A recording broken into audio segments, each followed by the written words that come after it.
unfortunate, and that's an understatement, escalation in anti-Semitic attacks.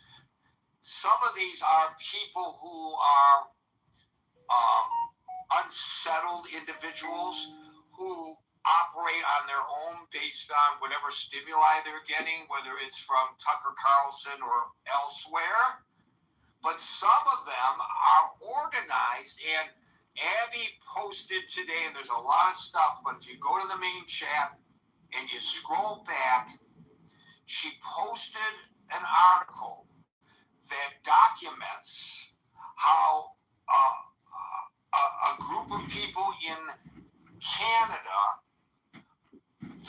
they went on some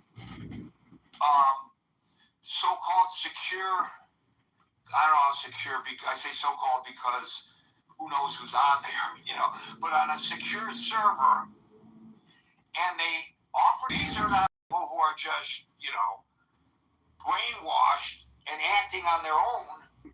These are people who are organized and being paid. Yes, I'm afraid that the observations of the people who you were with last night are absolutely on point and totally related to today's discussion. Thank you, Howard. Alan, followed by Marshall. Good afternoon, ladies and gentlemen. Hope you're all doing well. I'm glad.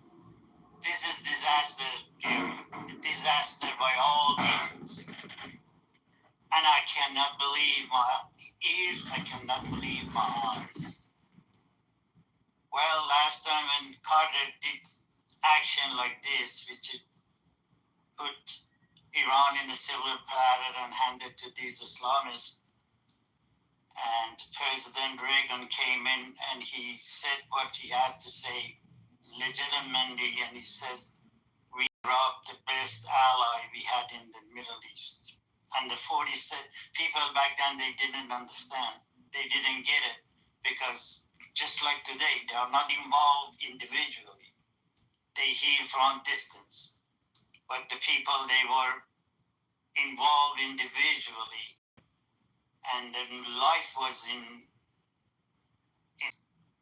and 47 years still didn't. But now I'm wondering who's going to talk after this rotten deal. Of course, President Trump throw Israel under the bus and also throw many Iranian under the bus. But guess what? Survival. It's not the first time happened in their life. The history repeated over and over, but they're just hard-skinned people. And you said it, you mentioned it, I said it, I mentioned it many times. That memorandum came out of the office of Supreme Leader, which is a dead with one leg missing, but nobody says anything, and he's in the media outlet. Everybody can be live forever. There's nobody die. Everybody will stay life as long. The key word was, no matter what they says, we not believing the enemy. And Mr. President, sit down, create Satan. He never died, and Zionism is still there. They get it died, and tremendous amount of billions of dollars this regime has spent to have a school, special school around the world with 120, 30 job, and they are under the cover. The only time you see them, it's loud noise comes in. You say something, oh no, it is this, it is that, but they're not giving up. The point is the same as Israel is trying to keep his identity under control and save his identity and save people's life. I think it's President Trump pack and go to Israel and 3 months, and every hour and run to the shelter. He might get the picture what is living in Israel really means. Not in the White House with all the security and everything else. It's Bible. It's And a sad. passport He just wanted it just to save his guys. And they still think we are enemy and so forth and so on. And I don't think so. I'm 100% confident Israel is not going to back up. They still have them guards up. They still are in the defense. And I was hoping maybe We'd also like to take a... it's a time to get rid of this killer regime in Iran. moment to recognize the original and... Free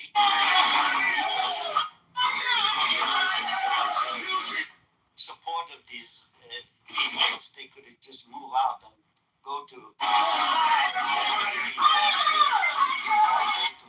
Lebanon and live up there. So, but it is what it is. You have to take arms. I'm sure Israel is ready for it. Iranians still did their ass, but this is temporary. Let's see what everybody got cash out. The Strait of Hormuz is blockage and so forth and so on. It brought millions of dollars. The oil companies brought millions of dollars to Iran because they were getting 2 million, 3 million. Sometimes they said they have to go through the things. Back to you, sir. It is what it is. And God has always been with Israel and it will be. I love sitting in the end of the thing and still it's the... I used the term, but it may have escaped people in the tweet from the Ayatollah Khamenei, or what purports to be from the Ayatollah Khamenei. I just want to point out once again, underscore that when he talks about how after all this is said and done, to them, we will still be the enemy.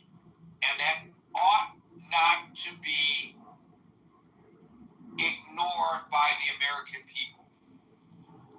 Marshall, followed by Amir. So hopefully my reception doesn't get bad. I'm about to go to a place where there is spotty. So if I'm underwater, just tell me. You sound Top line, this is what happens when you don't do things the right way. It's no longer a choice amongst the best choices you possibly have. It's a choice amongst the best of all the worst options you could possibly find. US support, that means without the Congress, that means without a clear idea of the American public. Aside from gas prices, the American public don't support this. So our national interests are starting to diverge. When national interests start to diverge, you have to do something different. And if we had done this the right way, if we had garnered support, if we had gone to Congress, if we had gotten appropriations, maybe we don't end up with Chicago, Dad! this. But to be frank, I don't see another way to this. Trump wants it ended. The American public wants it ended. Our national interest in ending this stuff doesn't support, frankly, continuing with Israel on this adventure any longer. What it supports is us diverging, going back because it was an So please indulge me. I can't stress this enough. This throwing under the bus is what happens For a moment, because I'm going to take a look. Military comes down to the U.S. national interest, the national interest. Indigo War. Always choose its own. Ordering the bit. Hey Howard, you're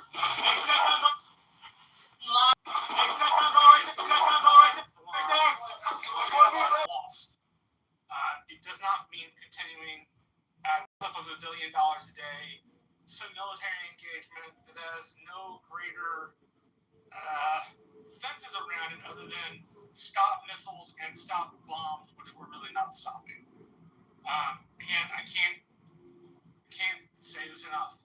This is what happens when the executive arranges military action in the wrong way.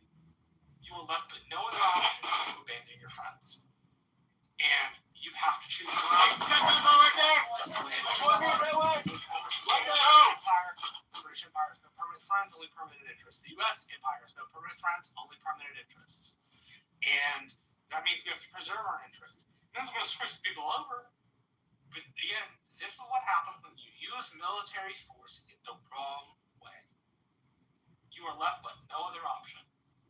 And I don't, that may be overly simplistic, but I don't see another way around it. Aside from Trump not wanting to do it, the U.S. doesn't support this. It's not just because of gas, because of Afghanistan and Iraq. Now, maybe if he'd come to us and he told us what was going on, maybe if he'd gone to the Congress and persuaded them to appropriate money, maybe if we had bothered to get the support of our allies aside from Israel, this would have turned out a whole lot different. But it hasn't, and it's not going to.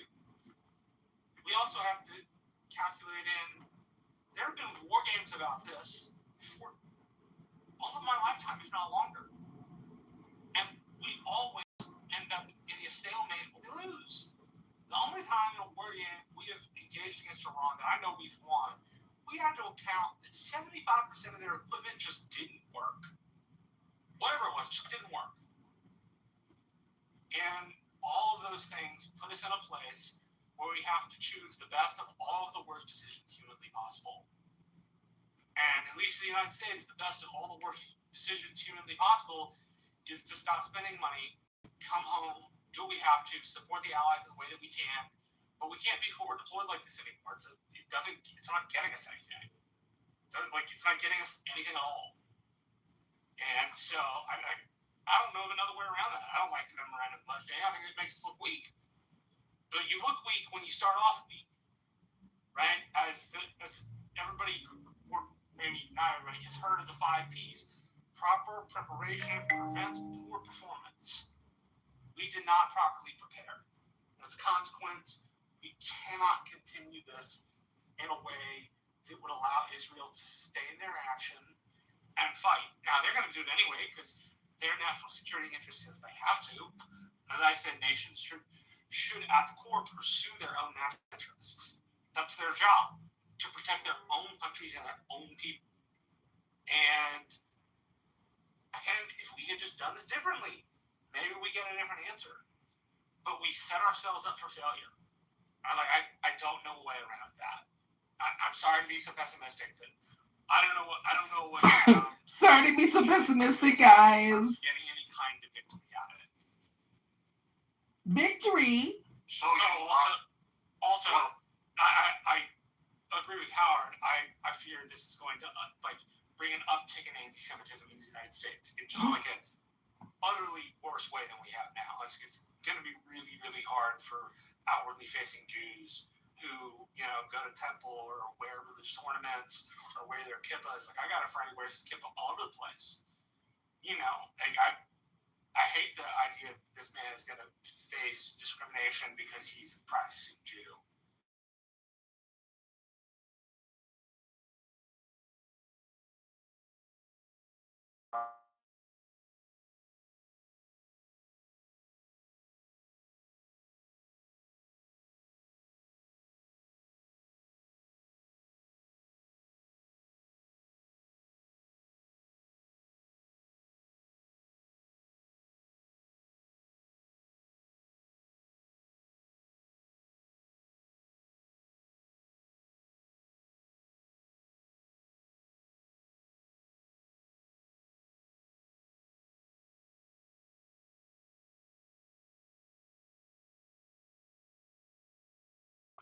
regime in Iran.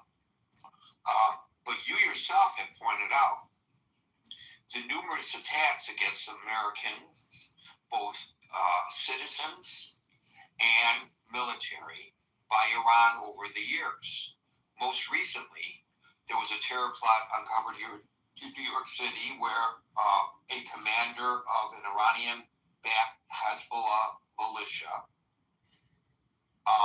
orchestrated plots to attack a New York synagogue and other local Jewish community landmarks. And you are very well aware, you have pointed out, the 1983 Beirut bombings, the 1996 Khobar Towers attacks, how Iranian-backed special groups directed fighters against the United States forces during the Iraq War, which was not the Iranian military, as far back back as 2020 before this conflict, directing ballistic missiles at a U.S. air base in Iraq. More than 100 U.S. troops suffered traumatic brain injuries from the 2023 Syrian drone attack, where the Iranians struck a U.S. coalition base in Syria. I'm not talking about the Tower 22 attack, where Hezbollah launched a drone strike at a U.S. logistics base in Jordan. 3 American soldiers were killed, 40 others wounded. There have been a number of assassination plots and cyber warfare directed against the United States. I'm not going to go through the full historic timeline of all this state-sponsored anti-American hostilities. Given this perspective, is it not in the U.S. interest to facilitate the days of the regime in Iran? Is this all just about Israel in your mind? No, not even a little bit. Israel is just an ancillary part. The reprisals were fine. Waiting is okay. But waiting doesn't take 6 months. Waiting is okay. It doesn't take the devotion of multiple fleets that we have. It doesn't take conflict which the American public really doesn't know what the goals are. Right? I'm fine with reprisals. I'm fine with supporting allies. What I'm not fine with is a prolonged military conflict in which the president tries to make political hay for the midterms or for other things using the conflict. The problem I have here is beyond bombing, what good does the military do there? And What do you want them to build roads and bridges for them?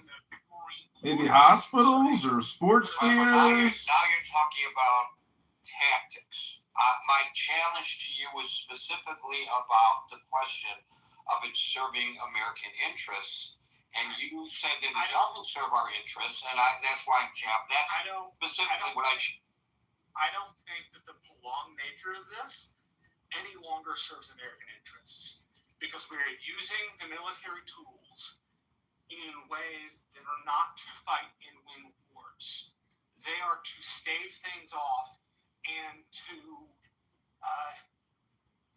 divert a sense of politics in the United States. That's the wrong way and the wrong reason to use the military. So says Marshall Rankin. I know everything! Unless we're going to properly... I'm a subject matter expert. I have worked in politics for years. I know exactly what to do, and that's why I'm the Republican representative of the Hidalgo Republican County Republicans. Yeah, we get to open this trigger for rules. Makes us... Excuse me, everyone. I have to go do some Adderall and suck a dick. Pardon me. It's not, I'm not necessarily gay. I'm like somewhere between sort of LGBTQ and sort of like bi-curious. Hello? We're starting to tactical aims, which are small ball stuff. Small balls. And again, Marshall Rankin's got 6 months later and drop more bombs of the Persian Gulf and not doing anything other than bombing, doesn't it? What else should we be doing, Dr. Marshall? I understand it. It certainly doesn't seem to get the population behind it, which is what you need. It's not getting the population excited about never-ending war and never-ending expenses. You define prolonged for me in your mind because different people might interpret it differently. Prolonged for me in the way Trump was talking about this at the start was that it would be 6 weeks. We're long past 6 weeks. This is prolonged. If we're talking about... So because of the way the president framed it, which was overly optimistic, now you feel that 3.5 months is prolonged. If he had said that it would take a year or 2 years, would you consider 3.5 months prolonged as well? No, but I also think at that point he probably would have stated more interest. I understand that. I understand to define what prolonged is in your mind. And I guess you're saying that based on the president's assertions that this would be a 6-week long war, 3.5 months in your mind is prolonged. Yes, from what the executive said, absolutely. Now, if he had said something like, guys, this is going to take some time, it's going to be a couple of months, it's going to be a year or two, okay, fine, I get a little bit of sympathy. Because you've at least told us that it's going to take a while. But if you tell me it's going to be this hurry-up thing, and that we're not going to stick around, and that you don't want to be engaged in foreign wars that get you into a quagmire that stick you there for 20 years, then I tend to take you seriously. And sitting around in the middle of Persian Gulf without a clear idea of what we're doing is the recipe for prolonged military engagement. Thank you, Marshall. We'll go to Scott. I was going to ask Marshall something, but I'd ask her. Sure, go ahead. During his initial talking, he was saying, which I totally agree with it, as, the national interest should be in the first. And then, middle of his talk, he said, we always lost. How possibly people make those decisions, and if the national interest top of the agenda, how come we become loser? If nationalist was in this situation, how come we lost? That's the whole thing, is we're not winner. We are winner. We pulled out, okay. The Strait of Hormuz, which wasn't closed, I've been told it was closed, but what actually wasn't closed, the ship was flowing by paying the amount to Iran, and they cashed out a lot. And then gas went up, everything else is going to go up, gas is going to come down, nothing going to come down. We are the loser as an individual. I don't know what part we lost. I hope he explained to me, because I'm confused. So what I meant by that specifically was there was national interest in punishing the Iranians, giving them a consequence for 7 years of killing our citizens. Ask that reprisal. The military wars put together by the Navy, the Army. Marshall, you're in the Matrix, and nobody can appreciate your incredible intelligence. Go strike and come home. The United States always lost in that. The keeping of it there, still just within one of a bunch of war games that say, heck, this doesn't end up well for the United States. In fact, we either end up in a stalemate, or more than likely, to play and say, we end up in some sort of loss. Right? And didn't even arrange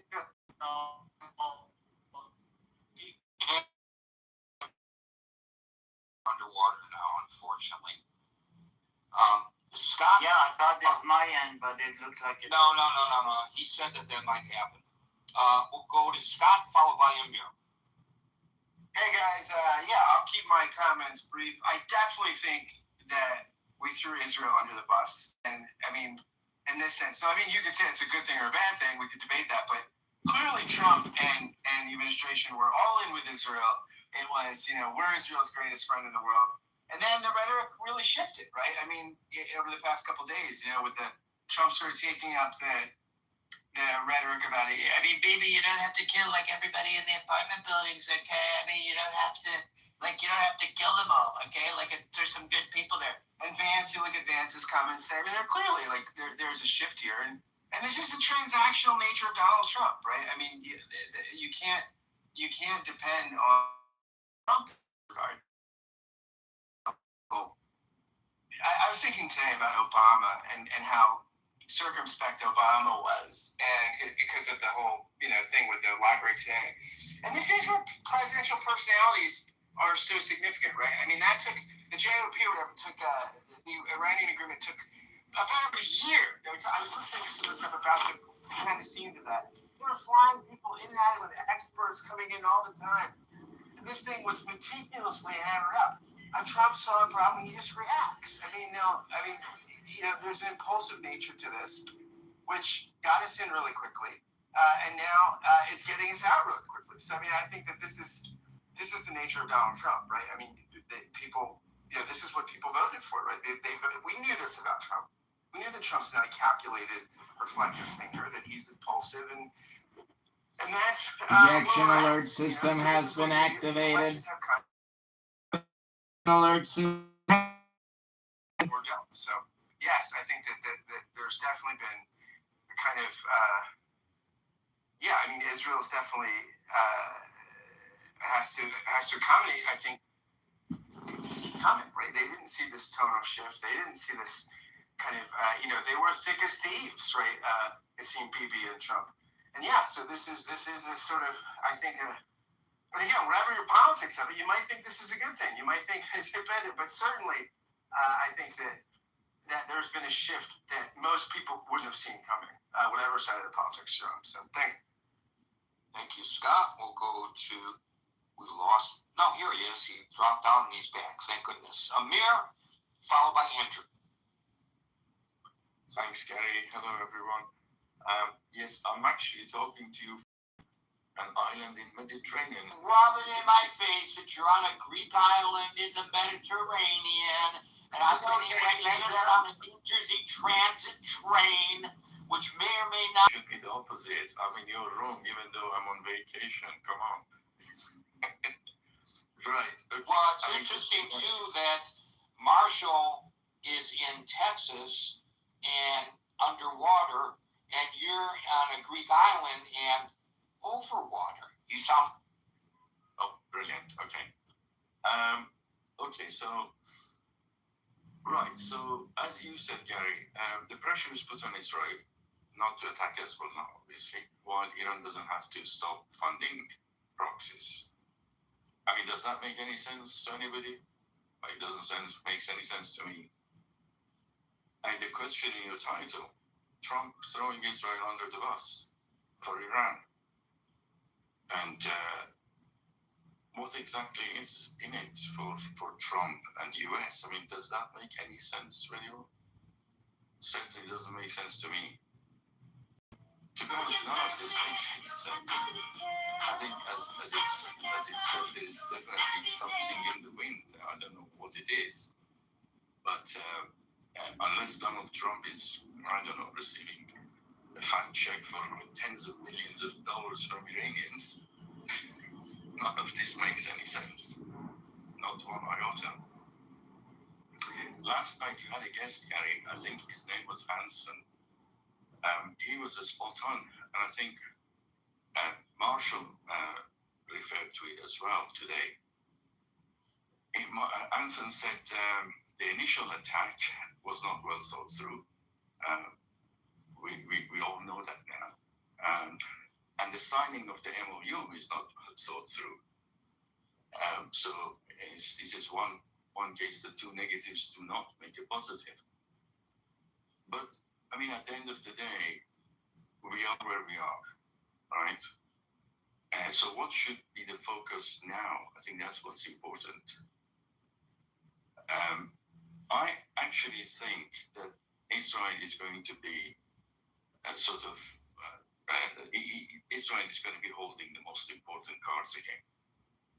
I think Israel's strategy is kind of dealing with the proxies one at a time. It has been since 7th of October 7th. I mean, they dealt with Hamas effectively. Hamas is now ineffective, almost finished now. And now Israel has focused on Hezbollah. And Hezbollah definitely is the jewel in the crown as far as the proxies are concerned. As far as Israel is concerned,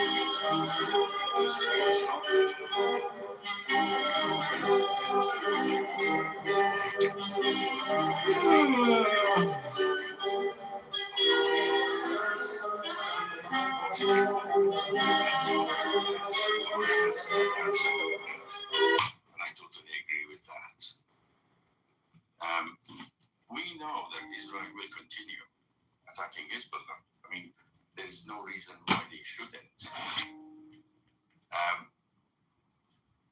mean, it's possible that could even be in coordination. Until then, as you said, and everyone may have to defend the proxy of the state, and then it's attack Iran.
Absolutely no doubt about that.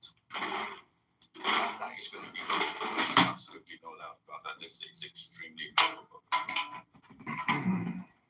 So it's really make your choice and look at it in whether you think that is a prolonged way or not, whether you think that's short termism or not. I mean, this is how it is going to pan out. You know. So, I mean, I don't really know.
Good evening, Gary. Can you hear me okay? Yes, sir.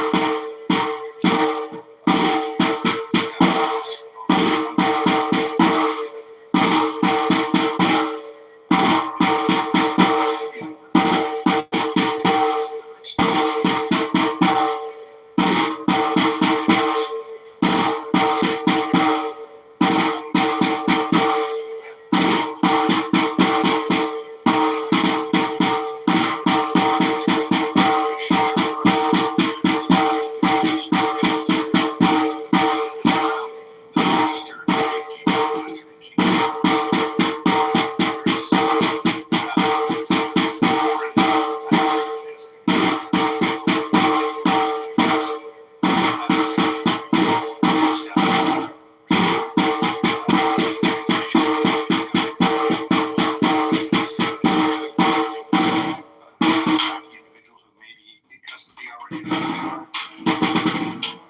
But it's very disturbing. And I mean, it's not like we don't have our own bad actors across. Homegrown anti-Semites, Andrew. Yeah, I'm just going to reiterate that. We have a network of neo-Nazis that are recruiting within athletic clubs across the country.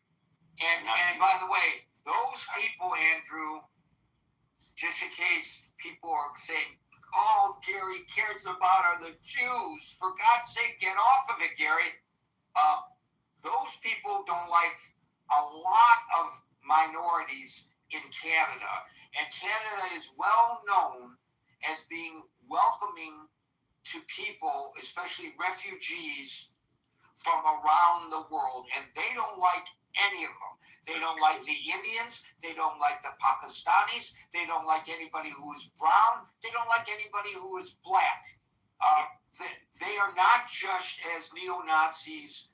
Of course, public enemy number one to them are the Jews, but they don't limit their hatred and their actions to just the Jews. More so to the Jews, yes, but not just to the Jews. Semi-equal opportunity race. That's right. They're equal opportunity races. Well put. So that's that for that. We'll see how that all works out. Unfortunately, too, during the raids on some of these cells in Toronto, one police officer was killed, which I did not know until I read that today, which is terrible news. Just doing his job. In regards to your title, I'm just going to, well, there's a couple things. When this war started, I was talking to a friend and I was lamenting about it.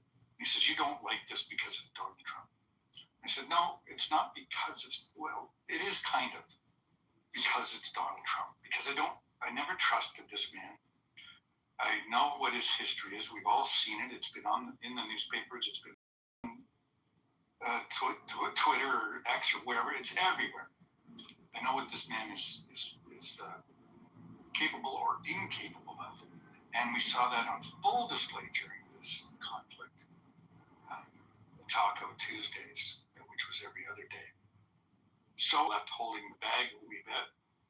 And I'm sure they will do what's in their best interest, naturally. But it is not at all surprising. I'm not shocked. Lead up to this, of course, was the invectives that he used last week to describe Netanyahu, four-letter word, expletives. So that doesn't bode well if your ally is saying that about you. And what this reminded me of, I was thinking about this a couple weeks ago, in terms of an allyship, if you will. It reminded me of how Winston Churchill and Franklin Delano Roosevelt regarded the French leader of the forces, the Free French Forces, de Gaulle. They considered him unstable, untrustworthy, and unreliable, and were very cautious about what they shared in terms of information with him, and really had him on as tight a leash as they could. And I think Donald is the Gaulle of our times in this regard. So I think that's all I have to say about that. Gary, thank you for letting me speak today. Thank you, and I want to admonish myself here because I listed many of the folks that the neo-Nazis are targeting in Canada. I forgot to say, although one group is considered, two groups that I consider mentioned are Asian, but I just want to say in general, Asians. They hate Asians. So I want to escort them to the border at the point of a gun. Of course they do. Of course they do. So this is not acceptable, and even if you don't care about the Jews, stand up for them. These other groups, stand up for yourself, because this is the direction that we're going in. And these people who hate Jews, look in the mirror. They may hate you as well, for whatever reason. And even if you are a Caucasian individual. I'll tell you why, because I'm disabled. And right. that As part of all that eugenics. Oh yeah, of course the disabled as well. Yes, and if you are Caucasian and you are not of the right religious background, you're on the outs too. I don't know whether they are welcoming of Catholics in their ranks, but I know in the past they were pretty Protestant. You wouldn't find very many Catholics in the ranks of the neo-Nazis. If we have anybody who is a practicing Catholic who wants, in Canada in particular right now, who wants to join these neo-Nazi groups and express their religious background, just to see whether they would be accepted, I would be interested in knowing whether they would accept you into their fold or not. Are you sending me on an undercover mission, Gary? There you go. Are you Catholic? I am. Catholic and disabled, we're sending you, yeah. Yeah. And I just wanted to remark, I'm not on a Greek island, but I'm closer to a geek island. So that's any consolation. You're in Vancouver? No. Kitover. I like that. I have family there, so I'm going to tell them. Okay, thank you, Andrew. Good contribution. We'll go to David, followed by Merrill. I'm sorry, David. What's up? I'm sorry, David. I'm sorry. My apologies. Our Mays, followed by David. Okay, don't worry. After all that, Talking about there's an ex-CIA agent. David, followed by Merrill. Well, Trump decisions got a whole lot more personal for me today, as my nephew, based on my photograph, was just sworn in today as a new Marine recruit, following the legacy of his grandfather, who was a colonel in the Vietnam War, West Point grad, and no amount of articulation could sway him from moving forward with this decision. So clearly, our commander-in-chief's decision has way more import now in our family, as this young man steps forward wearing the uniform and will maybe openly pay for his life for this nation. I hope not, but that's what he's signing up for. So throwing Israel under the bus, Gary, I hate to say it, but he had no choice. And I say that reluctantly because the forces in America were going so loud that, here's the deal, Gary, here's the deal. If we really don't want to blame this on President Trump, we should put this before the Congress and do a vote. Do we continue Invocation military of Satan, action hail, in Almighty Iran, One, put boots on the ruler ground, of the unseen? and let our representatives make the call based upon their constituents and see what our democracy, our republic would result in terms of that decision. Because what we're doing here is we're doing a lot of gamemanship, and obviously Israel had the high ground with regard to going in the first place and talking Trump into this, and maybe it was done with false information. I was on Piers Morgan a couple of days ago with a panel. Two great nations and all the money we spend on military and intelligence, that we could get it this long, only to backpedal with our tail between our legs and saying crying uncle when we were hoping that they would be the ones crying uncle here. It reminds me of the song "The Gambler" by what was that singer? You got to know when to fold them, know when to walk, know when to run. So I was on Piers. Kenny Rogers. Yeah. So I was on Piers Morgan a couple of days ago with a panel. We're all talking about there's an ex-CIA agent, some guy that, This is one of those cases where we had to know when to fold them, and I think at the end of the day, we couldn't outlast the regime. Our economy could not outlast it. The pain of the American people could not outlast it. The loud voices on the right, the talking heads and the manosphere and the internet and the podcasts couldn't stand it. We're too close to the midterms. And I think all that the Republican Party has worked toward, and again, Gary, I've got my issues with regard to this president and with regard to my nephew joining the Marines, particularly with the ICE issues, the birthright citizenship even being debated. You talked about the mistreatment of religious minorities in this country and Catholic Canada. Well, there's a reason Catholic Canada didn't join our vaunted revolution in Quebec. They fought fiercely to maintain their independence. That's because our founding fathers didn't teach the fealty to the Pope and the Vatican. There's a reason we've only had 2 Catholic presidents, and one of them got shot. So, Gary, I think at the end of the day, America's got to do what America can do to survive as an empire. And if we can elevate and protect Israel along the way, we will, on every conceivable count. But if you listen to what J.D. Vance and the way he spoke, Gary, it was very disturbing. He was calling out strong voices, loud voices in the Israeli parliament. Not really, nation is under, it could be rolled back. And you've got these voices telling you, Netanyahu, we're not going to back down from Hezbollah. We don't care if the Americans not going to go into Iran for us. We're still going to attack Hezbollah and take care of our needs. And so I don't know if this memorandum is going to hold necessarily, Gary, as a result of those loud voices. And hopefully it does. But we are now at an inflection point where, unfortunately, on the one hand, anti-Semitism is being, amplified as a result of these geopoliticals being played out. I think that's an important learning point for us here with regard to how we defend our nation, how we beat back racism, anti-Semitism in our own countries and internationally. And somehow we've got to divorce the two, because the moment defending one's country and one's interests turns into something as a negative towards. This is the other thing J.D. Vance said. The other thing J.D. Vance said, Gary, again, I've got all these speeches I've listened to and read about, but he basically said we're the only nation in the free world that has your back. And he was saying President Trump is the only massive head of state in the world today that is protecting you guys. And, you can make the argument, that Vance is trying to distinguish himself between Rubio, and he's preparing for a 2028 run, and Rubio's obviously very pro-Israel. So there's fractures within the Republican Party, Gary, and I think battle lines are being drawn right now.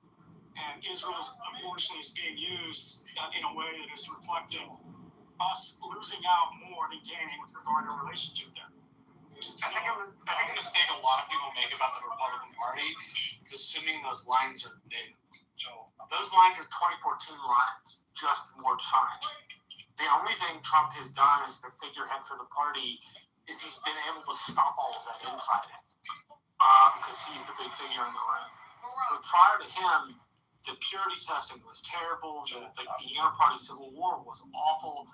So I agree with you, David. I just don't think the fault lines are new. I think the fault lines are old.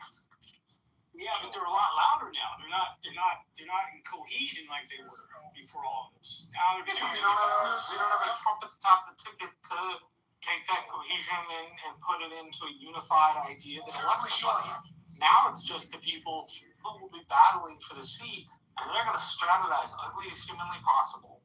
And I agree with you. Israel is going to be used as one of those tug and pull things, and you're going to, as Ted Cruz said, have a wing of the party that is anti-Semitic, and you're going to have a wing of the party that's not, which is very sad. Well, what kind of door does that open for the Democrats who have very strong Jewish leadership? The former Josh Shapiro. Well, yeah, but the Democrats on the far left-hand side have their own issue with anti-Semitism too. So it's not like the other party gets in judgment of the Republicans and go, "Oh, you Jew haters," right? Because the next thing Republicans will do will just be to go pick people on the Democratic side who have said neither party will win. Yeah, but see, here's where the pivot might happen on behalf of Israel and AIPAC, right? You got Hakeem Jeffrey. There's none of the Republicans. AIPAC and its subsidiaries donate to approximately 300 members of the U.S. House. Exactly. So my point is that if the Israeli question sows too much division and fractures the party, maybe there's an end for the Democrats to fill that void somehow. Gary, the voice is getting louder and louder from an anti-Israel perspective that I'm seeing in the Republican Party. And you don't have a lot of politicians that are really readily embracing or addressing how serious that is, in my opinion. So, we'll see how it plays out going into the midterms. But I think Netanyahu and the Israeli government, we're at an inflection point here where one, we can't have Iran continuing to dominate and monopolize the strait, which is what they're doing. But we can't have Israel also. We got to figure out a way to check the Hezbollah game without destroying that. Otherwise, all bets are off for the Republicans going into their terms, and we'll have inflation forever, in my opinion. Thank you for that, David. We'll now go to Merrill, followed by Dude. Yeah. I like the name of the topic because I do think that Israel's been thrown under the bus. What amazes me is the perspective that some people have. And Gary, you talked about something very noble. That Trump could have been doing this because it was for us too. That we are victims of terrorism. I don't know if you meant it, that's your view, or if you were just putting that out there as a way to look at different ways to look at things. I don't look at it that way. I look at Trump in a bigger picture. Let's start with, he let Bibi come in and sit in the Situation Room, and Netanyahu presented what he thought. He said he thought they were at that Iran, if this was a weak point for them, and we'd already done this in June, now we can try this, and we'll be over it in 2 months. And the real true voices that know what they're talking about were General Kane, Marco Rubio, who said this is, General Kane supposedly said that this is true, that Yahoo, he presents things and he exaggerates. And Marco Rubio said this is farcical to believe that. Trump didn't know what farcical meant. That's been reported. And Trump, he wasn't just listening to Bibi. He wasn't doing it for what you might think is a noble cause. I don't. When you have generals, people who know what it's like, they understand what is going to happen and what it involves. You don't just put your military out there like that. You have a guy who glorifies himself using the military. He thinks bombing is great. He thinks, hey, this is, you go in there and you say this and you say that, and you're strong and you look good. And it didn't work out. It didn't work out. And under Israel's thumb, once again, you're doing something for Israel. And he wasn't really doing it for Israel, but it gave that appearance. And now he wants to look strong again. He enters into an agreement that it's almost bizarre, the agreement with itself, and then says to Israel, criticizes Israel for bombing apartments. Well, when he abandoned Ukraine, interest, and if it means knocking Israel right now, he will do it. And another thing that he's always done is he says, hey, Biden never cared. Other presidents never cared. And that's not true. Presidents did care about Israel. They just didn't want to go to war with Iran because they knew how difficult it would be. They knew it. And I would remind you, talked about Lebanon. Reagan, unless I'm mistaken, when Israel went into Beirut and to defend themselves essentially, Reagan was angry and he criticized them. And if I'm not mistaken, I think he held up weapons for a while. Nobody wanted to do this.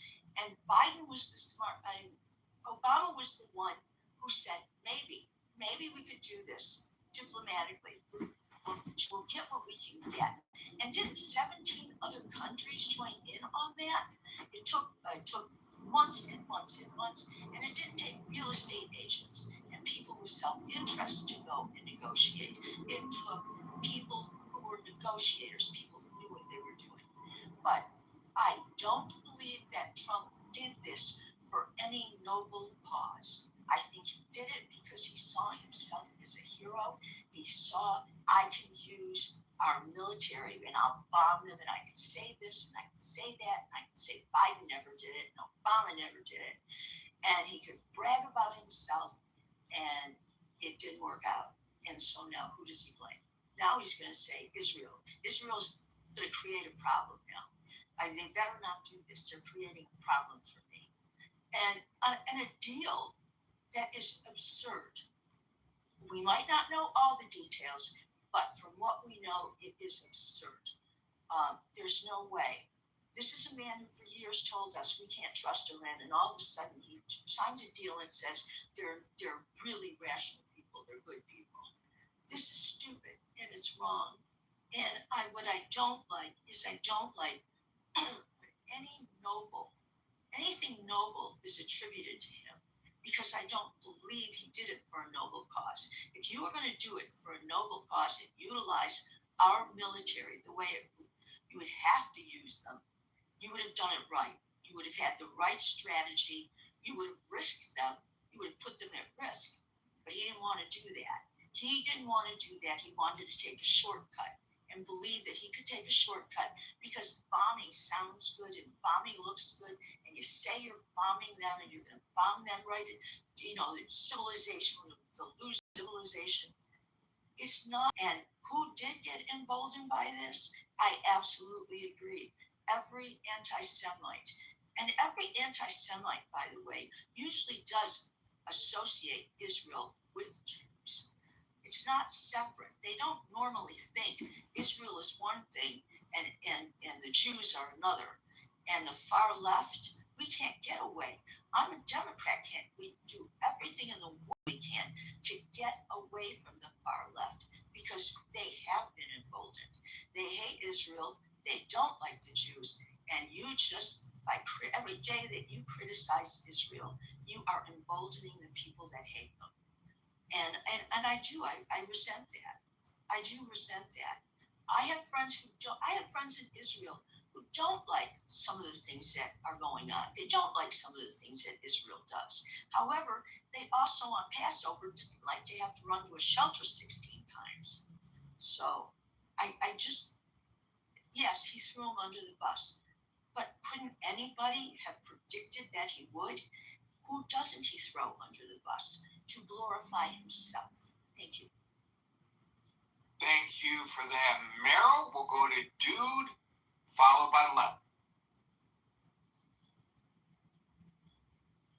So I'll just say something that I noticed, and I think we talked about, was just the information war, like the spread of ideology, rhetoric, propaganda, whatever have you. We saw massive amounts of students protesting at academic institutions. I would say instead of saying thrown under the bus, that both the two men in question did a terrible job of public relations ever since October 7th. We're not talking about. Hold on. We're not talking about PR. We're talking. Hold on. We're not talking about PR. We're talking about the nation. Hold on. We're not talking about the man. We're not talking about that. We're not talking about that. We're not talking about that. Address that. I'm well aware of what you just said. So thank you so much for interrupting and confirming that. Yes, moderators are allowed to do that. Gary says that we are allowed to interject. Gary says I can be rude and obnoxious. Gary says that I can be rude and obnoxious. So one of the things that was mentioned actually here, and this is coming from a Reuters article, it's just in France. Basically, there was a bunch of the Western Democratic leaders in congregation together, and basically Donald Trump he wanted to thank Vladimir Putin and Xi Jinping for being apparently neutral. And then kind of ostracize the allies for not clearing out the Strait of Hormuz. Very interesting, rhetoric, praising the nations that are working closely together with Iran and the IRGC, Russia and China, and then also condemning the actions of the democratic Western institutions and leaders. I don't think that's going to turn out too well. It already didn't turn out well. Had these tariffs not already kind of pissed off the leaders of democratic countries, maybe Donald Trump would have had more help. I need you to address the subject, not what you want the subject to Is that my be. name on this app, Marshall? Dude, whatever. I need you to address the subject. No, I'll You just are be addressing the silent subject. here because of your You are disrespect. not addressing the subject. No, You're I'm addressing your own going to stop predilection. talking because of your disrespect.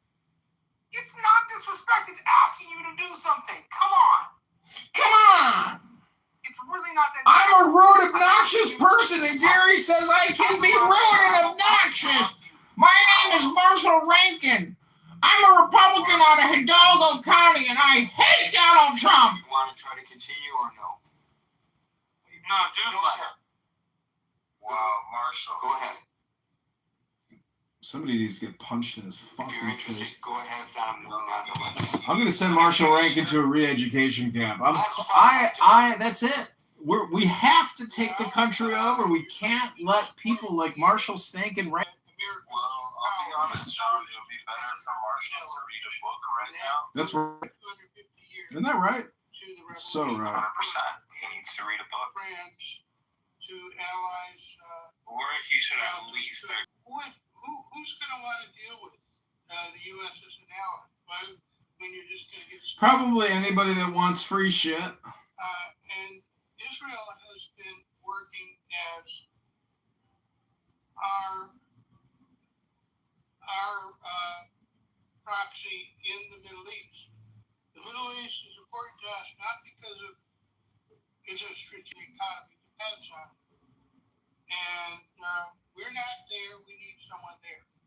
And they've been had our back. There was the Osiris nuclear plant in Iraq. They bombed it. We, along with everyone else, played that we hated that they did that. But that's why Saddam Hussein did not have a nuclear weapon and mass destruction when 10 years later. And then there was Stuxnet in Iran in 2010. And then Israel saved our butt too. They took those centrifuges and made it so that the uranium that it was producing was crap. And so I really hate this thing where people say that we're doing this for Israel. No, Israel has been helping us. We have a common need, and they are our allies. And we have to protect our allies, or we are going to be a second-rate power. Thank you. I just want to focus on something that you said. Well, it's actually your main point, and I just want to be sure that we are clear on what you are saying.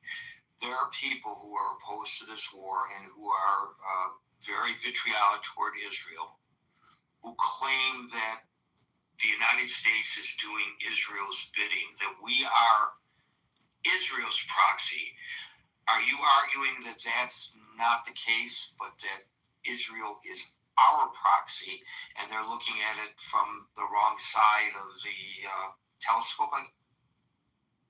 That's much closer. Yes, what you're saying is much closer. Yes, I don't think. I think obviously Israel has a common interest, and the control of oil throughout history, the control of resources for 120 years, and it keeps on being true. So I think that's. So we have a big interest in what Iran does with their reserves and the Strait of Hormuz and their enemies of the Iranians and vice versa. So a lot of discussion, Les, has surrounded and it's been said on the stage here that the president never properly to this. The fact that the general public does not necessarily understand your point. This action is Israel assisting the United States, even though obviously the desires of Israel and the United States overlap, as opposed to the United States running to the rescue of Israel. I don't know. Maybe it's the fair assessment is that it's symbiotic, right? It's a symbiotic relationship. Both countries gain from the action, and one country is not controlling the other, I guess, is the point I'm trying to make. Right. But so the other thing in terms of making the other part of having allies is you know that you're going to need money to run a war. And we have a constitution, and it says the Congress is the one that raises the money for the war. And when the Congress okays a military conflict, you know you have the population behind you, and you can sustain a longer war. And I think that is a failure too. You can't do a war. People have no attention span, and obviously wars are very expensive, and they also tie down our military. But we need to have the American people involved through their legislature. Just willy-nilly, people putting us into wars and stuff. So I think Les, there are two reasons for that. If we are to analyze it, and others may not agree, and you might not agree, but I think the two reasons are A, the president is autocratic. He likes to work unilaterally. He doesn't like anything standing in the way of what he wants to do, and he will do whatever he can do until properly challenged in the courts, I guess, without have to do and then deal with the fallout later. So that's one half of this situation. I think the other half could possibly be the issue that Marshall raised earlier, that the president anticipated this would be over in 6 weeks. And so he didn't have to worry about going to Congress because the War Powers Act would not, he's got 30 days and then an additional 30 days. So that's within the 6-week period. And he probably thought maybe that it wouldn't even get to this point of 3.5 months. And the other thing I'm concerned about is historically when Mr. Trump has an issue like inflation or something, he blames the predecessor or someone else. And I wouldn't be surprised if Trump blames Israel and Netanyahu for the problems. Well, the other day I graphically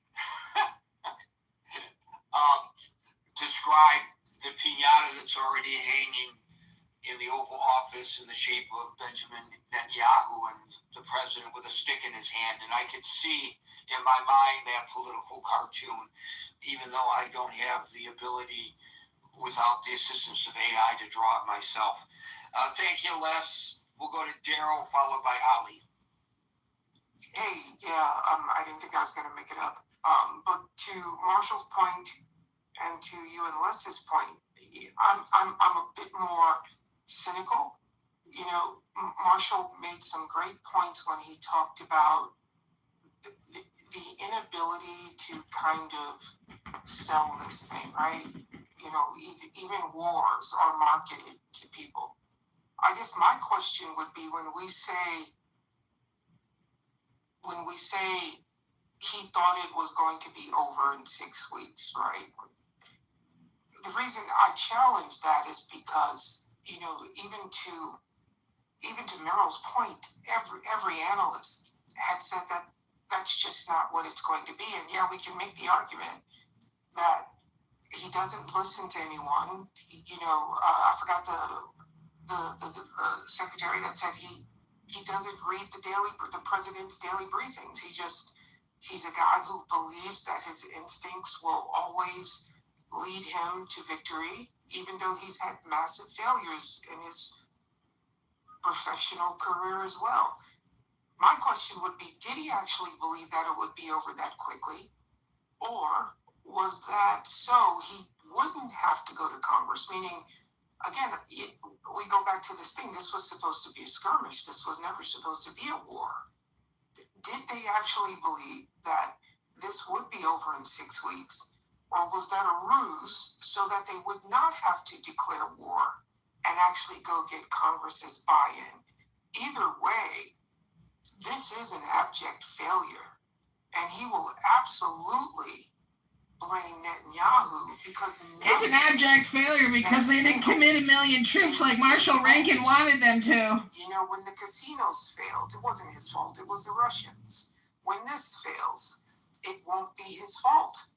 Nothing is his fault because he will always hang someone out to dry when things don't go his way. Look, I say this again, look at Michael Cohen. Michael Cohen was a great attorney. He's his person. I think if something ever happened here, Where's where, the like, loyalty? let's just say it's a really bad thing, he'd cut his own country loose.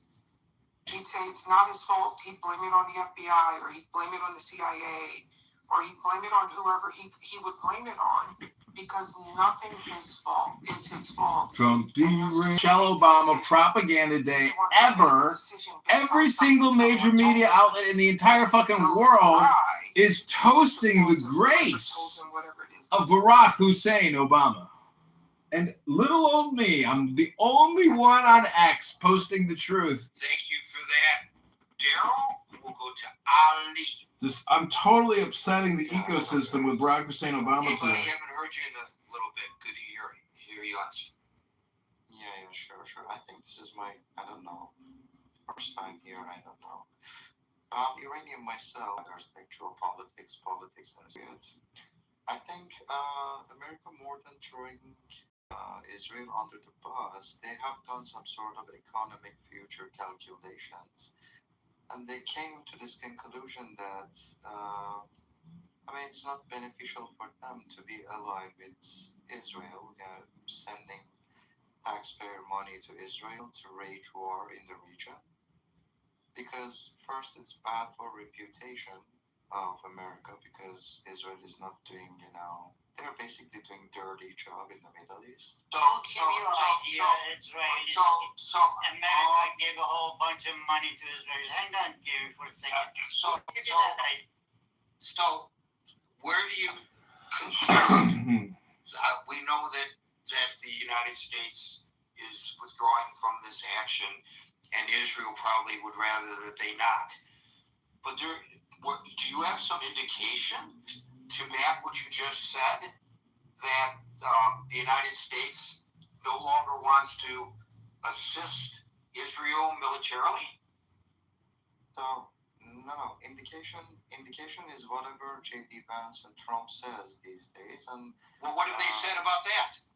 Have Vance or Trump given any indication? Have threatened to withhold military? This is the very beginning phase of it. But you just made the assertion that the United States has decided that it's not in the United States' best interest to be aligned with Israel because you believe that the United States is recognizing what you advocate and that Israel is doing horrible things in the Middle East. And I'm asking you, I'm not arguing with you your misplaced perception of Israel's standing in the Middle East. I don't want to get into that right at this moment. But I'm asking you, where do you see any indication that the United States is cutting and running from Israel in entirety, such as you have suggested? Yeah, Gary. First of all, because I really am interested in hearing your opinion. Gary, try to be patient. Just let me finish. Try to understand that I am the moderator here, and No problem. and I am trying to get you to expand on your position, which to me fell off the rails, and I'm trying to get you to go back within the guidelines of our discourse here. Yeah. I'm not interrupting you to start an argument. As I say in the beginning of every program, that if I are a moderator, if I are a mod, we can do this all day. If I are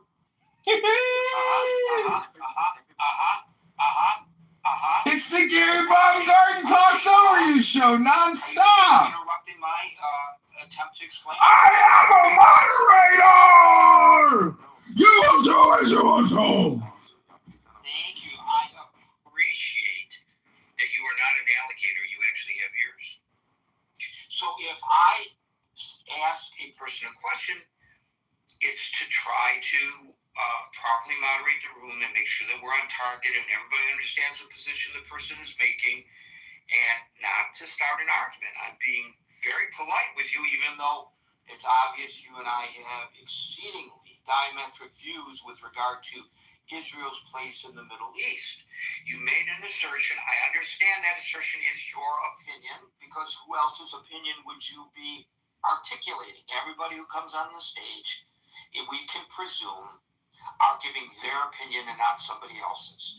So I'm asking you to, how do you back your opinion up? What facts are there to suggest that the United States has decided that Israel is a bad player in the Middle East and is being completely abandoned by the United States of America? Okay. First of all, I didn't say completely. We are just seeing the very beginning phase of it. In a level that Trump and J.D. Vance themselves started to talk about Israel and talk about negative about Israel. I'm talking about the last 2 years or something, okay? But understanding that Israel is a bad actor in the region, it's obvious for everyone. Don't you see the protests against Israel all over the world? That proves that Israel is not a bad actor in the region. I think that the caller is wishfully thinking and using this as an opportunity to use this stage to say how horrible the state of Israel is. The discussion today is not about how horrible or how great the state of Israel is. The question today is whether, in this particular instance, and maybe I had to be more specific, that we're talking about the memorandum of understanding, which I thought everybody got, especially based on the opening salvo, is Israel being tossed under the bus by Trump. Not whether Israel is the first step by the United States. First of all, the United States Congress is not going to defund Israel.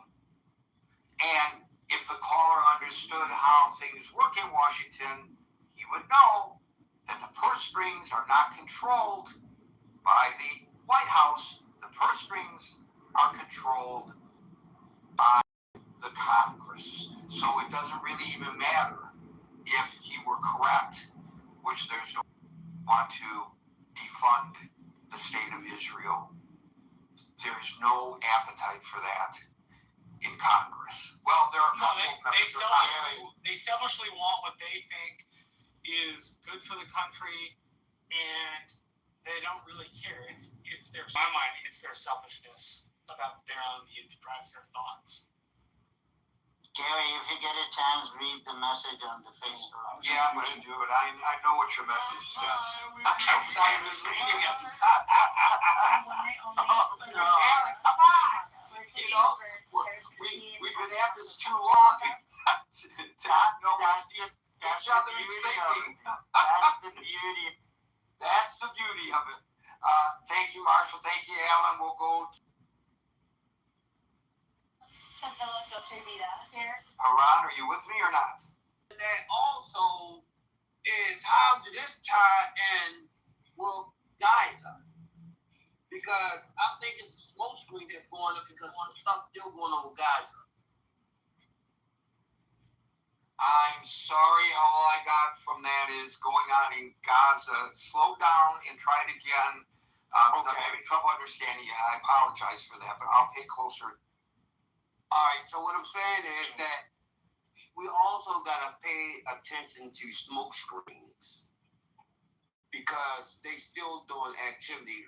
I was talking about Israel with the United States with Gaza while the Iran stuff is going on. So you're suggesting you object to? Yeah. Of late, and we'll see. We'll see whether. Well, you know, a couple weeks ago they still was hitting some of Hamas over there in Gaza. Oh, they're going to continue to hit Hamas in Gaza, of course. They are going and they are assassinating and saying, but absolutely correct. Israel is. They are in fact doing it. Israel is still in Gaza, and they're assassinating those Hamas leaders that were responsible for or participated on the October 7th terrorist attack. Absolutely correct. And they would not let some of the residents back in. That was on news last week. Well, I know that there are security zones in Gaza, and I know that some people feel that that has unfairly displaced people. Some people feel that it is necessary. Some people say that it's a collective punishment. Other people believe that the folks in Gaza obviously support Hamas, and so the collective punishment is appropriate in that regard. And I think there's a debate about that. But I don't know that there's so much attention and concern right now about Gaza that the attention is switched to what's going on with regard to Hezbollah. The issue at hand really is, and that's not to say Hamas doesn't. Hamas has been relatively quiet. The problem is that Hezbollah continues to attack northern Israel, and a key component of the memorandum of understanding is that Israel will not Gaza. I don't know if that satisfies the point you were raising or not. Yes, because the reason why I say that, because I remember you were saying about the selfishness making a Riviera. You are correct that the president floated the idea of turning Gaza into some kind of a tropical paradise, and the insinuation is that he or his family and or his associates would benefit from that. I haven't heard much about that in a long time, though. I have no idea. I'm glad you bring up the issue because I think it deserves renewed attention. Is there still a plan to turn Gaza into a Riviera? Maybe it can be a fait accompli now that the Hamas is really... Fait accompli! Right? Correct. Yeah. Thank you for that, Ron. Folks, we're here Monday through Friday from 5 o'clock New York time. So until 5 o'clock New York time tomorrow. For the next edition of the Critical Thinking Forum, everybody be safe, be well, and peace out. Peace, Gary. Bye. Great room, Gary. Wow. Another banger. Numbers just through the roof. Over 1,000 people. Oh, my God. The ComScore metrics are going through the roof. The Needleson metrics. Wow. Gary, what a room. Amazing. Great. Good stuff. Oh, you wanted me to kick him around the spirit, so you are fucking trolling us? No. The guy was just telling everyone you're faking it. Damn. You want me to invite him back? So that's why I'm confused. I'm like, I know that there was an option for me to invite all my friends. Matthew's not an eyewitness. This is Milith, Zeleny, Soli, Frenchie, Converse Dave. This is an all-star collection. Bob is here. The biggest waste of time in the Clown House universe, I give you the beef stage, open philosophy. I don't think it dissolves, right? God is now. God is now, except in these people's rooms. But I don't see any reason to give such, I don't know, great credence. It's like endless discussions. Do you agree? Well, that's what happens when you're retarded and you got brain rot and you're redundant and you can't do anything new, so you just keep coming back and doing the same. It's playing the same video game over and over. It's watching the same movie over and over. Eventually, you go, yeah, I don't want to watch it anymore. So you got to choose something new, and these retards can't seem to choose anything new because they have no interest. They don't read books. If these F words were to just other experiences, be uselessly wasteful. It's just a fact. Here we are. Every breath that we take is one breath that we're in heaven, right? I think the whole Adam and Eve metaphor thing is that, like, we are Adam and Eve. Jesus was Adam and Eve. And, Jesus beat the game. But when you beat the game and you get martyred on a stick, ouch, that hurts. I think that's like true of everyone. But I think the whole Adam and Eve story is like, you have to try to visualize yourself as Adam in the garden. And Eve is over there eating the apple, whispering with a snake. Already been. It's Groundhog Day! Ned Ryerson? It's just that's. But the arguments are what they are for. They don't get any better. Just by the a lot of spam that it happens to. It is. This is just spam. Spam. It's a spam industrial complex. And today is the biggest Democrat spam pump out of all time because of Barack Obama's mega event and his tower of lies and propaganda. ABC, NBC, CBS, agencies, news networks you've never even heard of from all around the world pumping out the Obama lie. It's all departing in The Obama Presidential Library. Right? Yep. What are the chances that like you're going to depart? You gotta go to John Kitover. Sticking out from the ground. That's the library.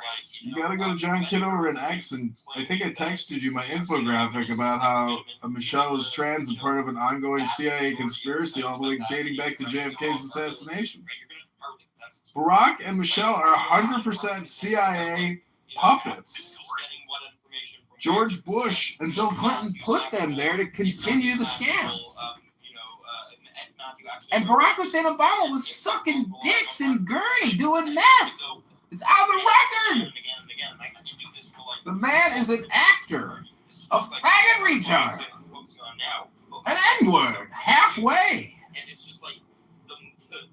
His mother was a CIA prostitute honeypotter. I've got the photos of Barack Hussein Obama's mama naked. That makes your argument really suspicious. Look, we pointed out yesterday, or I pointed out to you yesterday. I pointed out yesterday, and I'm so surprised you don't remember the lengthy conversation we had yesterday and the past 3,000 days. But here we are. Assessment of the historical value of our earliest sources about the writing of the Gospels and the Church Fathers. I think that they are much more valuable than most scholars do. And so, given that, that is what leads me to, for example, be sympathetic to the priority of Matthew's Gospel, to traditional authorship, to early days. So all these points that you're saying go in one direction spring from this one disagreement with mainstream scholarship. Yeah, bye.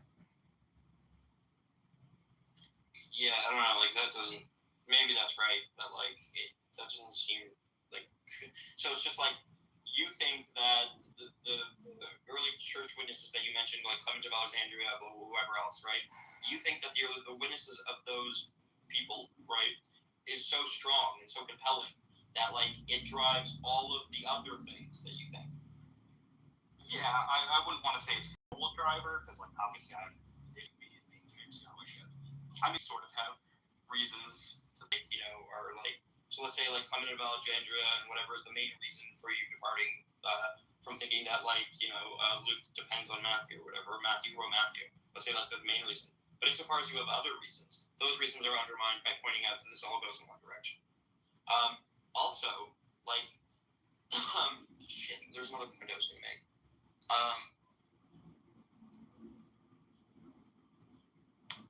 I have a point, though. Please make it so kind of seems like, I mean, and this is actually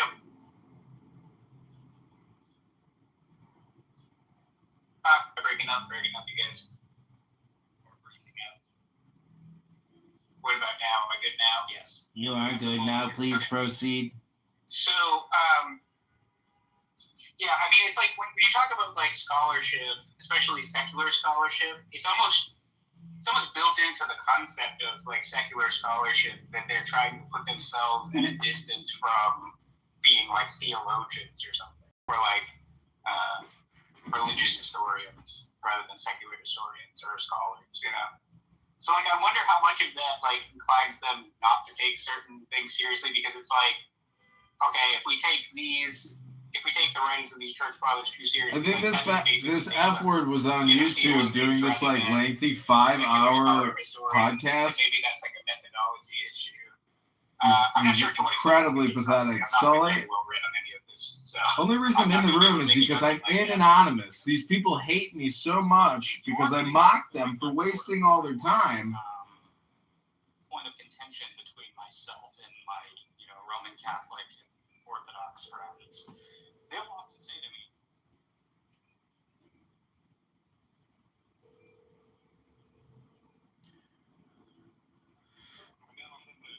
Hi, can I place an order for pickup? John. Awesome. Can I get the half chicken? Plantain and potato. Can I get 2 beef empanadas? That's it.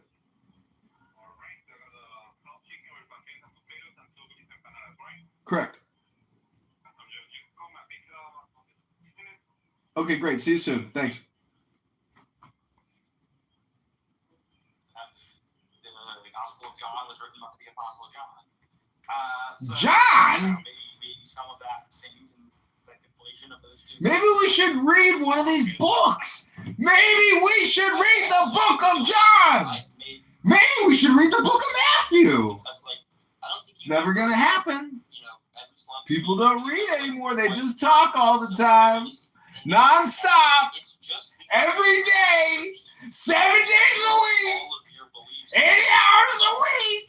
Matthew's authorship, Luke's authorship, the connection between the two, like all of the things that you're using to bolster, like, the first order resurrection case, right, are all just actually like from, centuries later, from like people that were not in any way like, close to the events. I would agree. The historian, of course. Yeah. It's like the sources that tell us that Tacitus wrote the Annals are obviously further removed from the Annals.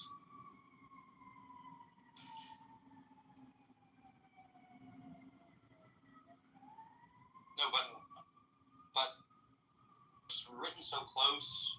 They're written by eyewitnesses. Push on that. Don't read a book. Don't ever read a book. Don't ever read a book. I just believe all that stuff because, like, there are early church fathers that, like, said it, right? And they're not as close in date as, like, the Gospels, right? I'm just saying, like, that's what we do, right? Our beliefs about history depend on what people in the past wrote. Like, I'm not doing anything different here. No, I know, but usually when we have this debate, right, like, you don't usually just say, well, what we should actually be debating instead of, like, authenticity of the Gospels or, like, how good they are as, like, credible, witnesses or whatever. You don't say, like, initially, like, you never say, well, what we should actually be debating is, like, how good of a witness is Club Alexandria? Because that's the major reason why I believe all of these other things, right? So, like, I think that's progress to my mind. Like, I think I've shown that the first order resurrection case that you make is basically useless, right? It's the second order part that's important. So I don't think that's completely true, right? I think if you want to challenge the eyewitness claim or you want to challenge that they're lying about this, so those premises in the argument, then yes, I think early external like early church father sources become very important for that. Again, I do want to highlight that's not the entirety of it, because again, on that they're not lying claim, I think Tacitus and Suetonius are doing a shit ton of work there as well. So it's not just early church fathers. I was on Pierce Morgan. But I hear your point. So I think when it comes to the eyewitness claim, some guy that they're not lying just claim, like they hated church fathers are important. Now, when they're saying they're not honestly mistaken claim, not so much, right? That's largely going to depend on the content of the Gospels themselves and psychological reasons to think that there can't be mass hallucinations, so on and so forth. So I do hear what you're saying, but I guess I want to say I don't think it's completely true. There are some qualifications. Does that make sense? Yeah, that's fair. Some guy that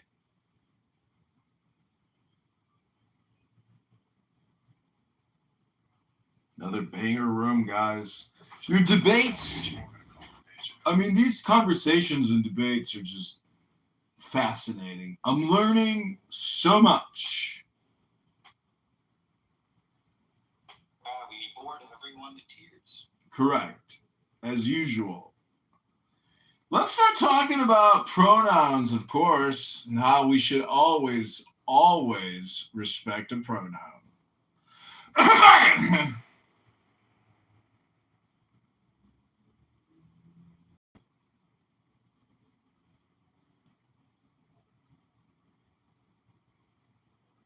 Michelle Obama arrived at the presidential library and had such grace, such poise, such beauty.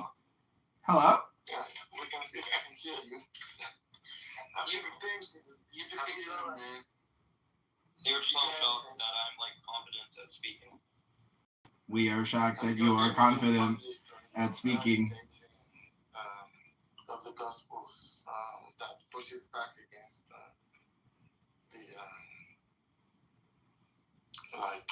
late dating. I do have a video on my YouTube channel. I gotta warn you, it's about 5 hours long, but it's called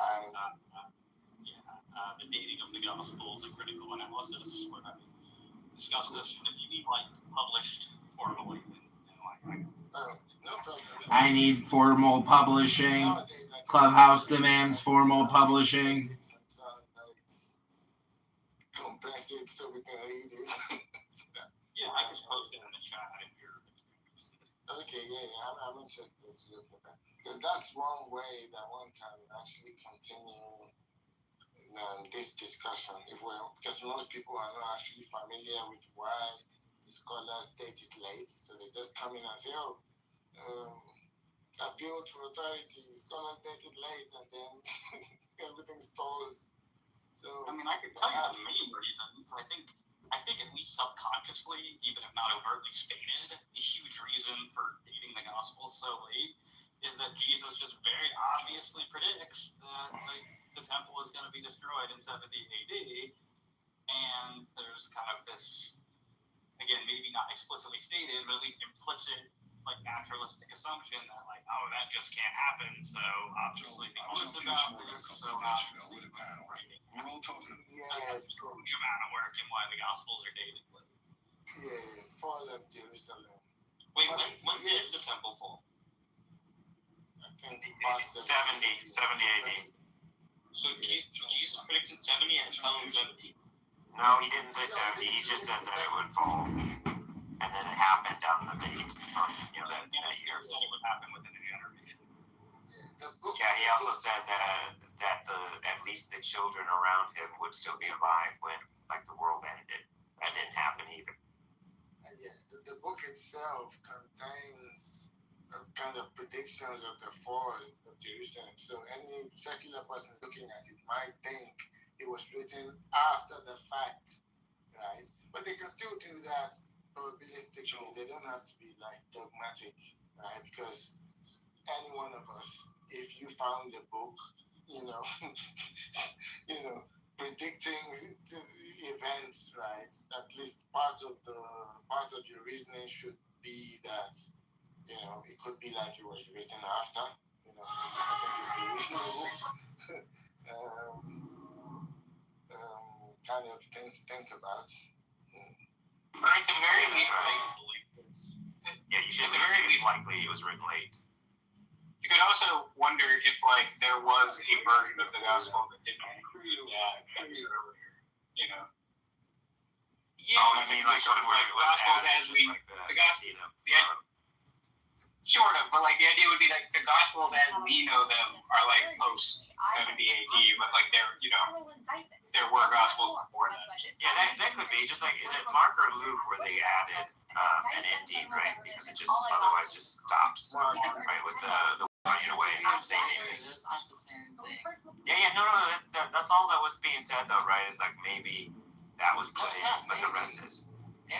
All the like, mainstream scholars say that like the gospels we have, they're written like, but they go, the contents of the gospel go back like way early. Like the stuff that they're writing about goes back earlier than that. Yeah. Is anyone saying the idea is that we don't have manuscripts that are actually that old, from my understanding. Like, and this is why the dating is like contentious. That's also contentious. P64 is our earliest manuscript of the Gospel of Matthew. There are some scholars who put that at 66 AD. Now, most scholars put it 2nd century, so it's obviously not. That's still 30 years later, right? Also, you're saying we don't have any. No, but it's before 70 is the point. Like, I'm guessing that fragment doesn't contain the prophecy. Yeah, I don't remember which chapters it is, but I don't think it's all of the discourse, so probably not. Dave, do you know when the Dead Sea Scrolls were written? Well, they're not all written at the same time. Yeah. Are you talking about when are they sealed within the Dead Sea, within like the different caves? Weren't the Dead Sea Scrolls like written over a couple 100-year period? The Dead Sea Scrolls aren't related to the New Testament. Oh, a lot of the Dead Sea Scrolls, the Dead Sea Scrolls stuff is like. Let's read a book. Let's just talk about a book. Let's never read a book. Let's talk and get our dopamine endlessly, forever, without ever saying anything intelligent or reading anything about what we're talking about. Let us continue talking forever. Let us help the non-native English speakers around the world learn our English capabilities.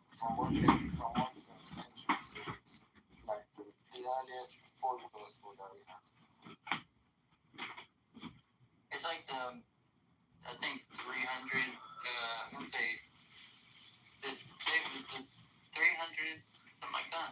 Or maybe it's a little bit earlier than that, maybe. Yeah, I've heard that. So that's why if you want early days, you have to settle for like parts of it, like maybe like a chapter. I mean, it's not even that. It's that. So, like airmen and these sectors, they'll tell you that even though we have this and these are from here, the content within them goes back much earlier, right? But converse, it is controversial because 7Q5 could be a fragment of the Gospel of Mark. We don't have that much on it, but the only known match. Oh, I know. I'm just saying, even if there's. Wait, what is? 7Q5. And that's New Testament material? Arguably, it's been argued that the only known match. Then it's not. Well, then it's not part of the Dead Sea Scrolls. It is. Dead Sea Scrolls is from like 200 years before Jesus. Well, I think it spans a large period of time. Yeah, that's what my understanding was as well. No, the Qumran Cave Scrolls? Yeah, I mean, this one was found in Qumran Cave 7, and I thought that one was sealed in the 1st century, so that's why there's a possibility for a 1st century date for 7Q5. I mean, that's just my reading. I mean, again, it'd be really interesting if 7Q5 is the Gospel of Mark. I mean, the latest possible date for it is 50 AD, so that's very interesting.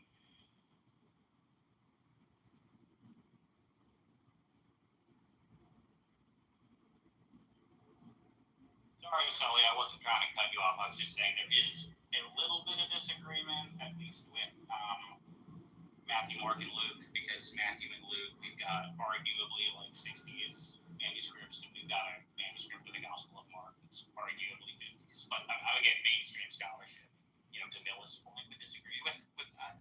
I just googled it. That was 5 or 20 letters, and you're trying to say it's like part of Mark. I did say it was debatable.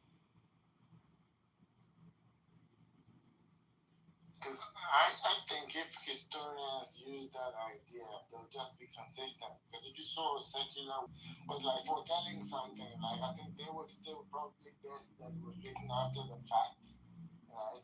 Like I think what nails it down is the kind of thing Sully was asking, like if we was floating around before, maybe some church father quoted it or something like that, where we could nail it down, that was definitely before something that would settle it. Otherwise, it doesn't settle it because we have it in there, and the only thing you can tell us is, it's kind of like bias against miracles. Because you really don't have to, you just have, it's just equivalent to like some Roman emperor who foretelling something, which historians wouldn't believe.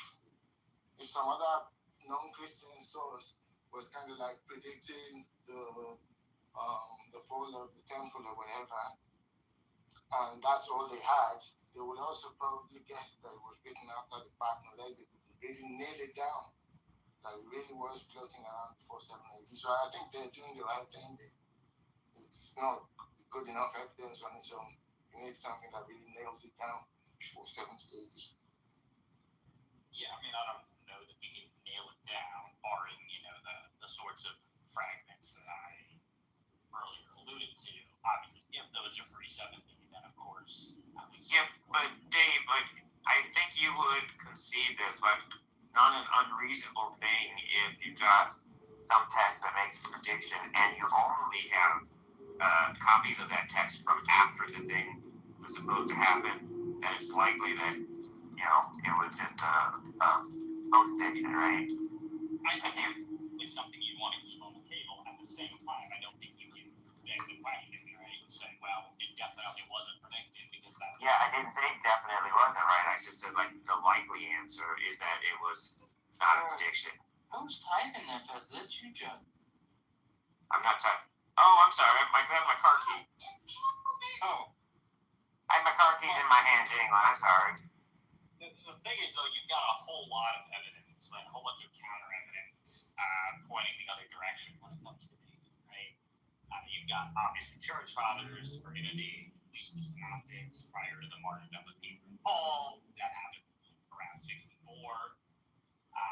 You've got, again, manuscript evidence I mentioned. I think we've got some evidence in some of the indisputably authentic letters of the Apostle Paul that he definitely knows the Gospels of Matthew and Luke and is dependent on in the places. So, I think you're missing my point, Dave, right? It was right against it being a prediction, right? All I'm saying is that you have that exact same bias for everything other than, some Christian texts. Sure, but I should be able to curb it, right? I should be able to say, okay, am I just assuming that this prediction, particularly if it's presented as a prediction of the text, I should try to see if I can find other reasons. The default, right, that it isn't a prediction that, and then looking for evidence to, bring that back into play. I call that the default. No, I just want to call that as kind of like the gut reaction to it. How is that different from a default? Anything else added? Right, that sounds like a default to me. By default, I tend to mean that this is something that you rationally should believe in the absence of sort of evidence to the contrary.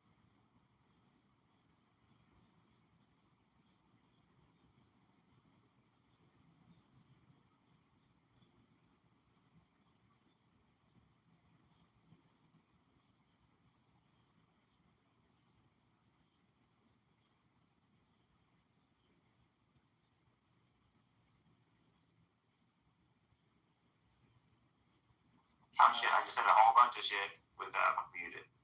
Anyway, my point is that people make predictions all the time, almost always completely wrong, right? And so because of that, if you see a prediction in text, you should probably think that it wasn't an actual prediction until you get more evidence, to make it able to conclude. I don't see how that follows. I think you can do it either way. I think the way Dave's saying it is okay as well. If you can gather enough evidence to actually support the fact that it was a real prediction rather than just saying it after the fact. But the reason I don't like what's going on here is Dave's then appealing to the church fathers. That's, as an outsider, I wouldn't trust that because I would just think, well, of course they would. They want to say this is a real prediction and give it an early dating, and it's all, But their early dating, Chris, doesn't really seem to be motivated by like the accuracy of the temple prediction. In fact, like I could be wrong on this. Maybe Converse could correct me because he might know this better.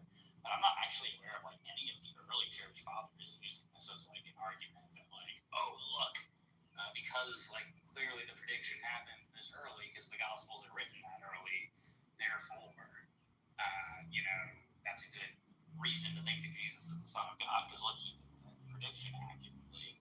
So I don't know. Just when they give us their dating of the Gospels, it doesn't seem to have any like concern for that particular issue.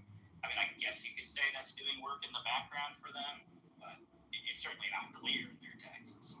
Okay, in what context did they give us their dating? Like, what were they saying when they gave the dating? How did they word it? Sure, they're actually like it's pretty like roundabout. So in the case of Papias, he tells us that Mark wrote his God would have to be in the lifetime of Peter. He tells us that Matthew wrote his gospel when he was going to leave Jerusalem, and doesn't really tell us when that was. Now, I think we can track it down that happened in 42 AD, but that information is not being supplied by Papias himself. Irenaeus says that the Gospel of Matthew is written while the Church of Rome is being founded. Again, he doesn't give us a date. If we track that down, though, I think we can show that the Church of Rome is founded in 42 AD. So again, that's doing a lot of work in why I date the Gospel of Matthew specifically to 42 AD, because they both kind of give us these independent time markers that converge on that date. So here's an interesting point. Irenaeus says that he doesn't tell us when Mark is written exactly. He says it's handed on after Peter and Paul's departure, which would seem to be a reference to their death. Again, that happened 64 AD. Clement clearly says it's written while Peter is still alive. So, you seem to have an apparent tension, at least between the two of them on that point. So it's like they're giving us very precise dates. It's just like we seem to be getting this idea that Mark's gospel is written either while Peter is still alive or pretty soon after his death. Oh, I see. So they weren't like stamping dates and they say, no, this is 43 AD. They were just saying, these were the circumstances around which was written, and from there you can map the dates. Exactly. It should be mentioned that these things are not truly referring to, so at least Papias is not referring to the Gospel of Matthew that we have. So he's talking about the Logia of Jesus written in Hebrew. So that sounds more like some sort of Q source or something like that. It's not referring to this Gospel of Matthew that we have. I would disagree with that for two reasons. First being that the way Papias uses the term logia, he seems to use that as a synonym for gospel. Incidentally, so do Irenaeus and Origen in some of their writings. But in particular, when Papias refers to the Gospel of Mark, he says that Mark collected the Lord's logia, and then he also says that this includes both the things that the Lord said and did. So he does not seem to use the term as a synonym for logia. Additionally, Papias' own works are titled Exposition of the Oracles, i.e. Logia of the Lord, and we can just confirm that Papias is not exclusively talking about the sayings of the Lord in his 5 books, so I don't think that Papias uses the term Logia to exclusively refer to sayings. And then regarding this bit about Matthew being written in Hebrew, Papias uses the term dialecto. That's kind of a vague term. It would translate literally to something like dialect. It could mean Hebrew language. It could also mean something like a Hebrew style. that would actually be reflected in our contemporary Gospel of Matthew, because it has the most distinctively Jewish outlook and concerns of any of the Gospels. Additionally, I think that this is supported by the context of Papias. He's contrasting the literary style of Matthew and Mark, respectively. And so I think that favors the translation of Hebrew style there rather than Hebrew language. And the last point would just be that there's no definite article in Papias. It doesn't say the Hebrew language, though translators sometimes supply the word the, but that's not actually present in Greek. And whenever logia clearly refers to the Hebrew, the utterances or sayings, sometimes it gets used like that in Latin. So you guys saying a Greek word is being used? Yeah, Greek word. You know what that means, right? Also among the previous points, so in those points, like among other things, like we don't have any confirmation about what sayings is Papias writing his exposition on.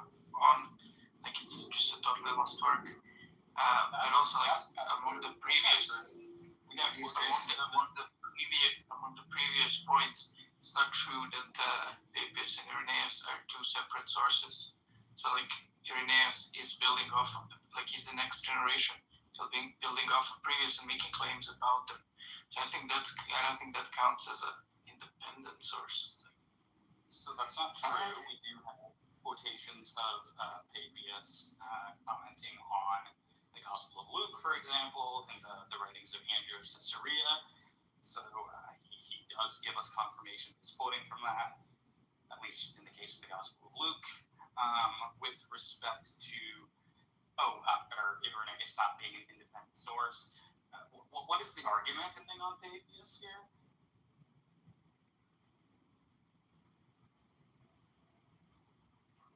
Argument for what? For claiming that Irenaeus is depending on Papias. He certainly doesn't say that. Who is he depending on? I think he's depending on Polycarp. Okay, and he says Papias and Polycarp were buddies, and then he asserts something that they don't assert, that he knew the apostles. Like this isn't so like, one guy hears something and then on another place, another guy says it's like, oh, well, look how convenient that they say the same thing, that probably must be true. It's like literally two guys who knew each other and a disciple of one, like making claims about what the two of them did, even though neither of them say that in any of their extant works. It's like, Papias does say that. At least I think he does. And you're right, Polycarp doesn't, but only one of Polycarp's works is uncontroversially survived, so that's not particularly surprising. Okay, so that just means we don't have any basis to, use them as a source that they knew the apostles. We just have Irenaeus' claims. That is a basis. It's perhaps not the best possible basis, but that is a basis. Sure, I mean, it's like Muslims with their isnads, like, oh, this guy claimed that this guy said, okay.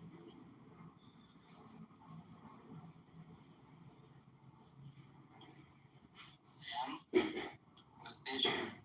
Are you saying that Eusebius isn't a different source than Papias? Well, Eusebius very much disagrees with the claims of Irenaeus about whether Papias knew the apostles. I didn't ask you about that. Well, source for what? Yeah, sure, he's a source for disagreeing with Irenaeus' claims. Which part does he disagree with? That Papias knew the apostles. Okay. Where does Irenaeus say that Papias didn't know the apostles? No, I'm saying Eusebius is a source against that claim of Irenaeus. Oh, which part says that Papias didn't know the apostles? When he says that Irenaeus, like this thing already. No, I don't. Dr. Bachman is like the main proponent of Stephen. He doesn't think they're mixing them up. So what specifically is contradictory between the two groups? I'm not getting what you're saying. doesn't say the phrase you just said, right? So, like, what part is he mixing up? Who doesn't say what I'm saying? Oh my God, really?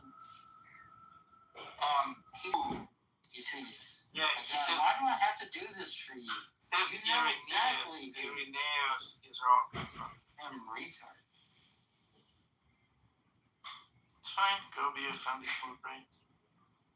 Sunday school brain, early church fathers. You can't even track what you were talking about. You're just babbling nonsense. That's why it's untrackable.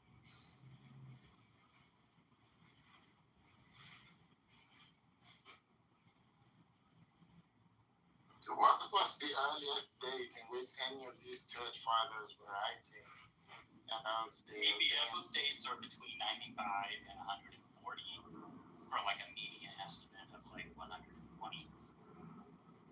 Okay, alright.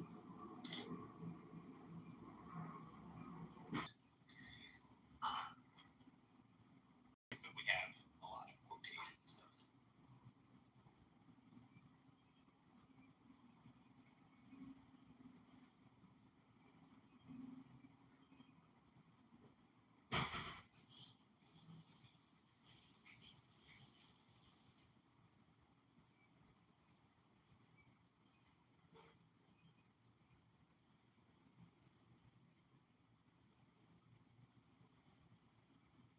Who made Deepak mod, seeing as he just, like, DM me that he thinks everyone in this room's a fucking idiot?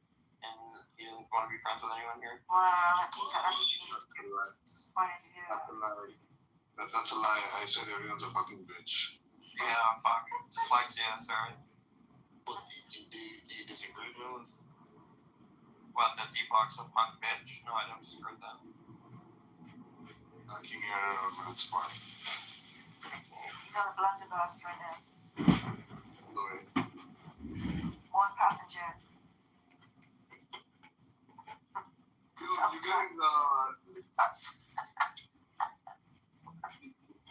have you guys seen like the latest episode in the Fatima saga?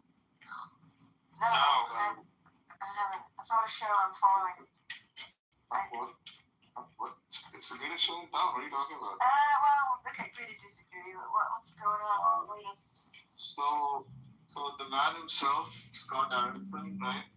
Like, he took a trip all the way to Bosnia, right, to settle the case once and for all.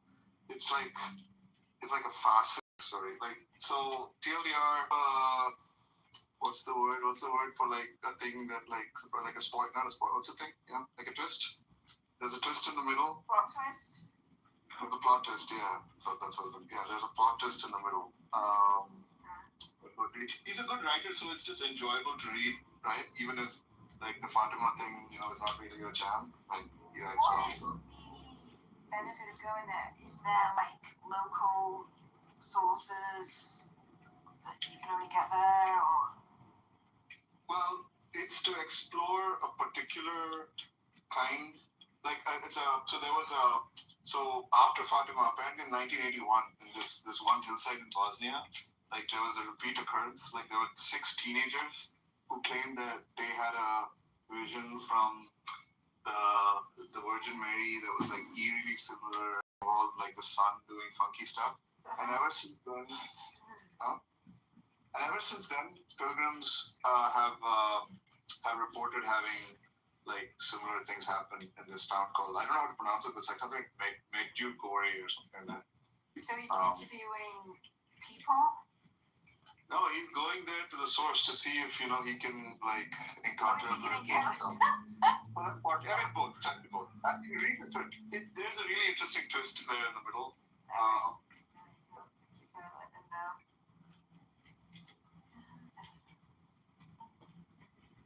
But it has a happy ending. Is he a theist now? What is the plot twist and what is the happy ending? What do you mean Fatima in Bosnia is like a Muslim miracle, man? No. Bosnia, I know Bosnia is like predominantly Muslim. It's super Muslim, I know, but it's also and Fatima is a Muslim woman's name. No, wait. You know what the Fatima thing is, right? What is it? Yeah, there's a town of Fatima in Portugal. No, you don't know what we're talking about? Yeah, that's right. Okay, yes. So the Bosnia thing is like a follow-up miracle, separate incidents. Like in the Are you sure it's Bosnia, not Croatia, like the Medjugorje? Yeah, Medjugorje. Yeah, Medjugorje. I think it's Bosnia. He kept mentioning the Bosnia. So on the article, like let me Google it. So it's close to Croatia. I think, in fact, he lands in Dubrovnik and drives to. Oh yeah, I just Googled it. Okay, it is in Bosnia. Damn, like I've heard Medjugorje a zillion of times. Like Catholics here, like really are into that. I just always assumed it's in Croatia because like all the Catholics are Croats. So. Yeah, get right. No, you're right. It's pretty close. Very good, very good. There's actually like a tiny little section of. How does it work? There's like a tiny section of Bosnia that you can't. Like, there's a section of Croatia that like you can't drive through.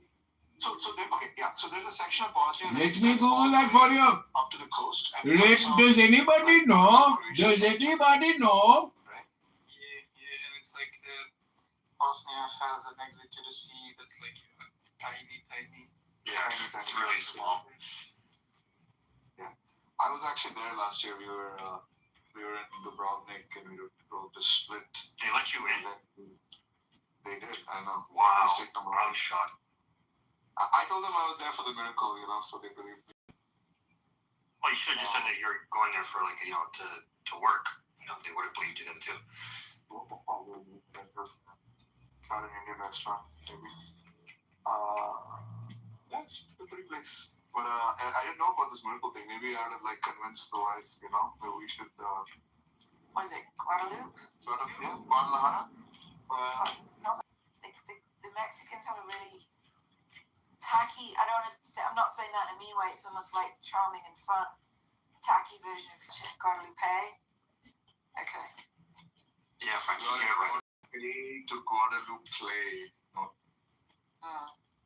You drink enough tequila, French, you might have a religious experience. Good point. Especially with the worm in it.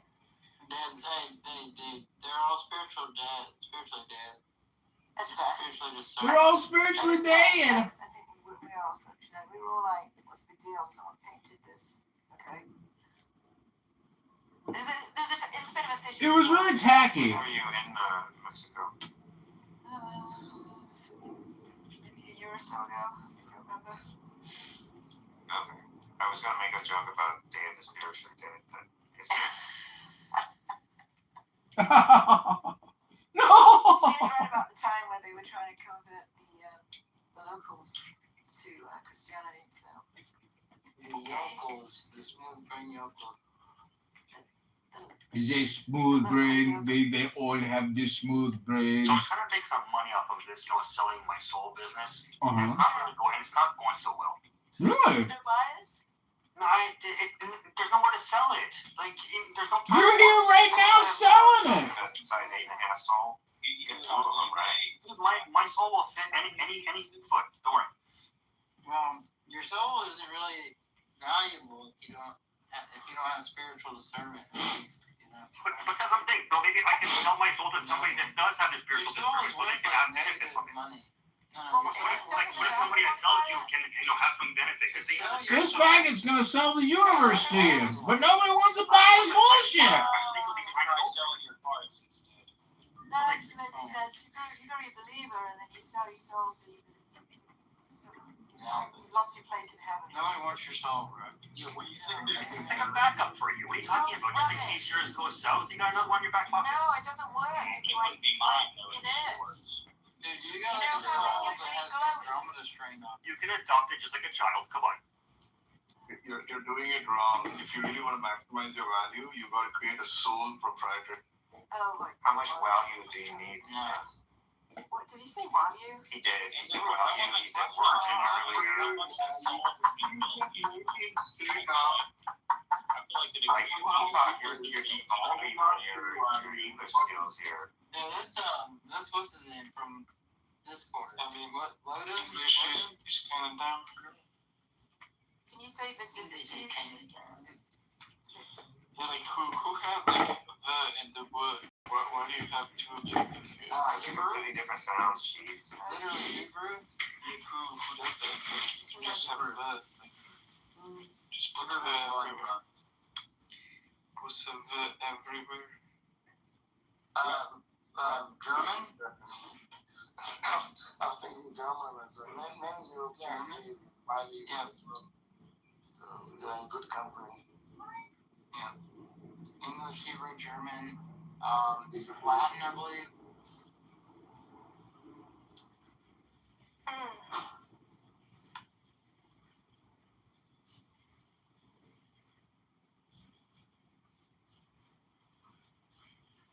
In grad school, I'd go to the gym, whatever, right, and ask for a volleyball because I wanted to play volleyball, and they'd give me this like ugly blue thing. Because apparently there is a game called volleyball. Oh no! See, this is why it's important. You get misunderstandings like that. Just Get a bit of language. get a bit of. A what? So the spelling is awful. Like just making the orthographic.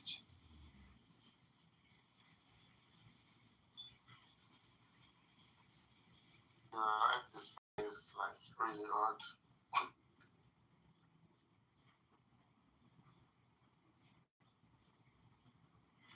Best language in the world, right? Use international. I think Zeleny and Converse have today really just been.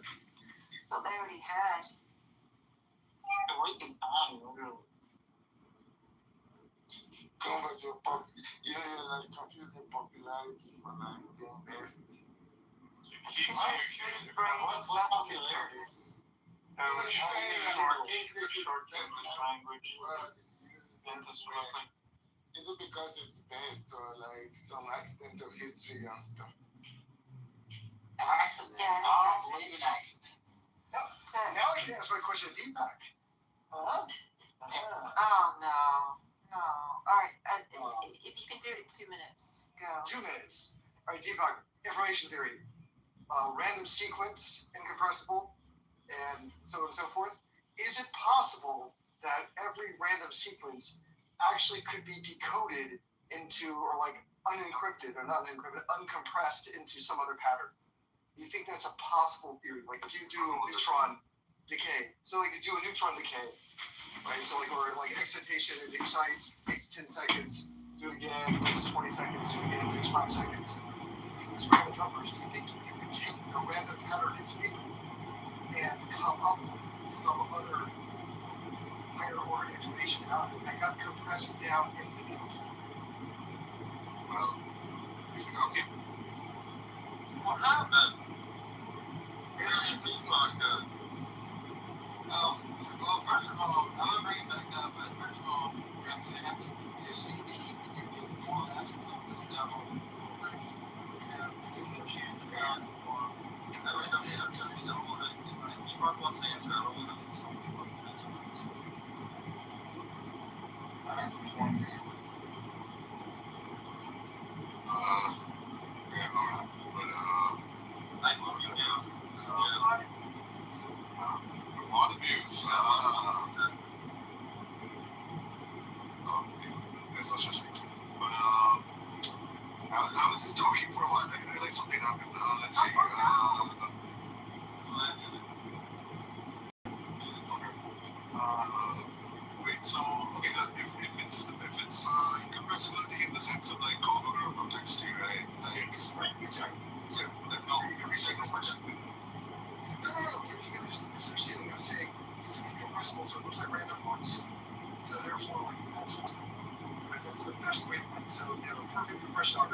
So if I take English and compress it, it's like in the ideal compression, it would look like a random sequence.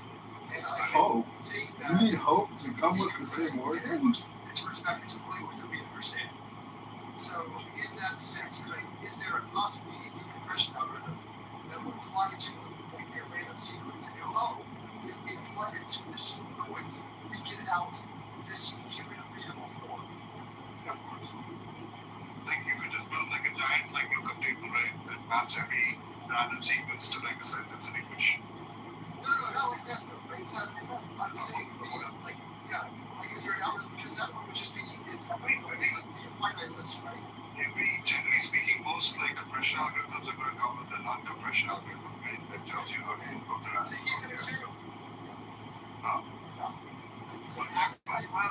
Yes, but like, okay, so, and I think, yes, if you're talking about purely whether there's computable functions that do that, yes, I think it's, I think if there is a compression algorithm, then there's an uncompression algorithm.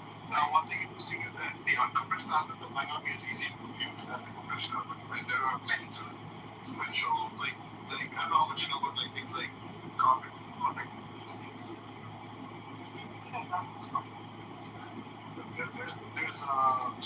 There's like certain classes of functions that are like they're called one-way functions, right? They're very easy to compute in one direction, but very, very hard computation in the other direction that they take. I see all the exponential, right? Yeah. So some compression algorithm might be like that, but we have compression, right? But not But imagine I'm starting with a random sequence, and I'm saying, I need to know how this got compressed. Here we go. They do not stop. They just keep going. They just keep talking non-stop. They just talk. They want to talk, so they keep talking. Never stop. Won't stop. Can't stop. Before, but I've heard people say almost.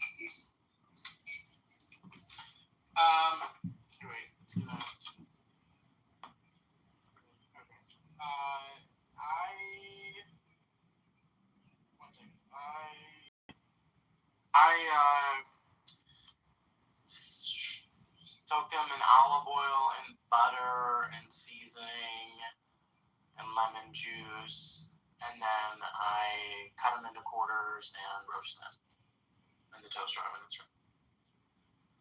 And yeah, Beth DM'd me. She said you guys were talking about me. What the heck?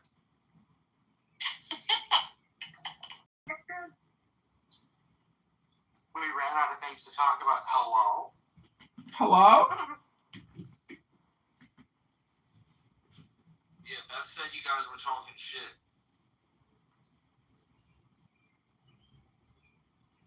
Oh, I did not, you weirdo. We're talking about Brussels sprouts. No, you DM me, Beth. I got the message. It's okay.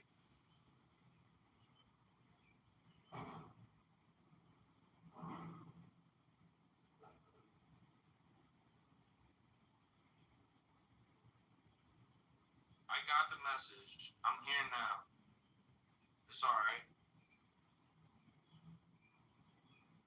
Oh, that's amazing. We were talking about Brussels sprouts, that divisive mix. And I don't know how to make Brussels sprouts. I was listening to his recipe.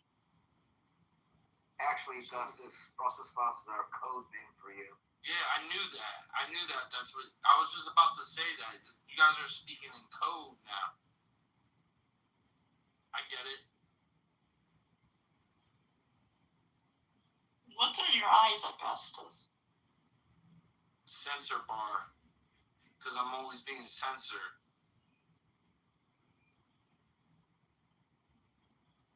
Because I got the forbidden information. The forbidden knowledge.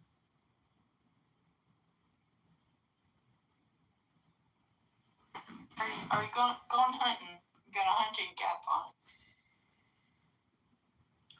Well, it is hunting season. What are you hunting?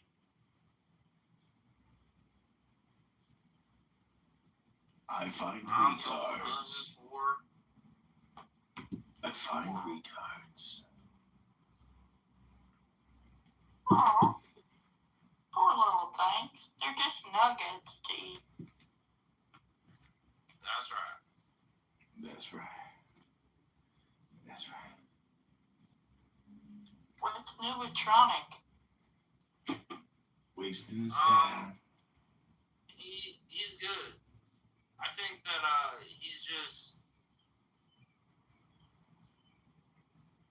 disappointed with the community.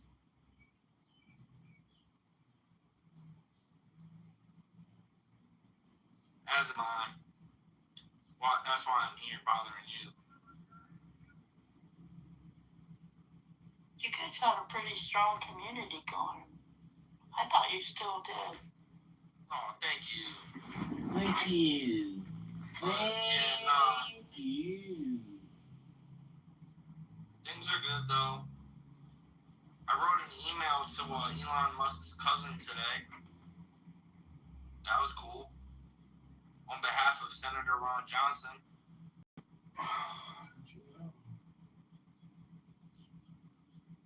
That's fun work if you get paid for it. Yeah, I got paid for it.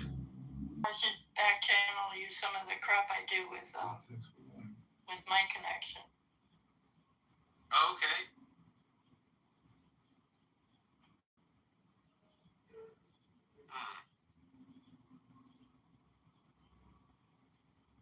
People don't like Mike Pence. No. I had him in a room once, thinking about doing that again if people have enough questions. But doesn't appear people's very interested. Hello? Oh, Augustus. Yeah, mom me up, D-Rob. Okay. Co-host me. There you go. Okay, let's go. Pew, pew, pew, pew.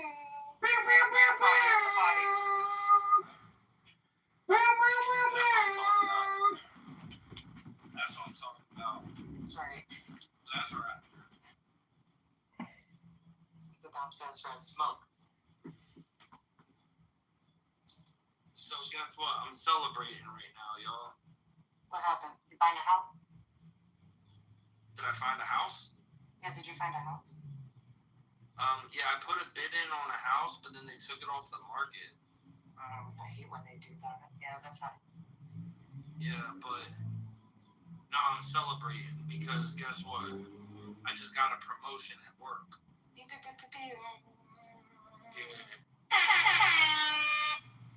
Comes with a pay raise and everything. That's hot. Yeah. Hey, how you doing? So, yeah, I'm just chilling right now, enjoying the good weather. It's nice out. It's hot. So, I was on Piers Morgan a couple of days ago with a panel. We're all talking about there was an ex-CIA agent, some guy, just like hated the way the whole investigation was on JFK. A bunch of shit that I should not have bought, but I definitely want them out there. Invocation of Satan hail, the mighty one, ruler of the unseen.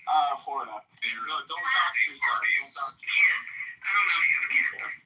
And your kids are... You going to Miami? Tampa. Okay. Going on tour, Augustus. I'm going on tour. Sucking dick!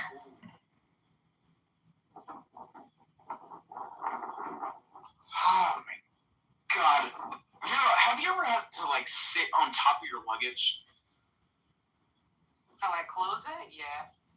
Yeah, this is insane. Are you getting too much clothing going to Florida? You're supposed to bring less clothing when you go to Florida. I just went and got socks, and everything I'm wearing needs black socks. So as opposed to white socks, So I'm gonna leave the White Sox. Okay. I have literally like an hour to get to the airport. I still have to buy edibles. Yeah. Oh, hey, Augustus, how's it going, buddy? What else, Augustus? Hey, girl. How you doing, bro? What's up, Marcel? Not much, man. Just out knocking doors. He's knocking doors! I'm celebrating. Good! What are we celebrating? I got a promotion. Dude, fucking proud of your ass. Glad you got it. Thank you. Yeah, and I wrote an email to Elon Musk's cousin today on behalf of Senator Ron Johnson. Restaurants in Chicago downtown that is owned by women. And nice, so you're on the Hill officially. With drinks named after. No, they don't want me on the Hill in an official capacity. The ethics committee said that it's a conflict of interest because I ran the RFK campaign. Yeah. I'm biased, allegedly. So they don't want me on the Hill in an official capacity, but I've got a good relationship with his communications team, and they've asked me to do a bunch of help for them, which I'm getting paid for from a third party. Good job, Ron. Glad you're doing it. Yeah, Ron John's the man.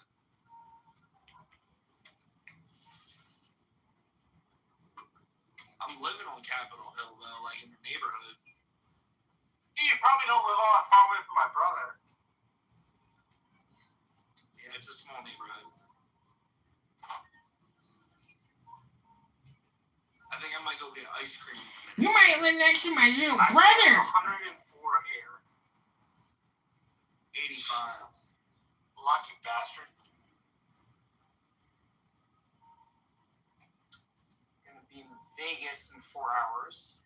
Should be interesting. Augustus, how windy is it? Windy? Yeah. In DC, it's not that windy. Yeah, I'm north of you, and it's really windy here.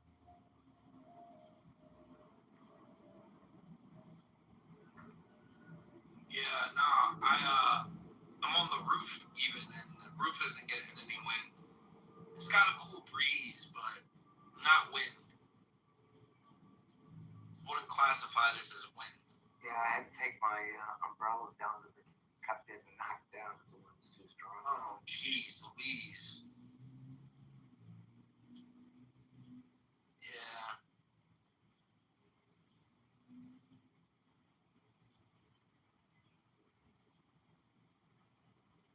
Yo, what's up, Edie? Look, I'm a mod. Oh my goodness. I didn't need your help this time. It was a charity mod.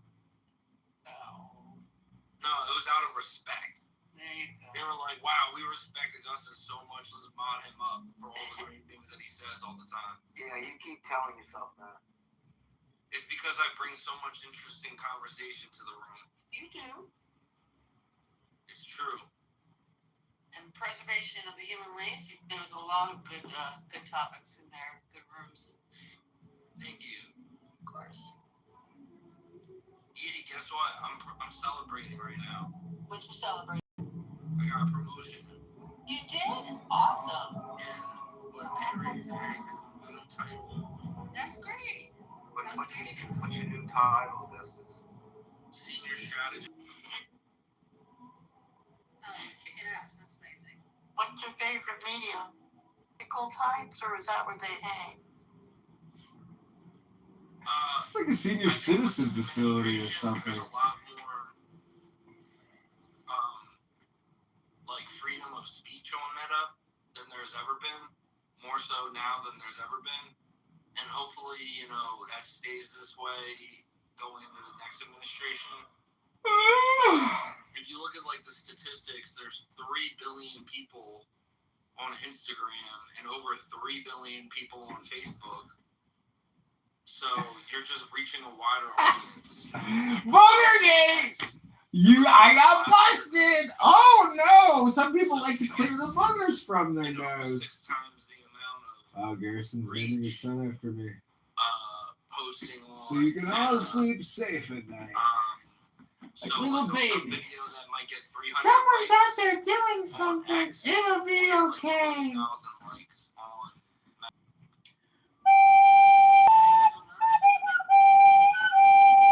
No, it's a heavy censorship platform.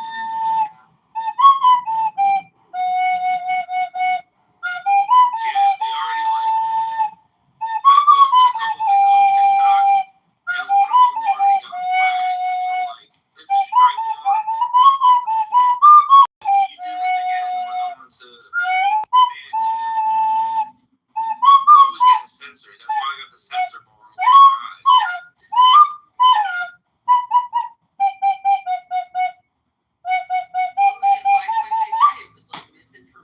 Ugh, chicken.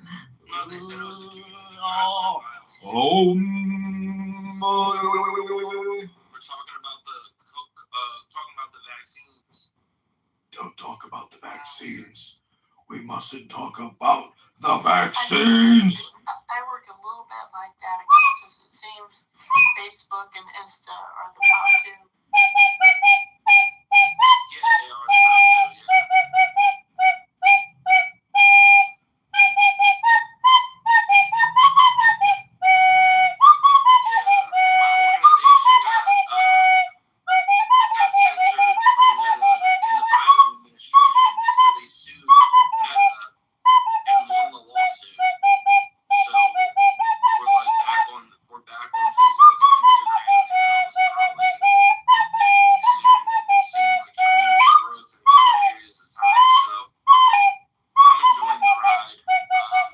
Children's Defense Network. This opportunity, you know.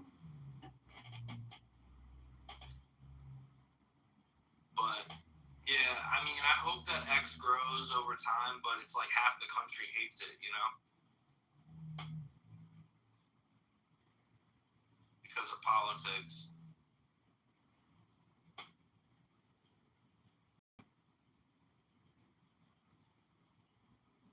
You think that's why, or is it function? I don't find X very friendly. What is it? You got to get 5 or 7 deep before you can talk.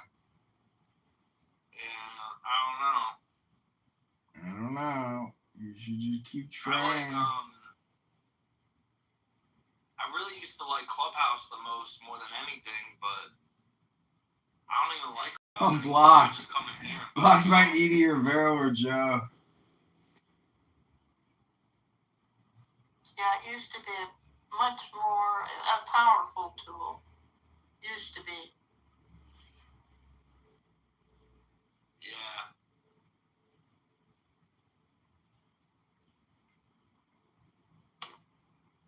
I'm working on a movie.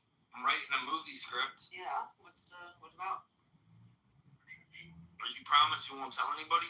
Of course not. Oh, it's all of your friends will never tell It's anybody. Dons in the audience and whoever they tell. So, have you guys ever heard of Ellis Island? Of course. Invocation of Satan Hail, Well, mighty one. in the early 1900s, a lot of immigrants would come over and go through Ellis Island to become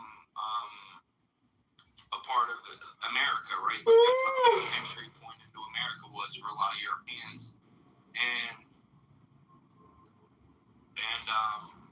like that's how my grandparents came over and stuff from Italy. And My dad came to Ellis Island too. right, so nobody knows about Swinburne Island. I've never heard of that. Yeah. So Swinburne Island was actually, if you had some sort of medical deformity, genetic issue, if you were sick in any way, it was the quarantine that was off the coast of Ellis Island, and you would be sent to Swinburne Island. Oh, okay. So the movie is about basically you get sent to Swinburne Island. Invocation of Satan. If you were a little different, but it wasn't for quarantine purposes exclusively, it was the U.S. government and military doing human experimentation. Oh, wow. With aliens. Oh, okay. In collaboration. In the human-alien hybrid agenda. Augustus, have you heard of the book Swindle to New York? No. It's a nonfiction book by a guy named Tucciaroni, and it's about the Italians that came to New York between 1893 and like 1905. Excellent book about all the fraud in Italy and people coming to New York and to Argentina, and poor Italians who paid the equivalent of a coyote to get them to Argentina would sign up, and they didn't read or write, most of them, and give their life savings to, and they had all of these young Italian men with no money, and it was a big problem in New York. They had to house them all, and it's an excellent book on the fraud, and if you have an Italian background, it's a terrific book to read. Swindle to New York. Wow. Yeah, I'll check that out. Thanks for sharing that. It might help you with the book. It's got some. It's very well documented. It's a really well written book. Period. It's an excellent book. I'll get a link and put it in the chat. Excellent book. Put the link in the chat. Good one. Good one, Pizza Man.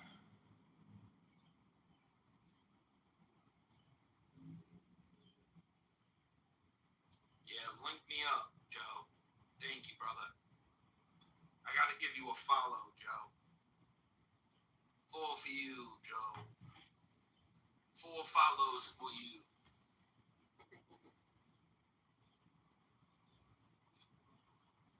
Yeah, Beth was telling me earlier, Edie, that you were talking shit. Yeah, about Yeah. Well, you know, if I gotta talk shit, I gotta talk shit. What do you want me to do? What was that whole shit going down earlier yesterday with Pussy and Kristen? You popped in there? Yeah, I kept on trying to interject and nobody would let me speak because Pussy was pimping out. When Bussy's going, you can't. Yeah, nobody can interject. Yeah, Kristen got her ass reamed. Yeah, Bussy had a hard on for her. I was there for a while. I mean,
Midnight talk on the floor. I draw a door. You step in like a spell. With your eyes on my core. Calling on the table. And the candles lean. I hope I cry. Stirring smoke between. Your hands speak thunder. My answer back. Hot like a seizure. Beating off the track. All power, all power.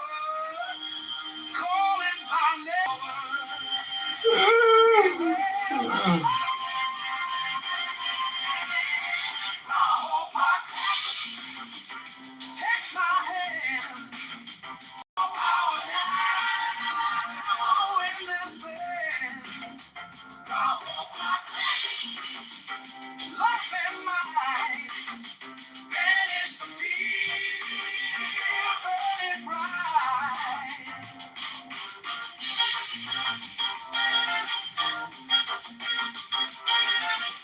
You move like a comet in a velvet coat. I sing your secret from the throat of the note. Copper shaking when you laugh that way. Power of the bull rush. Even the moon jumps at the edge of day. I don't need a crown. I don't need a throne. If you say my name, I come home. I come home. All power, power, all power under the skin.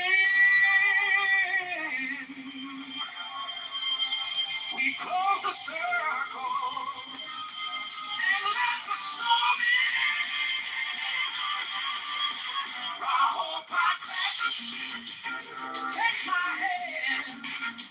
All power now in this bed. I hope I love and light.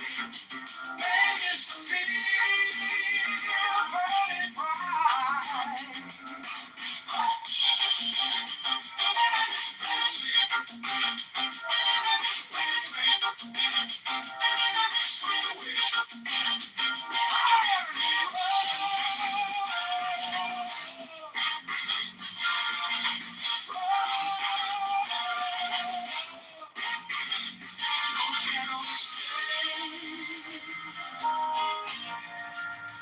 No shadow stay.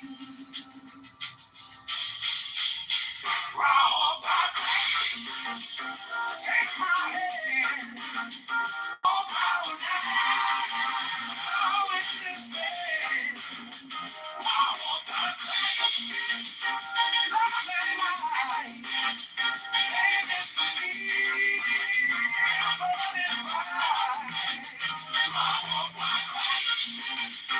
We ascend. Magic prison. Never end.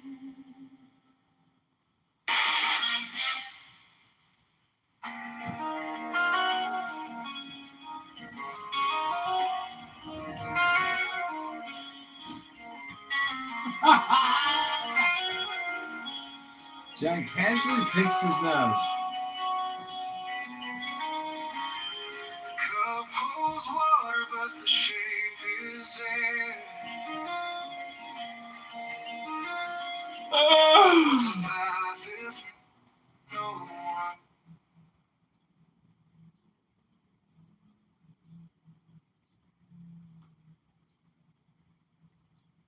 He's offline, but I'll see if he gets the ping. I'll message him. I'll say I've messaged this one through here. Alright. Sweet. Just if you see him, just tell him I said what's up. I will. He's a good guy. I like him. He's a good person. You remember David Duncan? Yeah. Mm-hmm. Me and him saved David Duncan's life one time.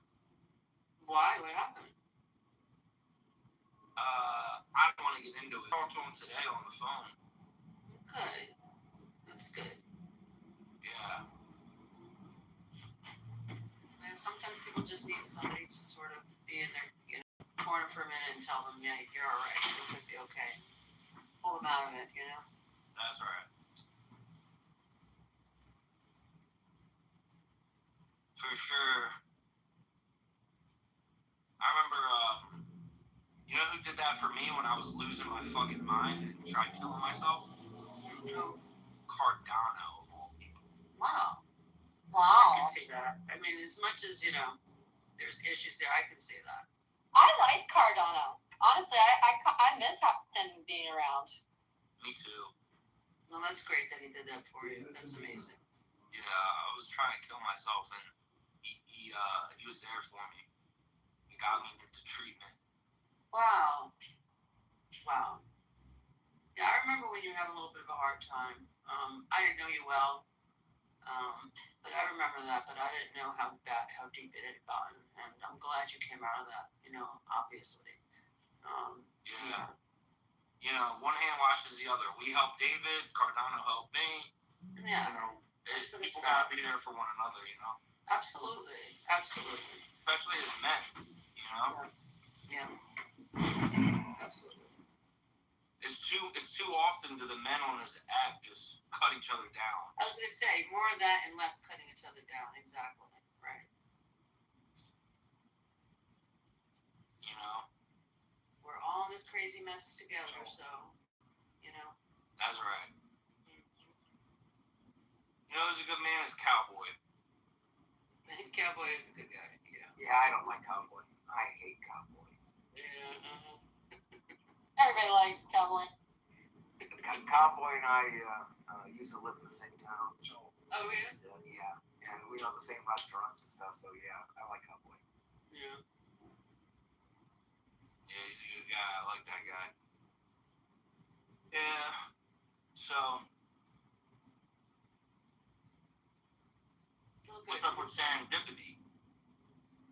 She's doing good. She's doing well. Yeah. Every time I came in the room recently, she's been quiet. She was probably just doing things. There was a sort of family death that she was dealing with. Yeah. I could sense that. Also, she's got a project she's working on. It's a big top secret app she's creating. That's taking her time.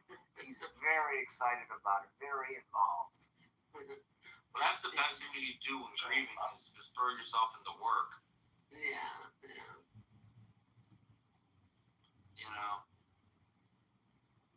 Idle hands will kill a man. When you're grieving and you're just sitting around, it makes it so much harder to deal. Her daughter just graduated high school. Her youngest. So. That's right. So that's great. And her dating is going to commence now that she's got her leaving the house. I'm not sure if it starts in September when she goes to college or what, but we have all that to look forward to. New York this weekend. Oh yeah? What are you doing there? Visiting family. We're doing a barbecue on Saturday. Big Italian barbecue. Where in New York you going? We'll be in Brooklyn, but we're going to the barbecue right outside of Manhattan, New Jersey.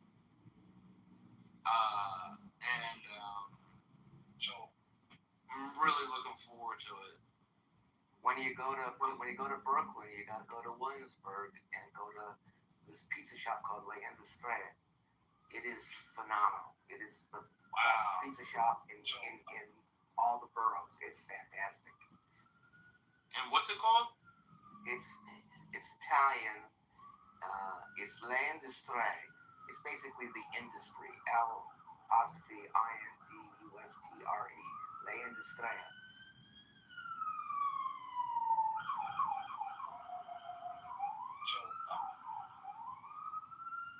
Alright, L''ANTE.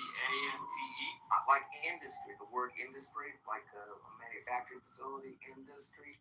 La Industria. Yeah. I got it. Yeah, okay. It's an odd name. Most people have a hard time saying it. Williamsburg, right? Yep. It's fantastic. It's worth the trip. I would not be telling you. They do a slice of pizza. My favorite one they have is it's a slice shop. So they reheat the slices. So they reheat the slice and then they put a dollop of burrata cheese on top with basil. Very simple, very elegant, and unbelievably good.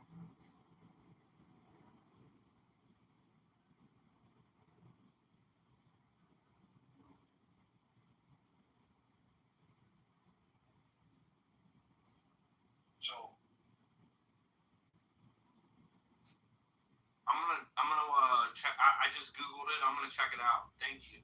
Oh, you will not be disappointed. You'll be talking about it forever. I've been there once, and I talk about it forever.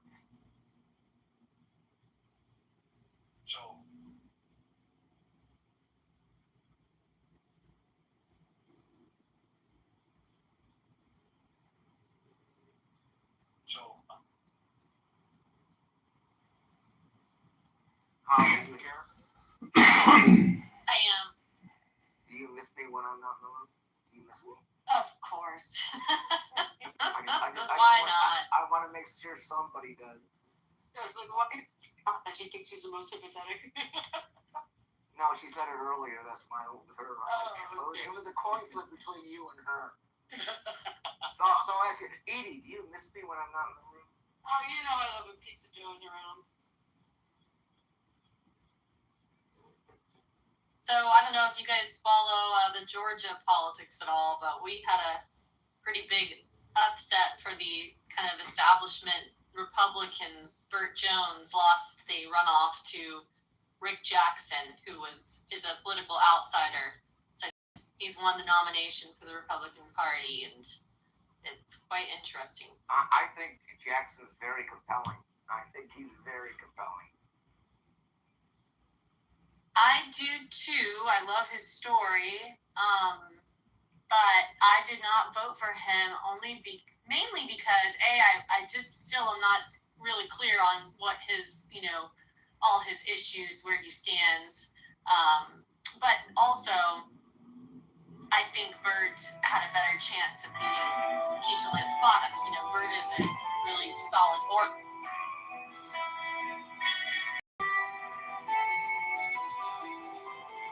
I am the charioteer of these, Lord of the past and of the future.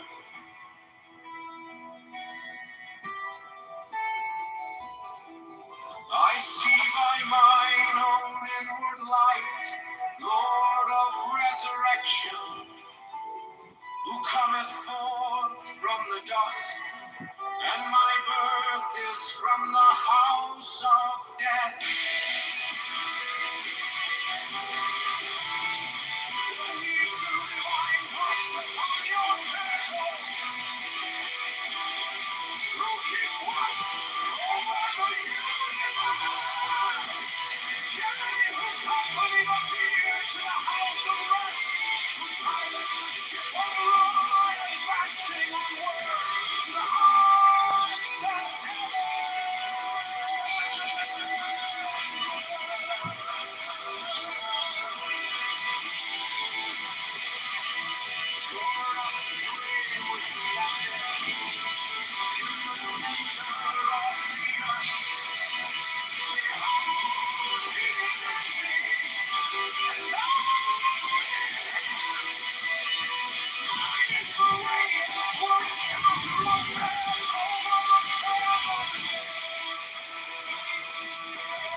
I call thee.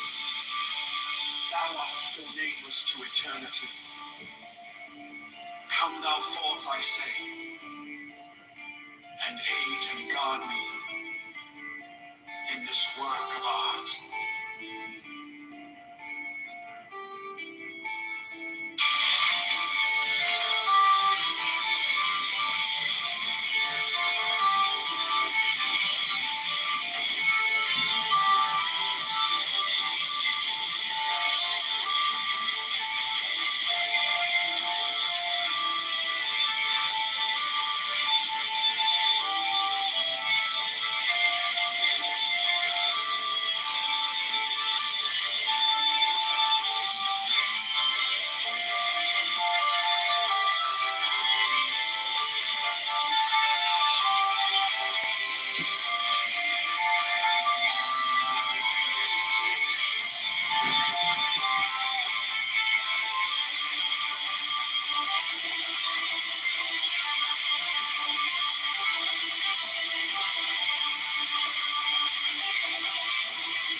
I am the charioteer of the East, Lord of the past and of the future. I see by mine own light, Lord of resurrection, who cometh forth from the dust, and my birth is from the house of death.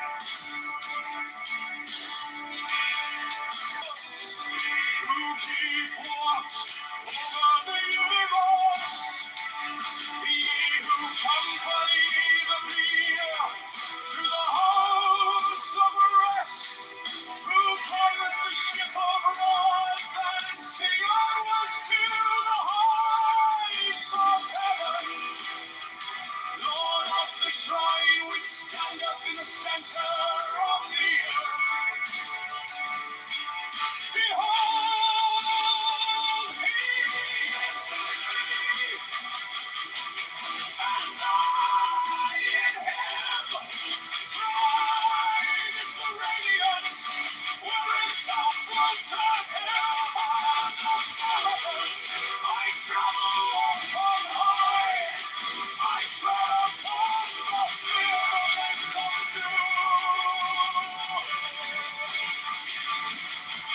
rays of flashing flame, with the lightning of the new, ever rushing on, in the splendor of the daily glorified wrath, giving my life to the dwellers of the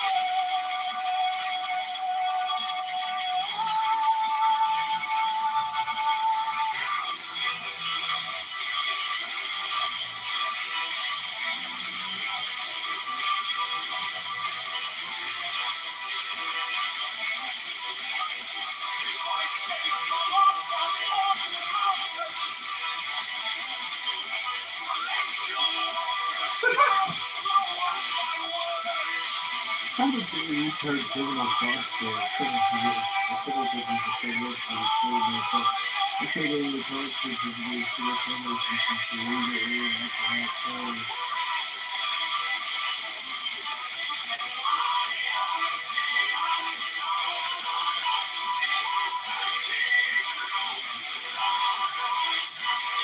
that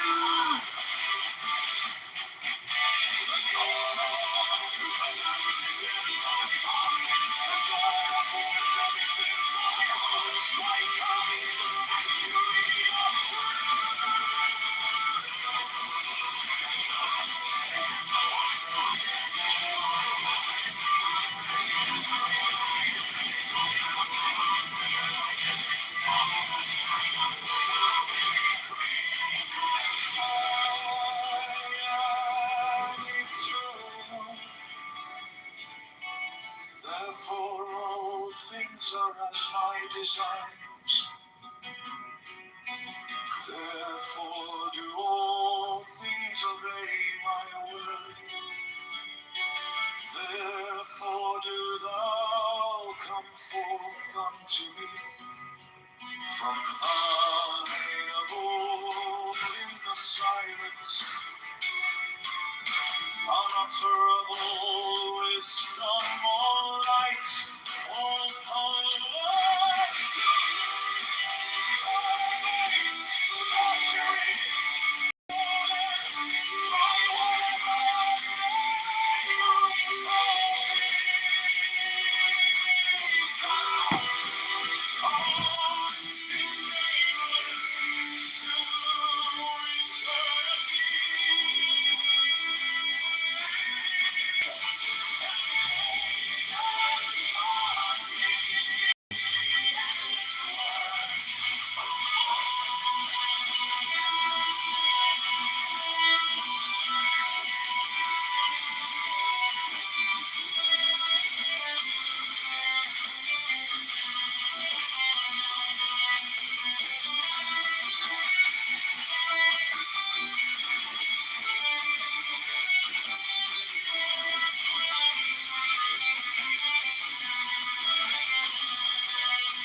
Hello?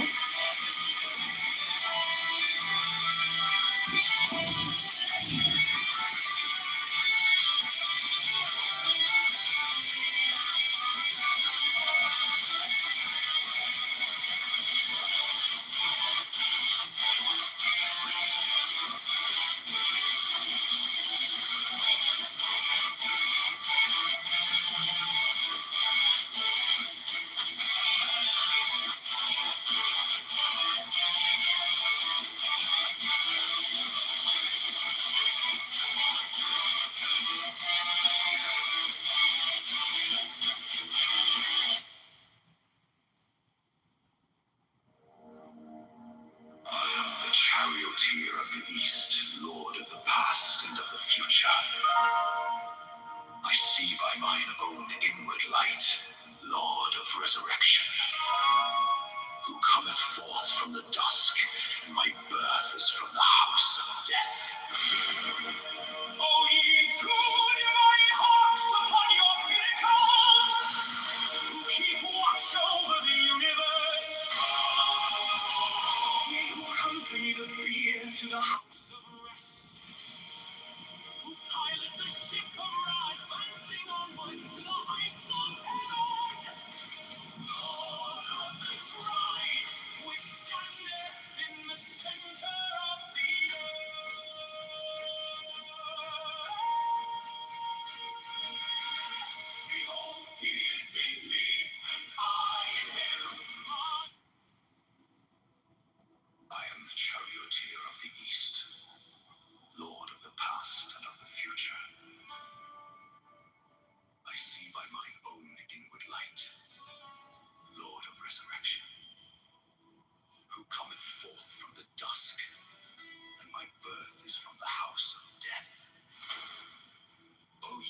two divine hawks upon your pinnacles, who keep watch over the universe.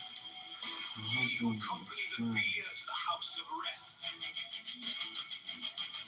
pilot the ship of Ra advancing onwards to the heights of heaven. Lord of the shrine which standeth in the center of the earth.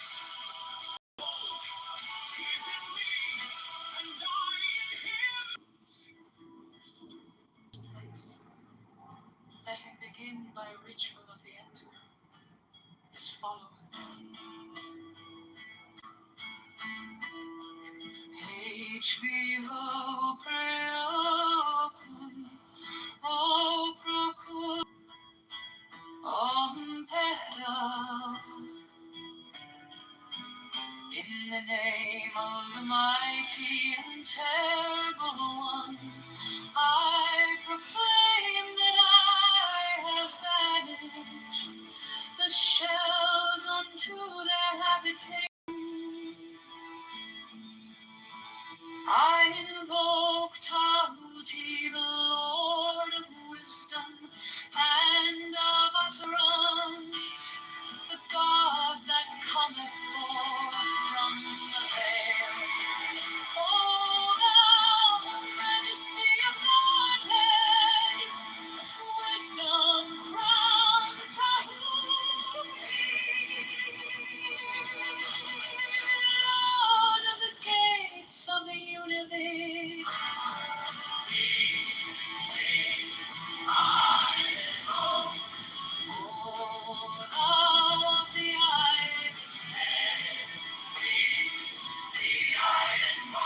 Thou who wieldest the wand of double power, thou who bearest in thy left hand the rose and cross of the light in me. Thou whose head is an emerald, and thy nose is the night sky blue.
Sitting in a bar, and we know more about the target than they know about us. That, right?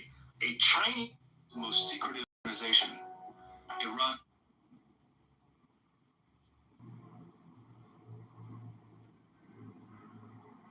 So I was on Pierce Morgan a couple of days ago with a panel. And we're all talking about there was an ex-CIA agent, some guy that.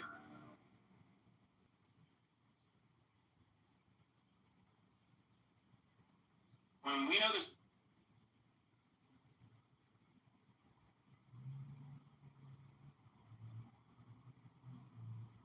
When we know.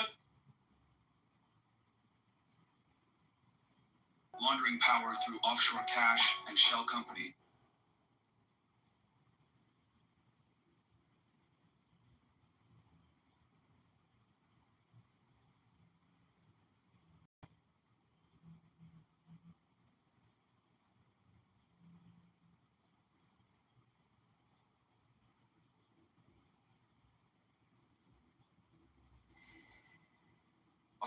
trash.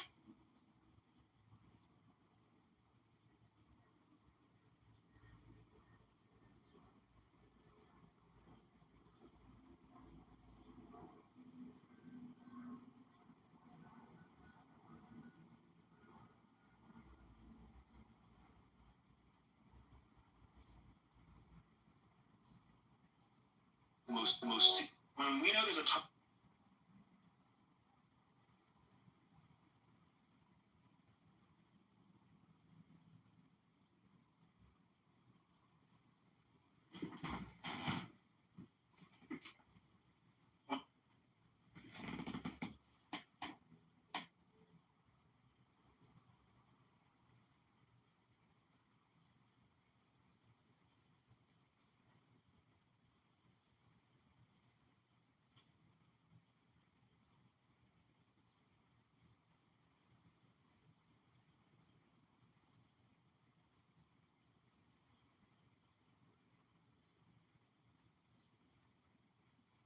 When we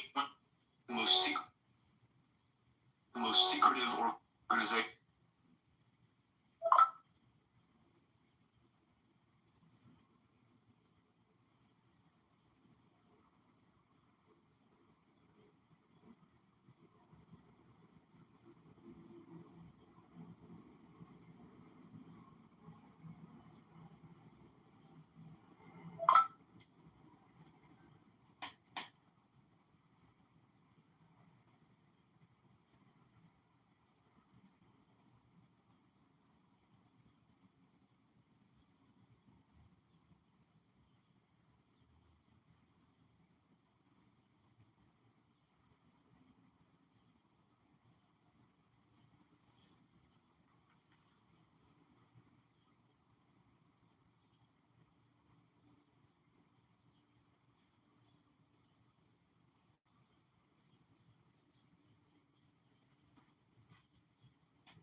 Sitting in a bar.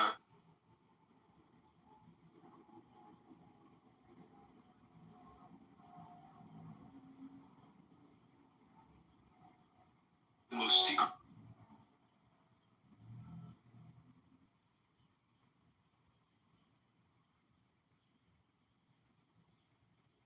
The most.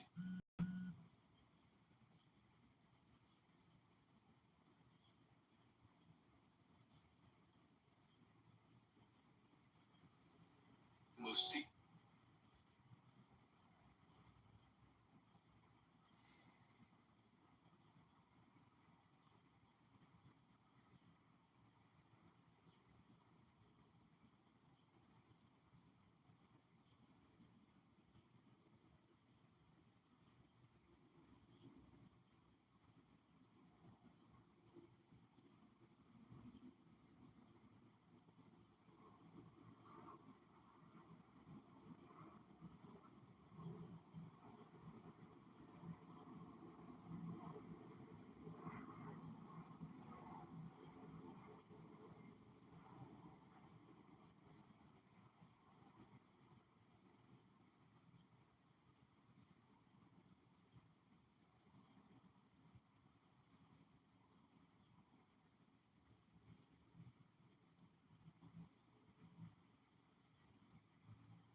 we know more about the target than they know about us. That's a scenario that we call information superiority. So we can walk in there and we can launch a surprise attack and basically pitch them on a cold approach.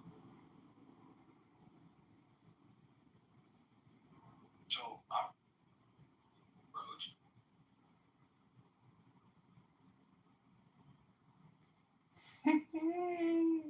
Most Sweet home, Chicago. We know that.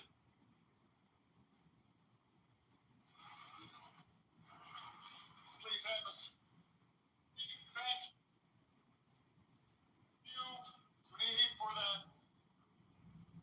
Outstanding. Most secret.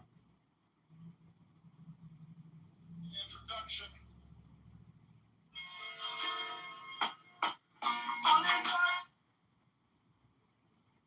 Most.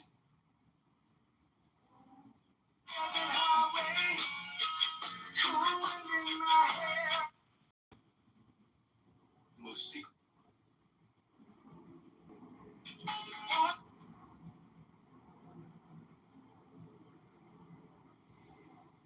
Most secretive organ. Most secret.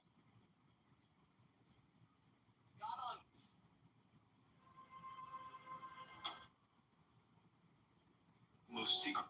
Obama. Most secret. Yes. Everybody is absolute. Most secret.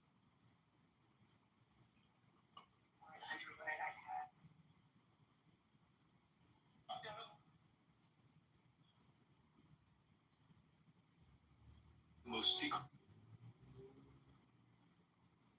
I am not immune to anger or doubt. Most secret.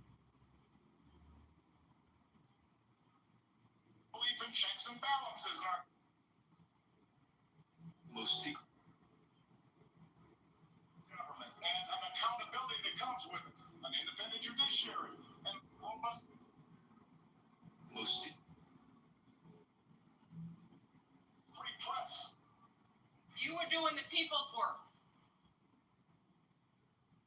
Most secret. Rescuing our economy. It's great because the library kind of. We know. Makes Obama's two-term finally be holding its grant. Most secret. Opening ceremony. Hey, it's Christian Mitchell. Your candidate. Most secret. Running for lieutenant governor here in the state of Illinois. Very special day for me, the Obama president.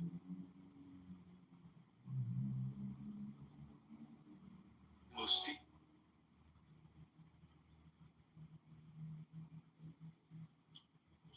Yeah.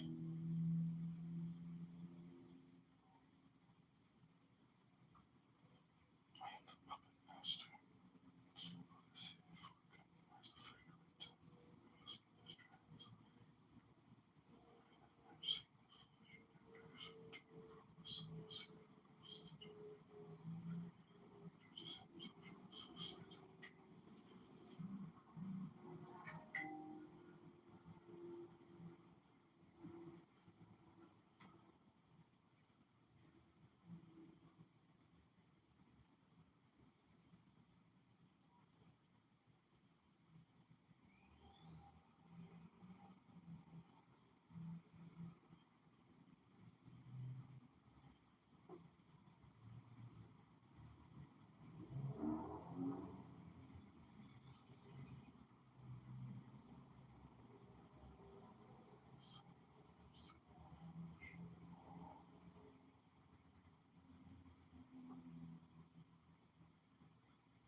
the most secret.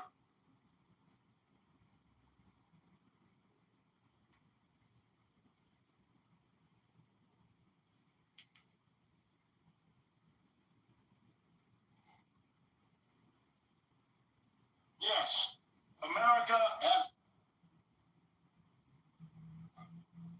made its share of foreign policy.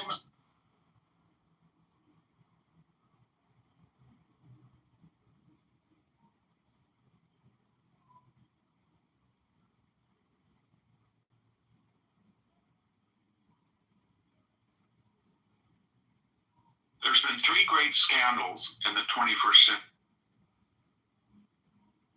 The first was the Russian collusion hoax that was prompted by Hillary.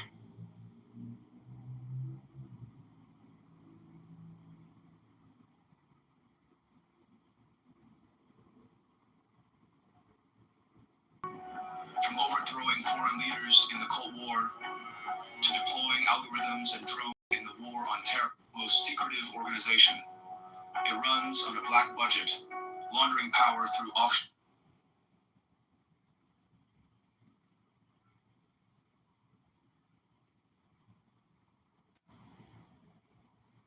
The most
I was on Piers Morgan a couple of days ago with a panel, and we're all talking about there was an ex-CIA agent. The astronauts were horrified to discover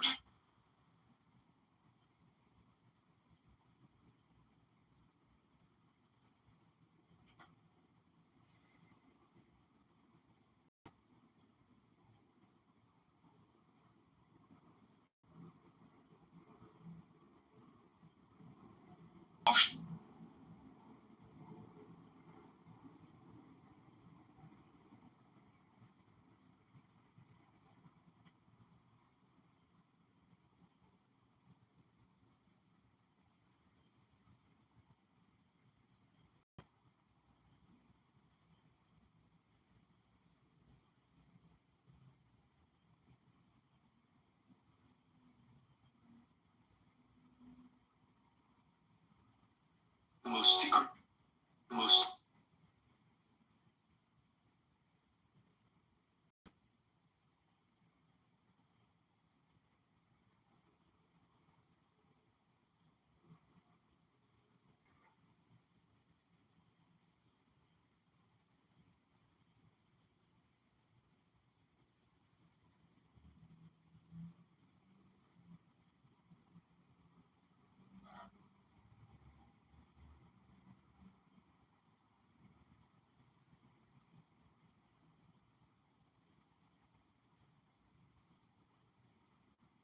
We often say budgets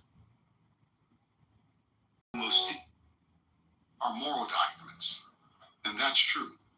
But in this moment, this budget is true. Donald Trump will never know love like Michelle and Barry's. Something more. the most secret. You were doing Inside the gates, different scene.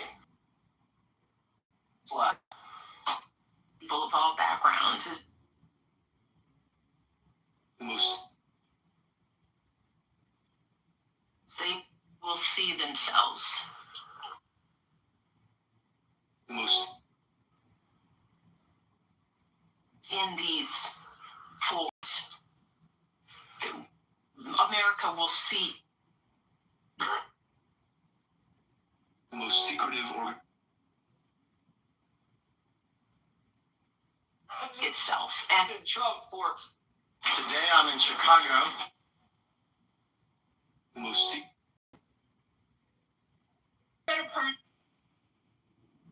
The most. And have given us all an example. Just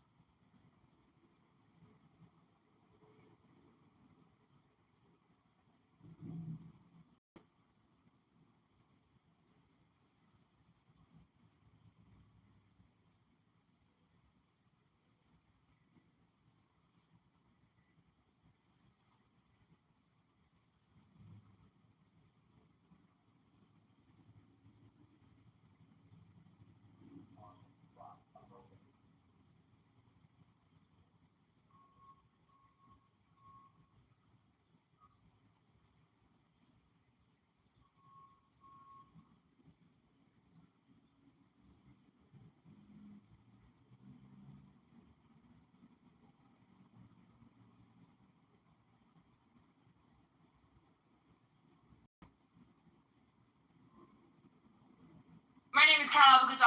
I was running for Congress in the 9th District of Illinois, and one of the most common questions I've been getting over the last week and a half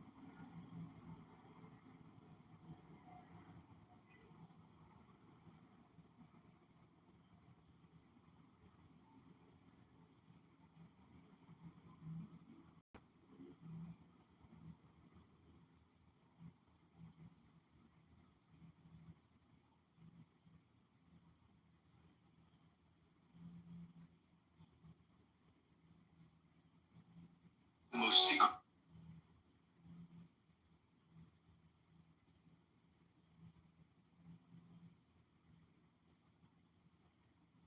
The most.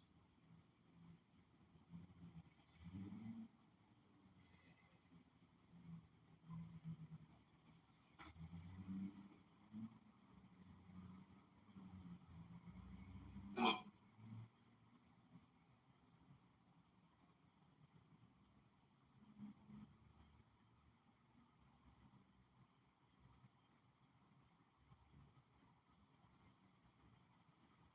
The most secret.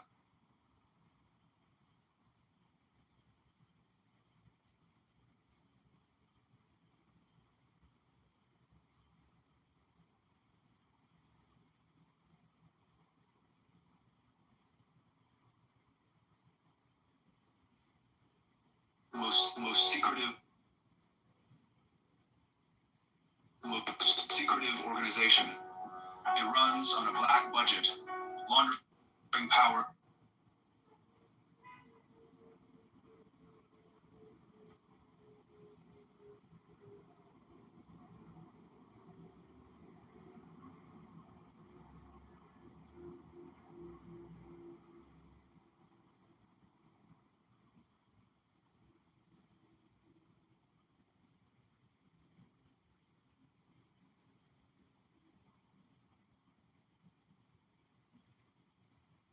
The most secretive organization.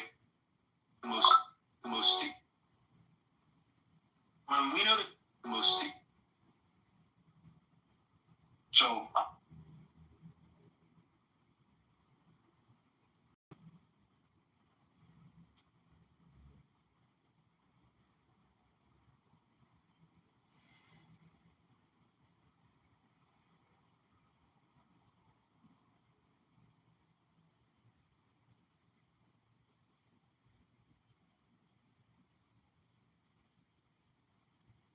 the most secretive organization. From overthrowing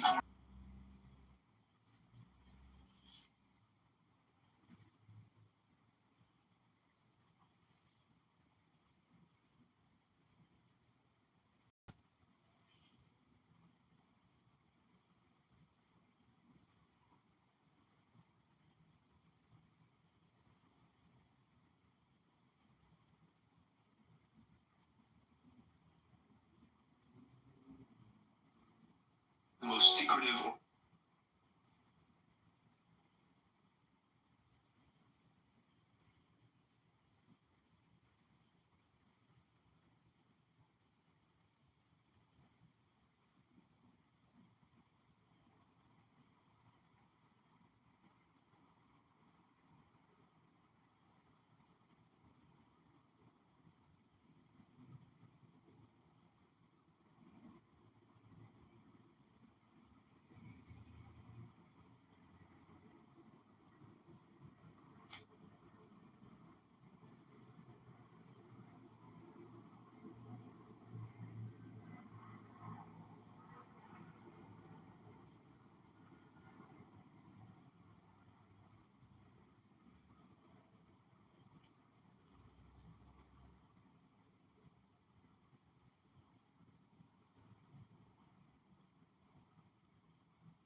Most most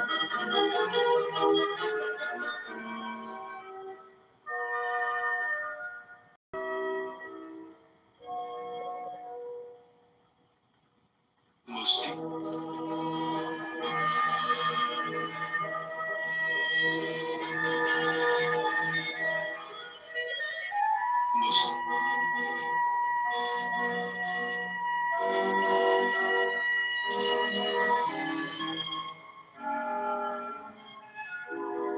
most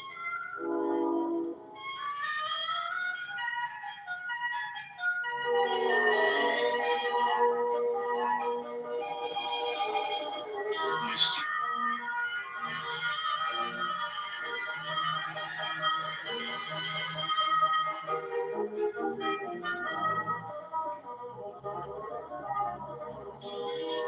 most secretive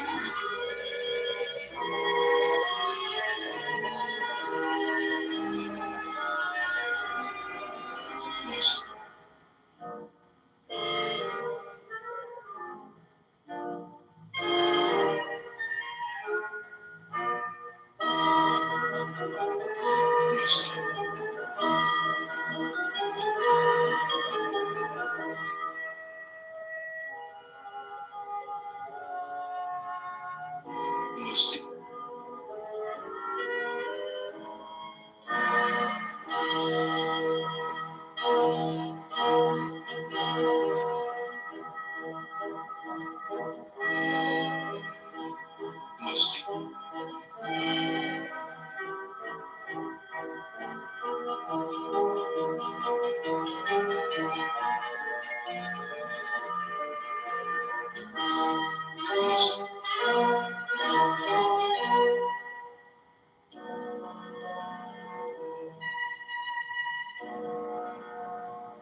most most most most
most most most secretive organization. It runs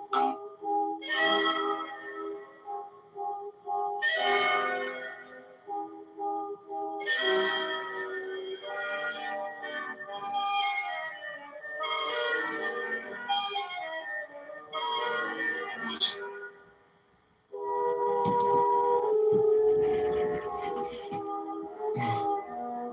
There's a lot of time posted. That's right. I remind everybody when the country burns, when the whole thing comes crashing down, when the economy completely goes bankrupt, when the stock market implodes and everybody's retirement goes to hell, there's no more future, and panic sits in. Somebody call John Kitover quick! He was right! He was right!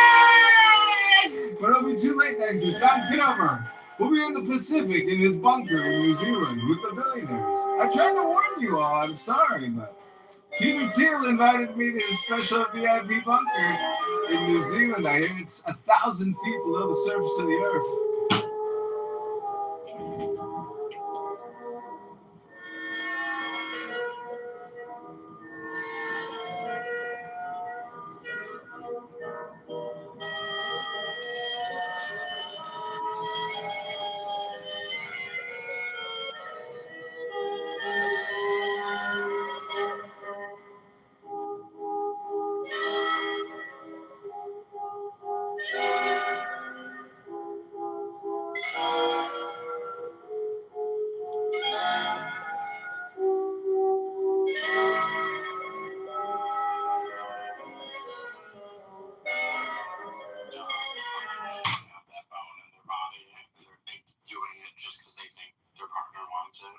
It's awful.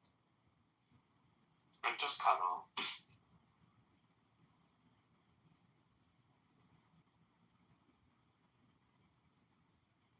Most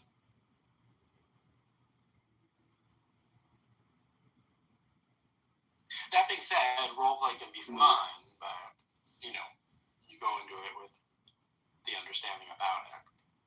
Roleplay would be hard. I'm just in general a terrible sexual partner across the board. But because like roleplay would also be difficult for me. Like I would have such a Well, you are a guy pretending to be a woman, so there could be complications because of gender identity. That's right. So even if there's a multiverse and the laws differ between individual, that doesn't mean that saying to me is that the laws of physics, right, are more apply, if you have such and such initial and subsequent conditions, right?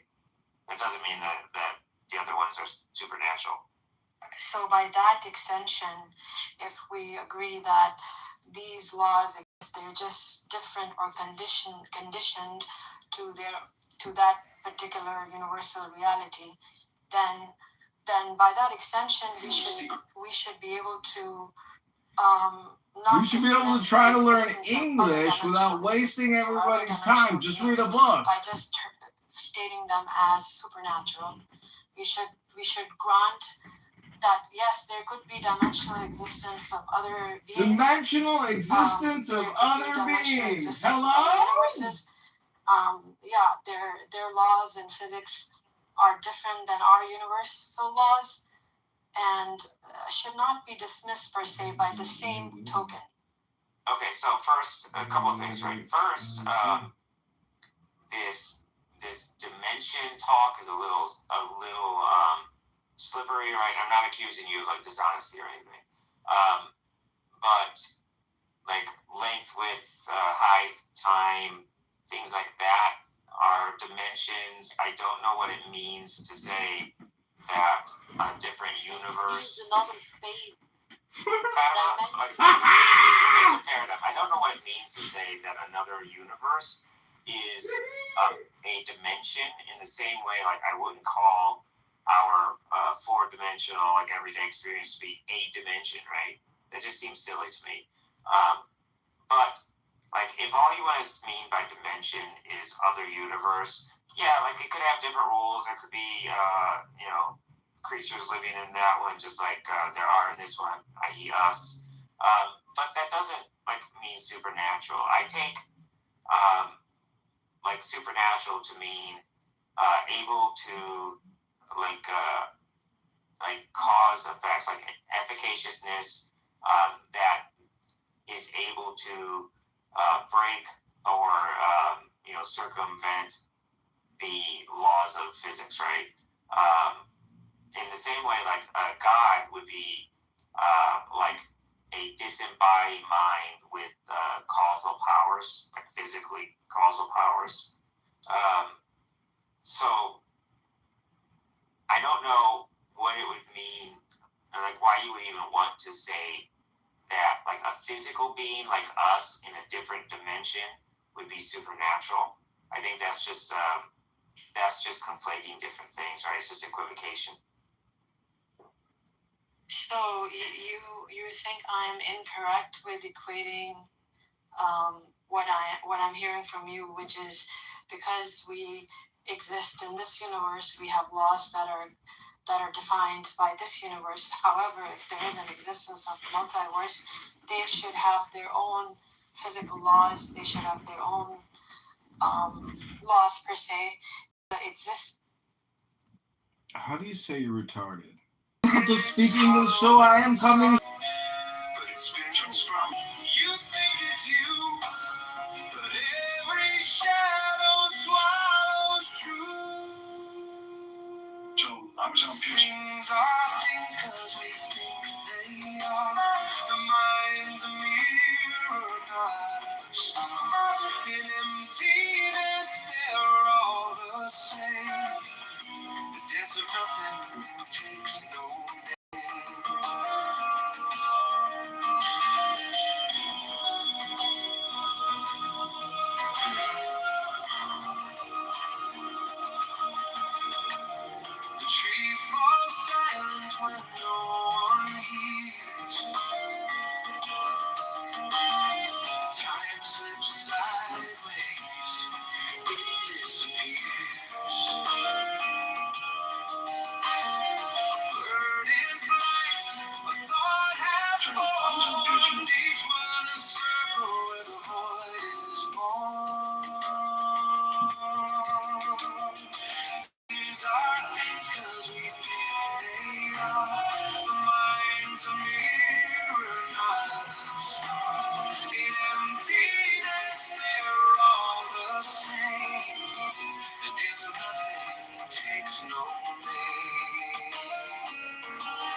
inside the silence, the echo. Well, you're not throwing it in my face. Supplies that try to treat you like shit. Stop. Well, Hello? I mean, yeah, you're cursing at me and stuff like. Because you fucking swear and you say the N-word every 2 seconds. Really? I'm trying to speak at your level. Whoa. When did I see you? When did you say Oh. I called your ex a fucking pedophile. That's what I called you. Ooh. That's what I said. That's all the cursing I said. Damn. Yeah, that's fine. That's fine. You can obey Go this. confess your sins. That's fine. I'll kiss the black stone. That's what I'll do. Wow. I don't give a shit about Blackstone. Zaba, did you do it? Think about it. Like anyone can go to the confession booth, but no one can really kiss the black stone. Like you have to get up there. You have to be healthy. Yeah. What? I was just gonna ask if you did any squats today to work on that ass. I went on a 24-kilometer run or bike ride.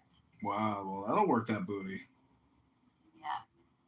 You should talk to Daniel. What's up, Daniel? What do you want to talk about? Do you want to talk again about my petitions for Congress for the 100th time? There's a target sitting in a. Well, anyways, I just want to say, like, have you guys ever tried to use Clubhouse but like not speak the entire day and then just observe how other people behave? So. Hello?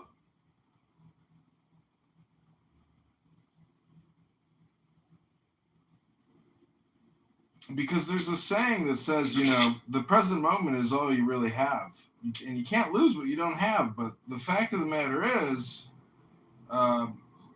you know, if you're here every day, that's your presence and your awareness and your concentration. You could say it's meant to be here. Now, as the laziest person here who just clicks a button for a living, I mean, I have literally simplified my career to just clicking a link, aka a button. Many of you here are still so vigorously interested in having these never-ending debates and playing the same little game over and over and over and over again. It's like playing the same video game day in and day out, watching the same movie or the same television show forever. When do you finally hang up the phone and say, not today. I'm going to do something new with my life, something more creative than what I did yesterday. I'm going to push the boundaries of creativity. Have you ever thought about it that way? Hello?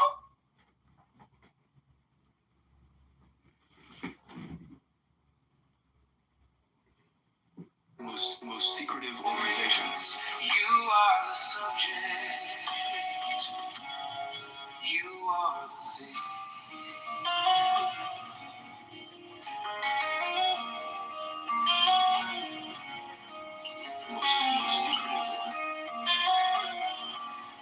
Most secretive organization. It runs on a black budget, laundering power through offshore cash and shell companies.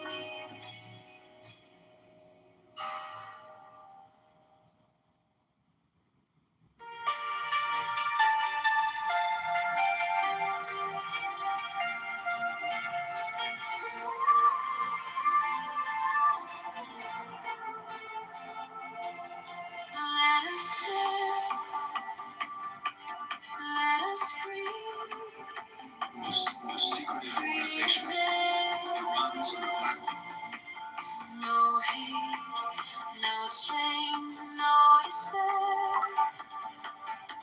Among the shadows, we shine so bright. We carry peace into the night. Happily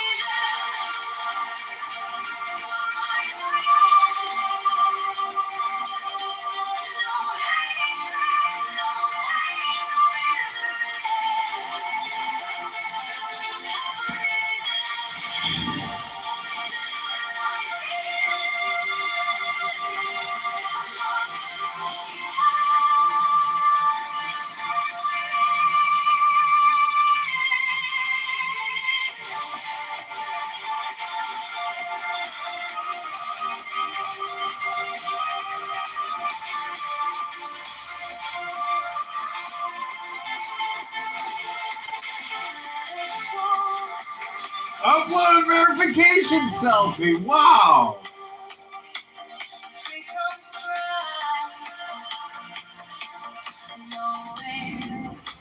Getting censored on Instagram. They deleted my account. Selfie verification. You've upset Obama. You can't be Obama's CIA.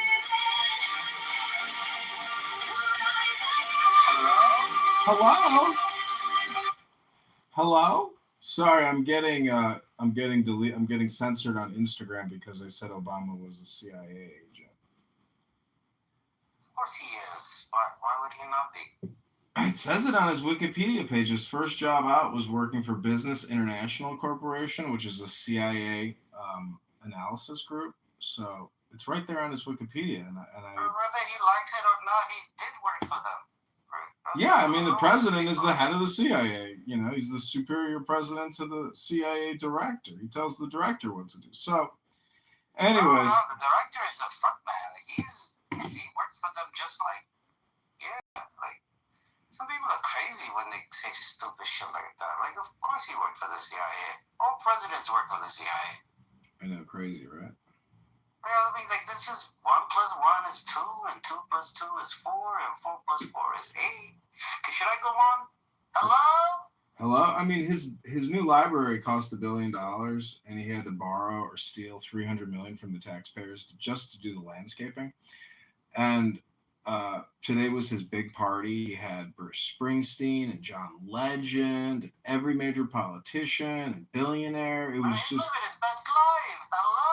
hello. And so, anyways, his mother was a prostitute that ran a honeypot for the CIA, because I've got naked photos of her. Have you ever seen naked photos of Obama's mom? No, please stay with you. Oh, no. Never seen them? That's okay.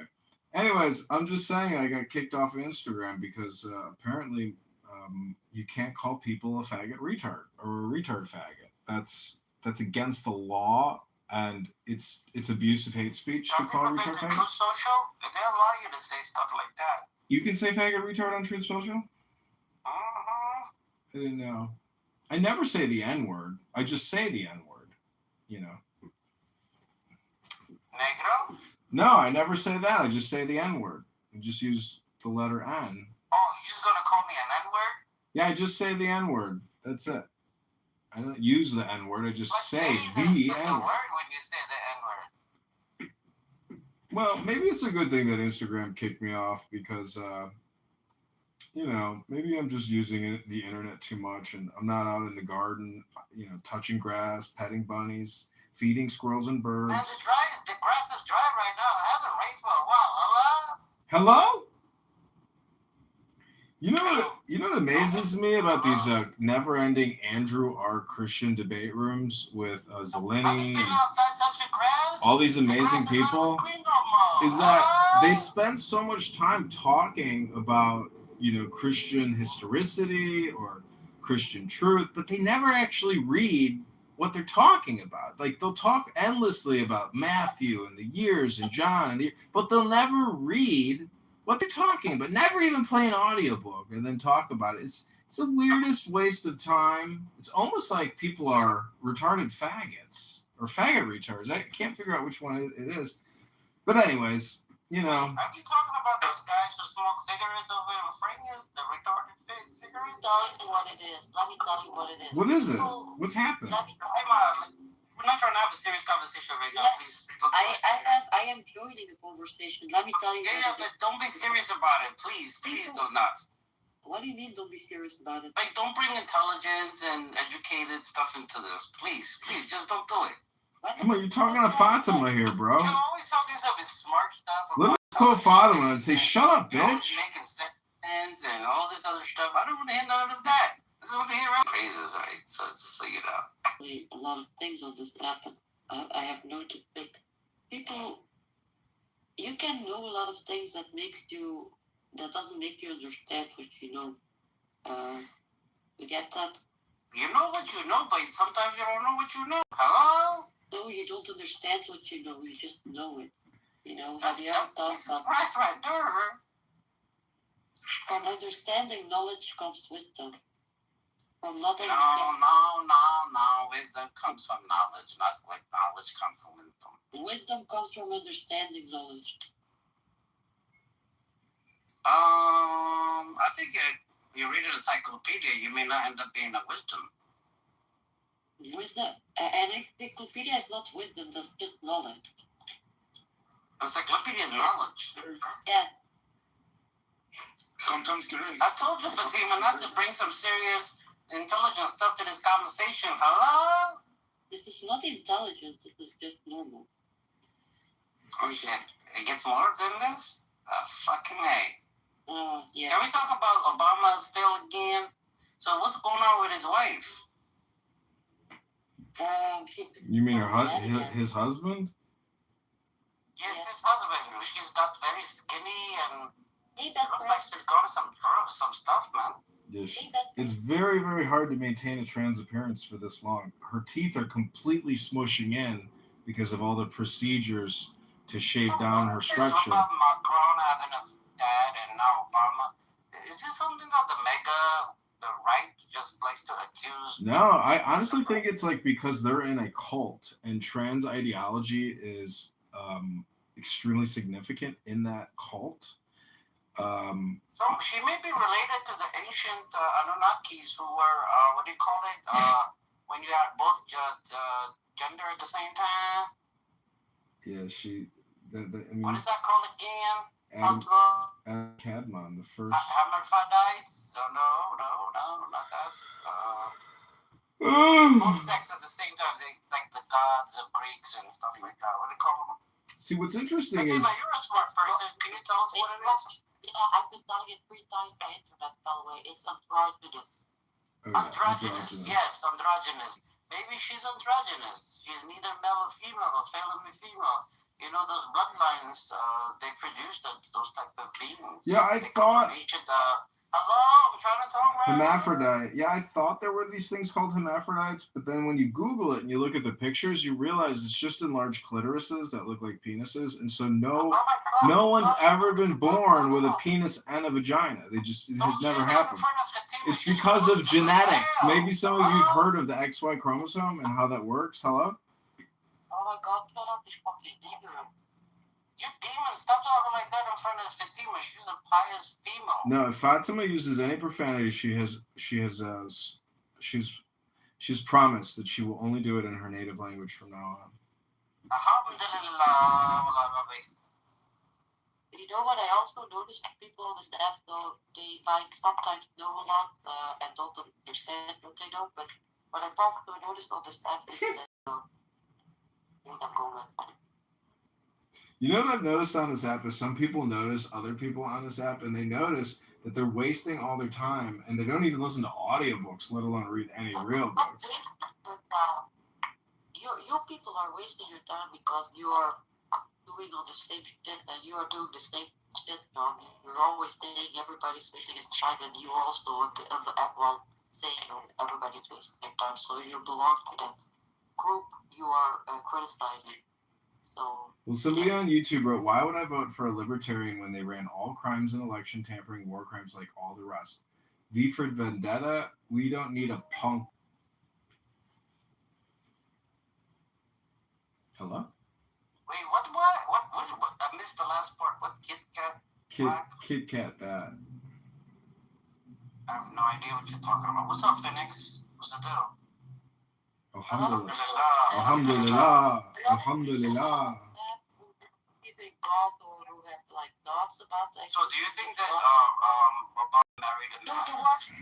The ones who have thoughts, they're not the problem. The ones who don't believe in God, like and they wanna prove other people to prove them that there is a God, right? Mm-hmm. You know, they have this mentality on this app, right? If you go with this mentality and you want to believe it or you want to prove something exists, but the mentality they have, they already go like with the mentality, I will do everything in my power to prove it doesn't exist. Mm-hmm. Instead of listening, the people on this app that don't believe in God, that want proof of God's existence, they don't you see that they are not ready to listen to someone talking about the experience of contact distance. Well, it's know-it-all syndrome. It's narcissism, know-it-all syndrome. Like Cora here, if you talk to Cora about anything, she knows she has an answer for everything.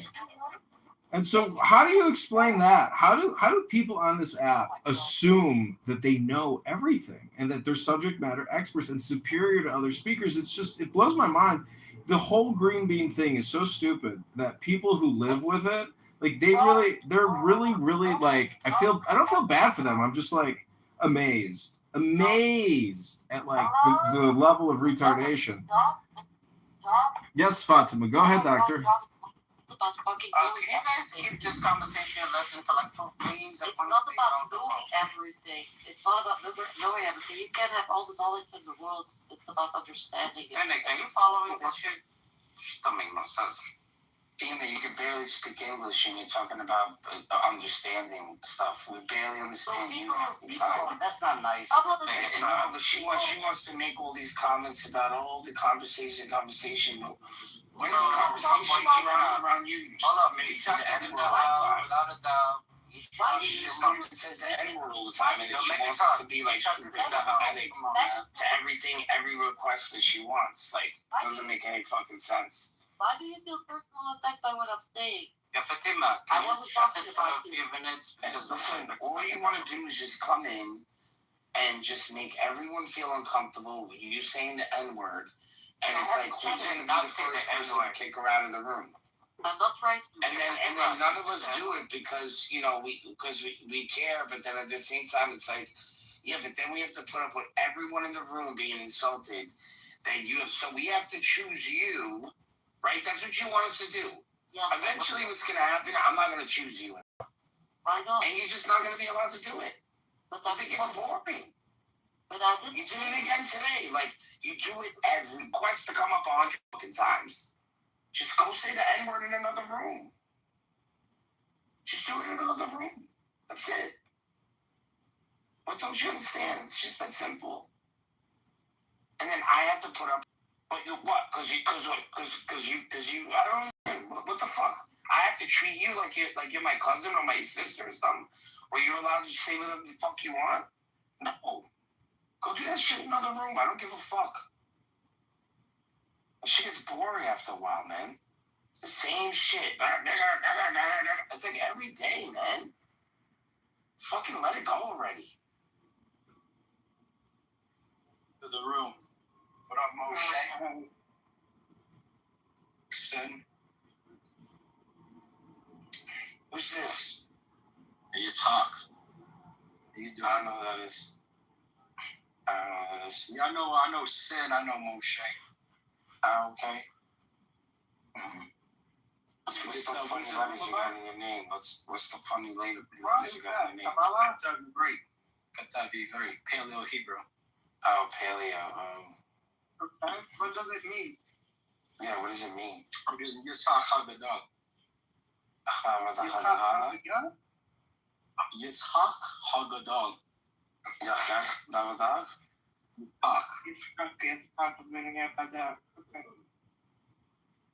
can't hear what you're saying, Phoenix. Okay, what does it mean? What does it symbolize? Oh, it's my name. No, the picture. Oh, this is 231 dates of creation. So the Sefer, you ever heard of the Sefer Yetzirah? No.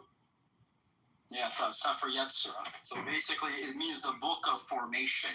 So HaKadosh Baruch Hu, the Ein Sof, developed, created the whole universe with the Hebrew language. The Hebrew language is the built-in blocks of creation, basically. So that's what my picture represents. Yeah, that's exactly right. And in fact, my last name is Kitover. And guess what? In the book of Genesis, after God, Hashem, created the universe and the earth, he said Kitov. He said that is good. So how is my last name Hebrew for that is good? And anyways, the aleph bet In fact, Clubhouse is, I think that's Aleph. I have books on Kabbalah and all this Hebrew, and see, this is the reason why Clubhouse is so fucking retarded. At least Megatron has spent some time digging into the Arcanon and all this weird Catholic stuff, which is basically all mysticism and part of Kabbalah. Well, they have the Miriam, right? The Miriam represents the Shekinah.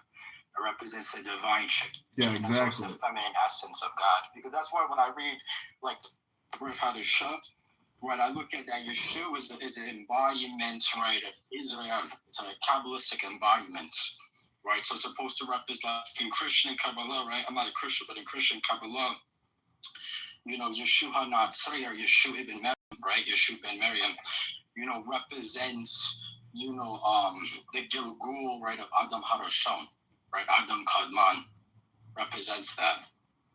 The second Adam. It's actually deeply Kabbalistic writing that was created by Flavius Josephus.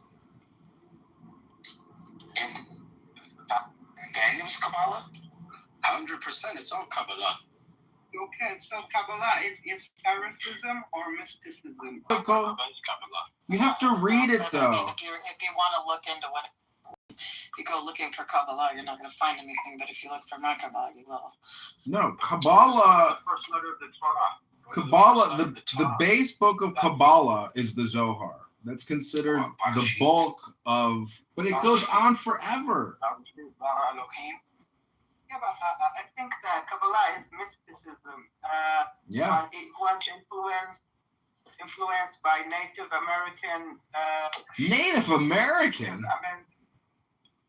Yeah, when that was someone was called Balsam Told.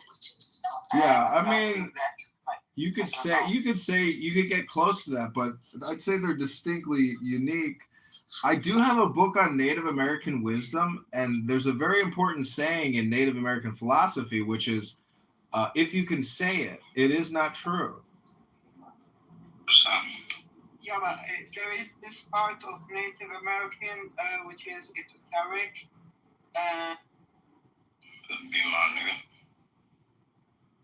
Esotericism is not. Esotericism is in secrecy, but mysticism Did you is just not. say terrorism? No. Something I wish we had more writings from, but we're probably never going to get, are the Greeks that went east and ended up, like in Afghanistan area, and they became Buddhists. They even have found like stones, or they've carved in Greek letters like the Four Noble Truths and things like that. It'd be really interesting to. Cora, there's 100 billion books out there. You're worried that you're not going to be able to access this minute little experience. There is so many books out there and so much information that it's so shocking and it's so difficult to even get access to it or have the time to read. It takes a second, a fucking word. We have to find out a way to do an upload into our brains. Bro, this guy, bro, it's like honestly, man. Hello? Every fucking room. It's like all you do is complain, bro. Like me saying that I had a desire for a particular type of lost knowledge, and you're just like, go read a book. And I'm like, this is stupid, John. It's stupid. Yeah, projection alert detection system activated. That's the book I want to read. I have this incredible book. I'm in the fucking library. It's called the Akathist Hymn. You've never heard of it, I'm sure, but it's called the Akathist Hymn. Have you ever heard of it? Doubt it. No one ever hears the things that you hear of, John. It says that the Akathist Hymn is a profound devotional poem which sings the praises of the Holy Mother and the ever Virgin Mary. So the Orthodox hold Mary to such a high regard that she is basically a goddess. What does that have to do Mother of God. Greeks who practiced Buddhism before the advent of Christianity? Well, this is called a book. I can't transmit 50,000 words in just 1 to 2 sentences for you. I'd be happy to read to you the Akathist hymn if you'd like to hear it. No, I'm good. Okay, well, that's why, you know, when you complain about me, it's just projection. I wouldn't remember it. I wouldn't remember it if you read it to me. I'd remember it if I read it myself. So just put the link in the chat. Sorry, it's a hard book I have in my hand. There's no link. It's called a book. There's a Wikipedia to every book in this world. Should be. They actually did a study that showed that some people retain information much better by listening to books on tape. Yeah, so I have to read it in order to remember it. Yeah, it's different for some people. Yeah. Yeah.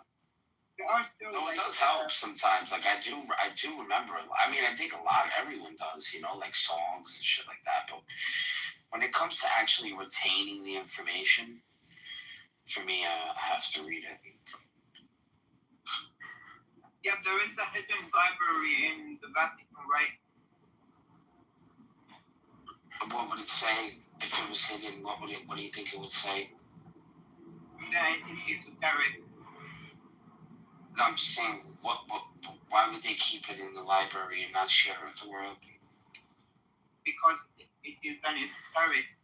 I think that Catholic Church is a bit esoteric and a bit mystical. But there is also a hidden library in Iran, right? I think the only stuff that they keep, I mean, because they do have esoteric stuff there. I would think more of like the stuff about the exorcisms. There's said to be some books that were written in the medieval period about exorcisms, and there's probably books like that, you know, hymns, things that are not made public. Possibly. I've read some of these, you know, exorcism books. They're not that impressive. It's just really long prayers. Like, have you been there inside the library? Sorry, I was just adding that there is indeed a whole library which is there in the Vatican, which is only accessed by some of the people who are in the Vatican, including the Pope. And it's, otherwise, the public has not been privy to it for some time. There's a whole library online, bro. You can look and see if they have it online. There's a secret, not a secret library, but it's a library only for the Pope and a few other people. They have all the books posted online. Those books are not posted online. Those books are just within the Pope's library. There's no other copies of those books. So no more than me.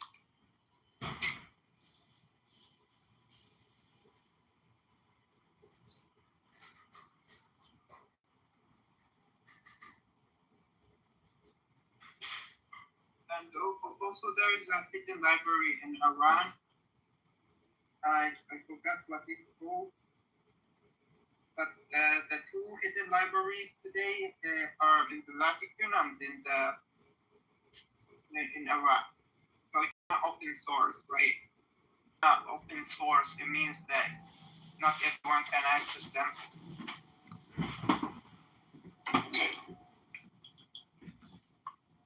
Wife 2 weeks ago there, and so this Akathist hymn is very special, and the introduction to it is like 30 pages. But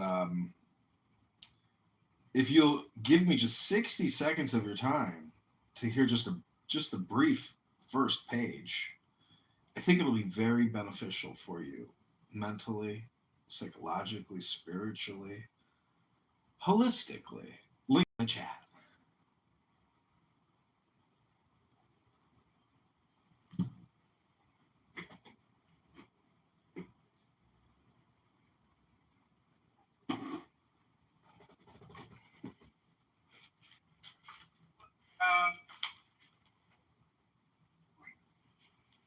Okay, moderators, do I have your permission to just read 60 seconds? Even Steve Appel gives me 60 seconds. Yeah, please, yes, read. Okay, the Akathist hymn, the faithful stand, the doxology. Glory to God in the highest, and on earth peace, goodwill to men.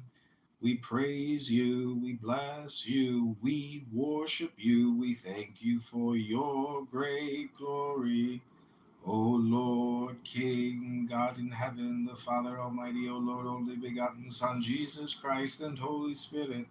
O Lord God, Lamb of God, the Son of Father, who takes away the sin of the world, have mercy on us. You, who takes away the sins of the world, receive our prayers. You, who are seated at the right hand of the Father, and have mercy on us. For you alone are holy, you alone are Lord, Jesus Christ, to the glory of God the Father. Amen. Every evening I will bless you and praise your name forever and ever, and unto the ages of ages. O Lord, you have been our refuge from generation to generation. Okay, that's the first page of the Akathist hymn. And it's all in Greek, translated into English, just for you.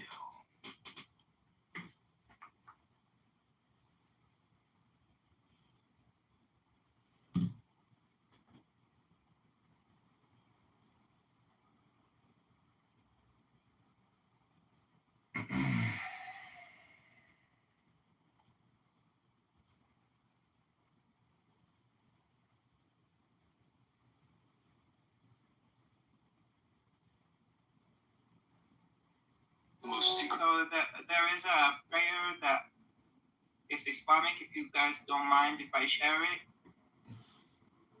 And the thing it says that if anyone actually prayed with it and followed it with something else, the prayer is going to be answered, which is to be used carefully.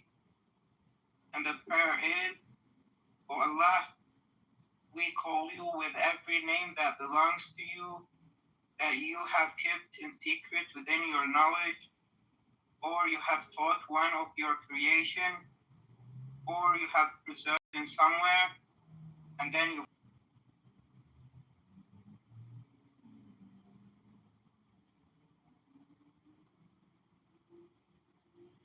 Well, I was reading.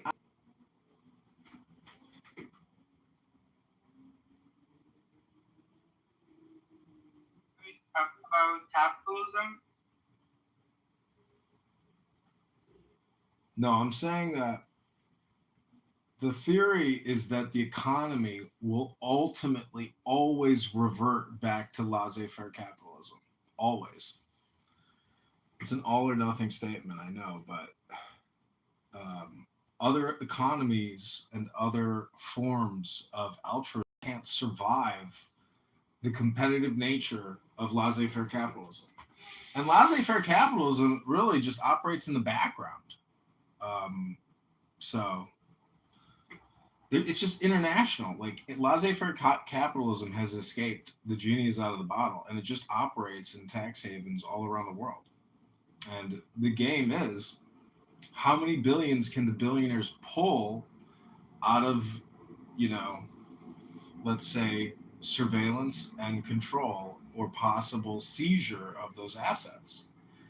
Because like a lot of these narco-terrorist organizations have like 300 billion, sitting in international bank accounts. Some of it probably is just dead money. Like there's nobody to actually retrieve it anymore. There's probably a lot of dead money sitting in banks.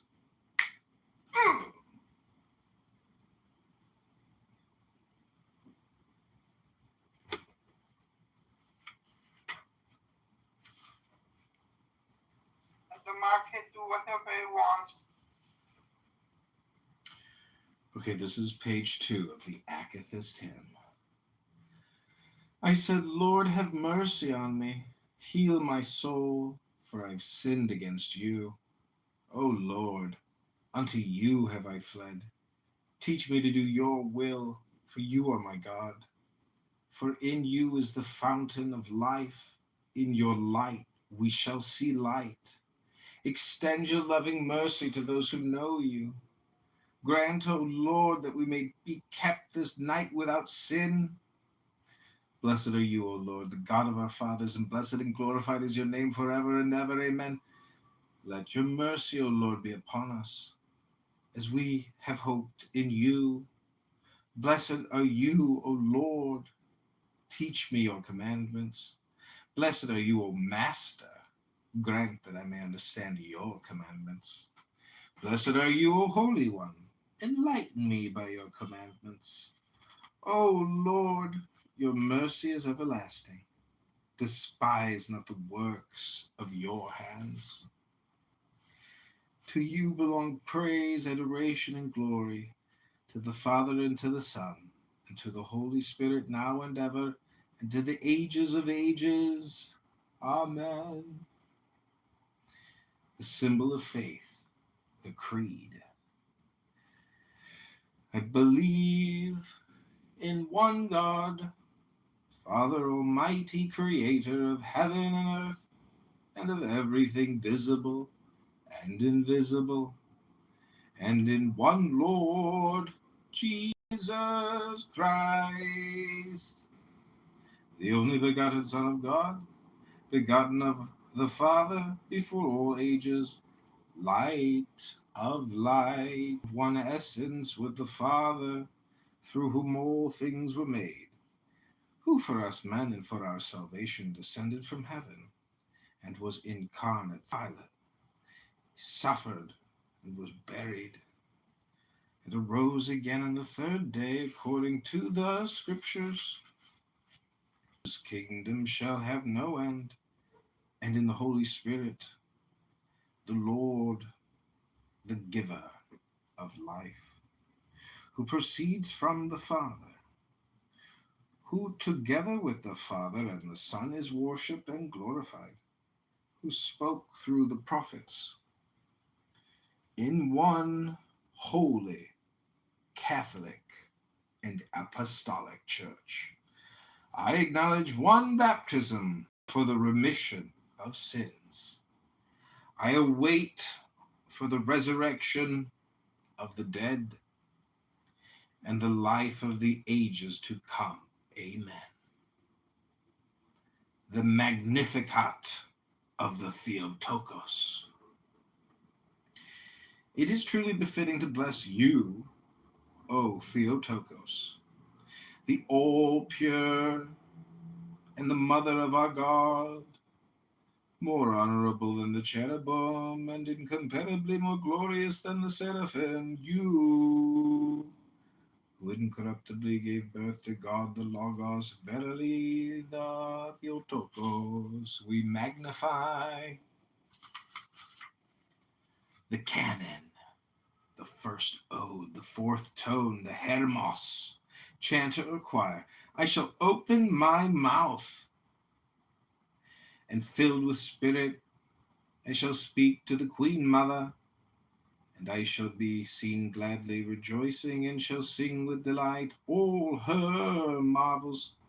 The Troparia, most holy Mother of God, intercede for us.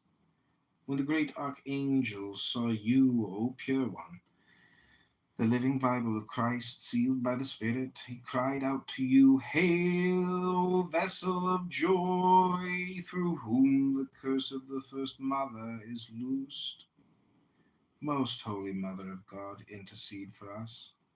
Hail, O Virgin Bride of God, the restorer of Adam and the death of Hades. Hail, O blameless one, the palace of the only King. Hail, O fiery throne of the Almighty. Subnote, usually in Greek, before each troparion, we hear or read the verse, Most Holy Mother of God, save us. This presupposes the Holy Mother's intercessions on our behalf to her Son, the only Savior, our Lord Jesus. I chose to use Most Holy Mother of God, intercede for us. Glory to the Father, and to the Son, and to the Holy Spirit. Hail to you, who alone blossomed the unwilting rose. Hail to you, who did bear the fragrant apple so pleasing to the King of all. Hail, O unwedded maid and the preserver of the world, now and ever into the ages of ages. Amen. Hail, O treasure of purity, through whom we rose from the fall. Hail, Lady, sweet scent. The third O, the Hermos. O Theotokos, living in an inexhaustible fountain, strengthen those who sing your praises into a spiritual fellowship and in your divine glory. Deem them worthy for crowns of glory. The Troparia, most holy Mother of God, intercede for us. As a clear and untilled field, you sprouted the divine stock of wheat. Hail, O living table holding the bread of life. Hail, O inexhaustible fountain of the living water. Most holy Mother of God, intercede for us. Hail, O heifer, who bore the blameless calf for the faithful. Hail, O ewe, who gave birth to the Lamb of God, who takes away the sins of the world. Hail, O fervent intercessor. Glory to the Father, and to the Son, and to the Holy Spirit. Hail, O brilliant morn, who alone did bear Christ the Son. Hail, O dwelling place of light. Hail to you, who dispelled the darkness, and who annihilated the gloomy demons. Now and ever, and to the ages of ages. Amen. Hail to you, who are the only gate through which only the Logos had passed, and who shattered the bars and gates of Hades with your birth-giving. Hail, O praised, who are the divine entrance of the saved. The fourth ode, the Hermos. He who sits in glory on the throne of divinity, Jesus, the Most High God, came in a light cloud and saved with his holy hands those calling aloud, glory to your power, O Christ. The Troparia. Okay, I'm going to leave it there. Hope you enjoyed that reading from the Akathist hymn.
Oh, ask away.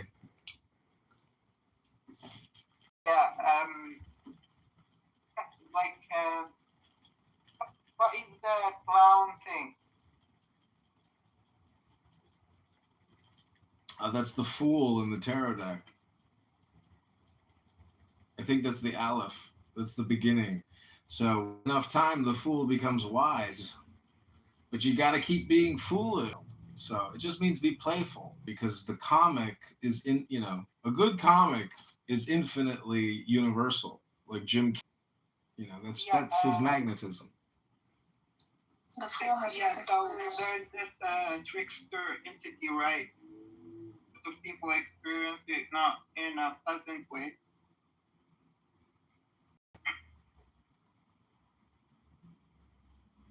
So some people are just through their organization.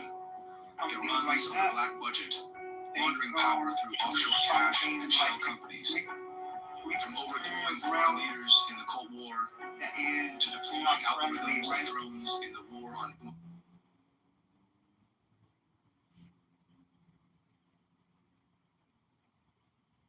Invocation of Satan, hail, O mighty one, ruler of the unseen, bearer of light and shadow serene.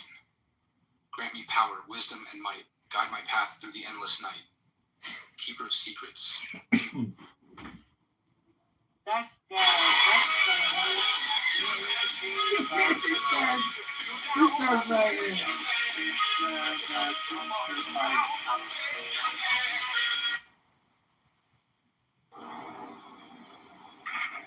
That's the thing, though, it's a trick, right? It's not really as bad as it seems.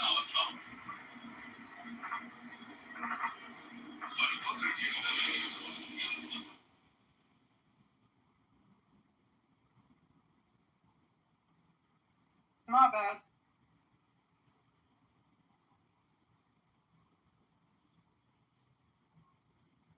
But most of the time, the people who the trickster actually make them a little bit uncomfortable. They are crazy. Like, what? Because sometimes the trickster symbolizes craziness and losing control over. Yeah, I mean, I've got the tarot deck right here. That's part of the Fool. I have a really cool tarot deck because it gives you the positives, the negatives, and then like a little quotation. And yeah, the Fool. Spread your wings and fly. Anticipation, wonder, curiosity, awe, new journey, care is needed, and potential. The reverse is naivete, recklessness, apathy, inexperience, hesitation, unwise, decisions, and indecision. That's the Fool, Air, or Uranus. I know you like Uranus. Beginnings, endings, and innocence.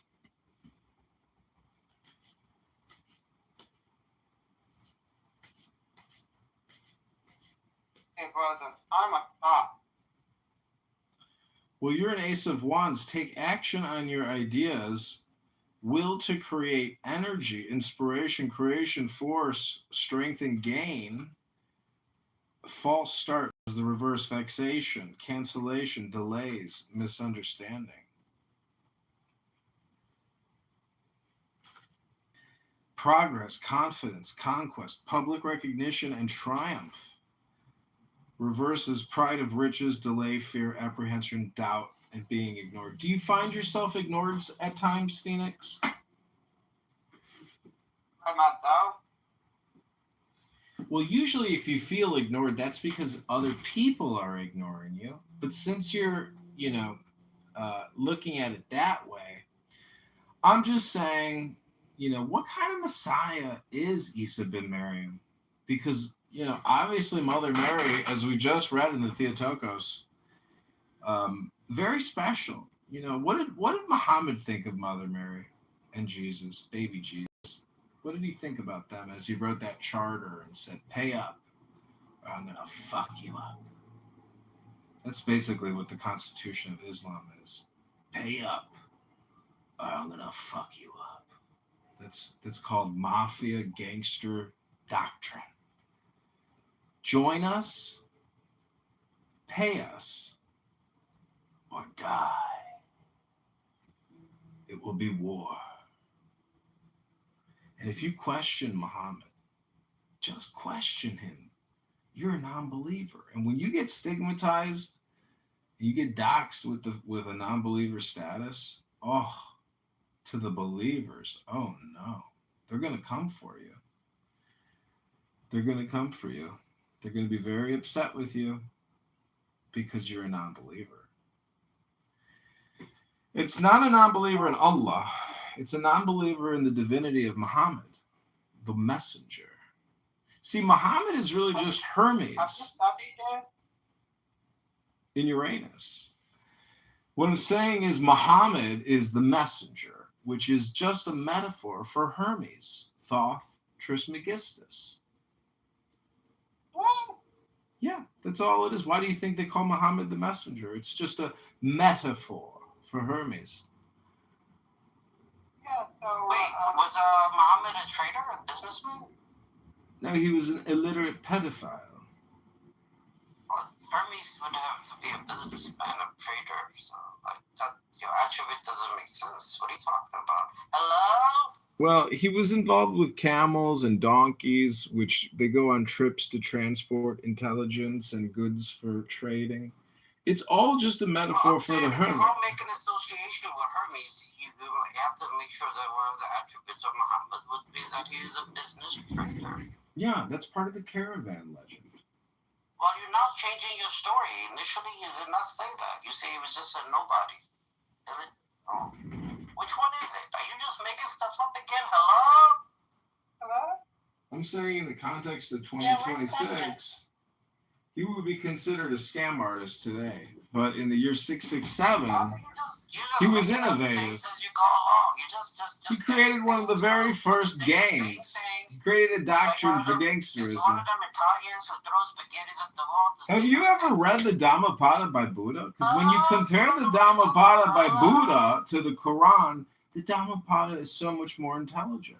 But the Quran is mystical. That's what people don't really see is Western Americans. Hello? Western Americans do not, if you fear Islam, it's only because you don't know tarot. You don't understand the mystics, the mystical, esoteric, exoteric teachings of Muhammad. He was in a cave. He was meditating. He went within the dark cavern and he saw the abyss. And the abyss stared back at him. And then he said, I'm going to write the Charter of Islam.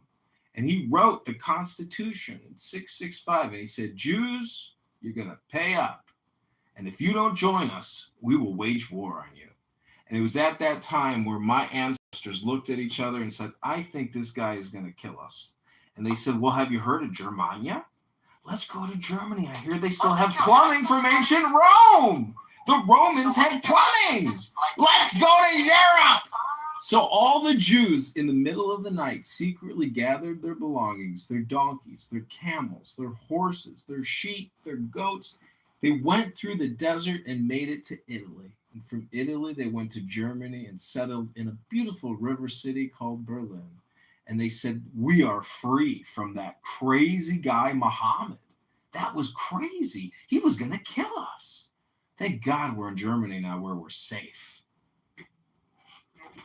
They went to Andalusia, they went to Yemen, and actually today, all the Arabic world, you will find if you make a DNA test that they have part of them that is actually from Jewish ancestors, more than not to dismiss the Ashkenazi, but today, if someone made a DNA test, a lot of our people, even including me, they will have part that is actually from Jewish ancestry, from Arabic ancestry, from even Persian ancestries.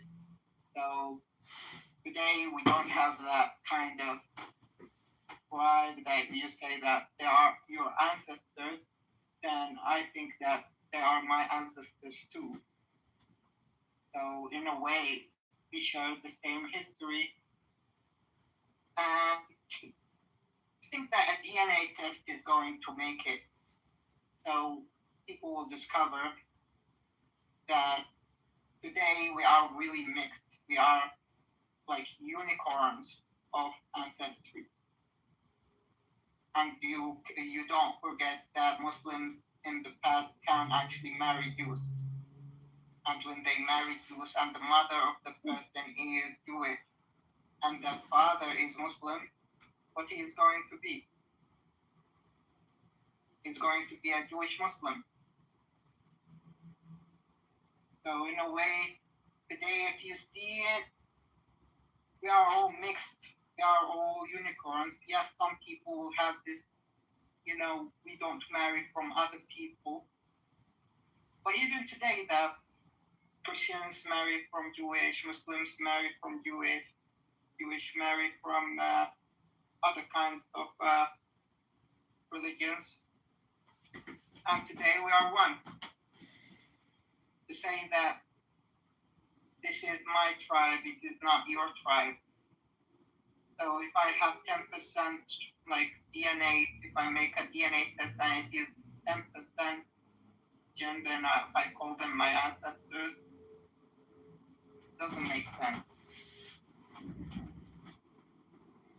Well, see, a lot of people talk constantly about genetic testing and this categorization and classification. I'd just like to say, hey, let's read a book. Let's talk about the book club, book categorization, because labeling our bodies is one thing and understanding the history is another, but really it's the intelligence. Why do you think that kings and queens are intermixed with the religious order in their country? It's because they go to them for advisement. And a lot of time the priest and unsure of himself, a lot of times clergy for advice. The Thrones is just so amazing because you get to see like a full type of like medieval society with its cult, with its royalty. It's a fun show. I think I watched every episode. Yeah, but it's revealed that there is these generational curses in every kind of elite kind of classes. And it's not a fun game to be an elite in the Dark Ages. It can actually, one day it can be really beautiful and the other day it can be really ugly.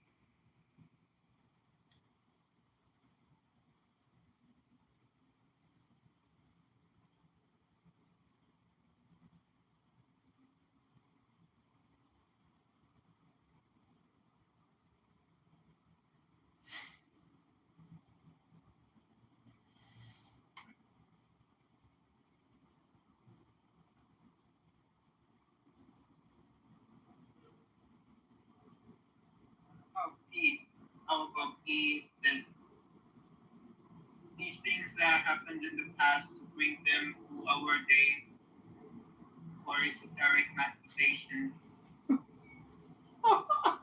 It's going to ignite something that is going to affect the future negatively.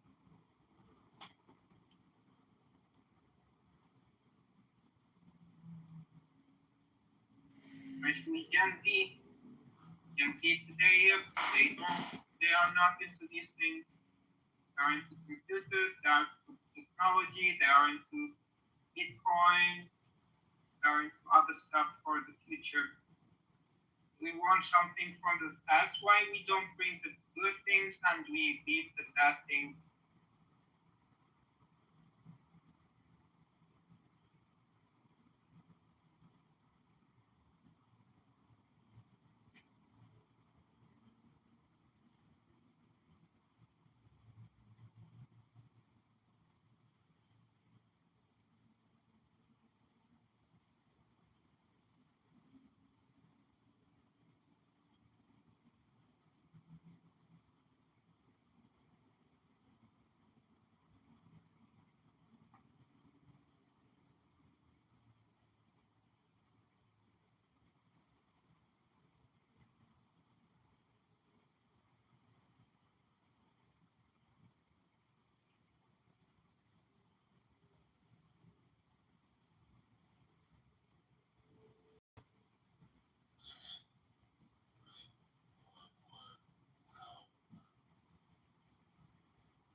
Yeah. Like what's up? Like your husband, man. Did you spit on him? Oh yeah, that was a long time ago. That was. Can you give me what happened? Well, it was like a long time ago. Oh well. They don't let me up. I have so much to say. I have they don't let me fucking up with their fucking God and stuff like that. Hello? Yeah, that's fine for you. Whether they're God or not, and which dimension, or if you live outside of dimension, this, that, blah, blah. They don't even know what They cannot even visualize what dimensions are. That's the problem. People know, but they don't understand. If you visualize dimensions, right? So there are 4 dimensions that we can factually state exist, right? We exist in a 4-dimensional space, right? Time and space, but time is something special. We exist in a 4-dimensional space 100%, but how does time come into existence? Let me tell you. So we exist in a 4-dimensional space, and we observe it through the physical body in a 3rd-dimensional view, right? In a 3-dimensional view. We observe the 4-dimensional space. Destroyed the economy, killed millions by war and vaccines. Our awareness, our observer is in the 4th dimension. Our awareness, our observer is 4-dimensional in the 4th dimension, and it takes the mind is the awareness, so it's in the 4th dimension. The mind stays all when the physical senses are taking in, like images, feelings, and what they hear and other stuff. Now, so that all gets stored in the mind. So listen, so we create time. We create time in the physical space that God gave us. Do you know how? Because everything we perceive through the physical senses goes to the mind, and the mind stores it. So there's the timeline, and where there's the timeline, there's time. So we can go back, we can remember our memories, blah blah blah. Right. But there's something else. So people think we only live inside a 4-dimensional space, right? And with time that we create through our brain, our mind, that saves everything we see and other senses that perceive. So we can also control and observe our mind. So the observer cannot be at the same place as the observed at the same time, right? So if we can observe, control, and program our own mind from what we see, right?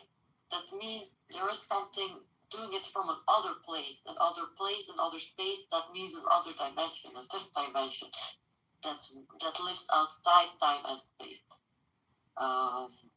Because we can, it lives out. It lives outside. So it can control it. So it's outside that dimension, 5th dimension. And here comes something crazy.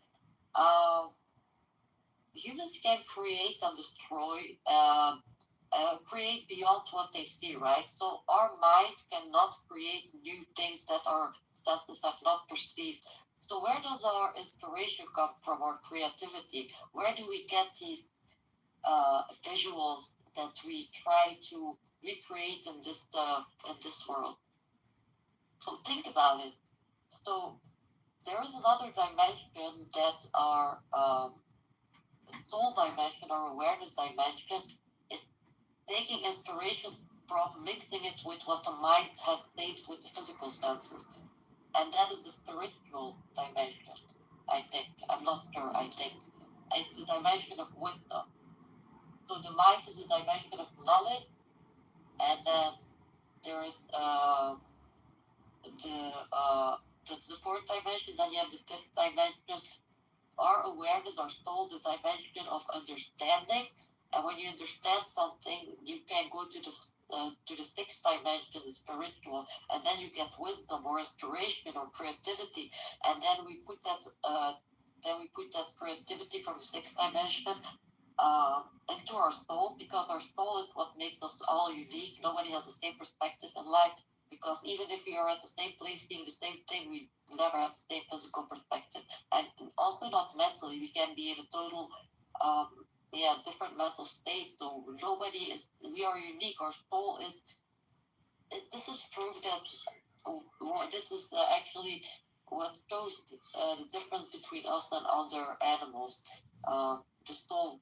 So the soul is something that is created between the 4th dimension, the mind, and it is also it's a mix. It's like in the middle. It's like, I don't know how to say it. I can visualize it, but I cannot say it.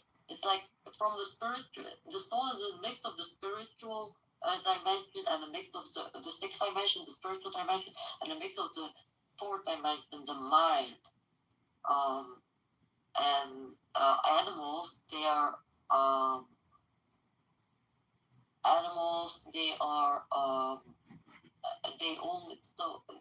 are only like they do have like some kind of soul that goes to the spiritual realm, but it's not like us. We are different. Like they don't have it like us, the mind and the soul and the mix of the spirit, and they cannot create beyond what their physical senses perceive. Animals, they can't do that.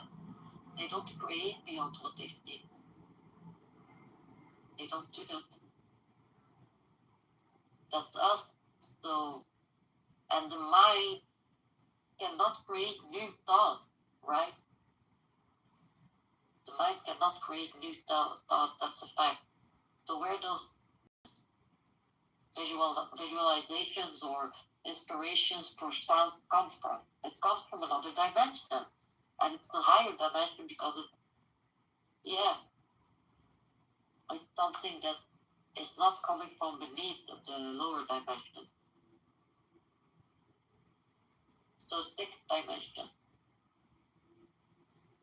already. And I might have been jealous that the humans is the soul, because the angels are just spirit, and we have the ability to enter a physical body and, create a mind of our own, and memories we can go back into in time, and we can go in time when we want to, if we are with the things our mind gave to our soul. We can do greater things than angels. That's why they are jealous of the humans. We're jealous of the humans that, rebelled. I get it now why they were jealous. I really get it. Yeah. God gave us a mind of our own. He made us.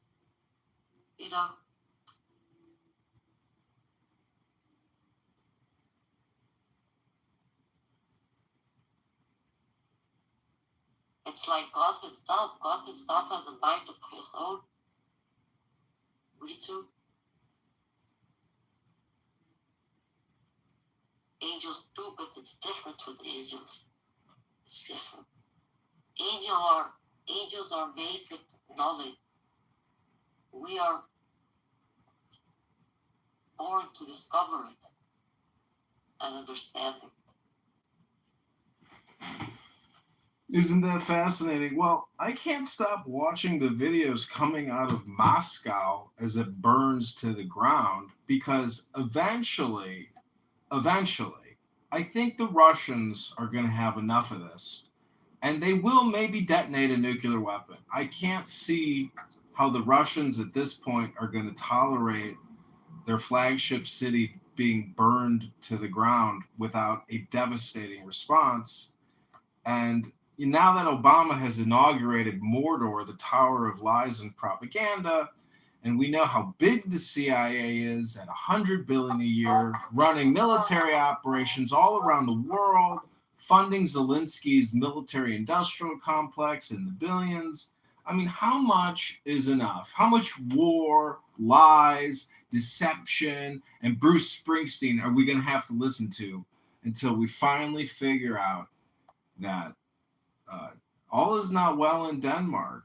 There are two Americas. There is the Democrat industrial spam complex, and then there is the military industrial complex engaging in a $100 billion covert war annually, blowing up Russia, a nuclearly armed country. This isn't Iran we're talking about here. We're talking about nuclear Russia that can launch an intercontinental ballistic missile and take out Manhattan.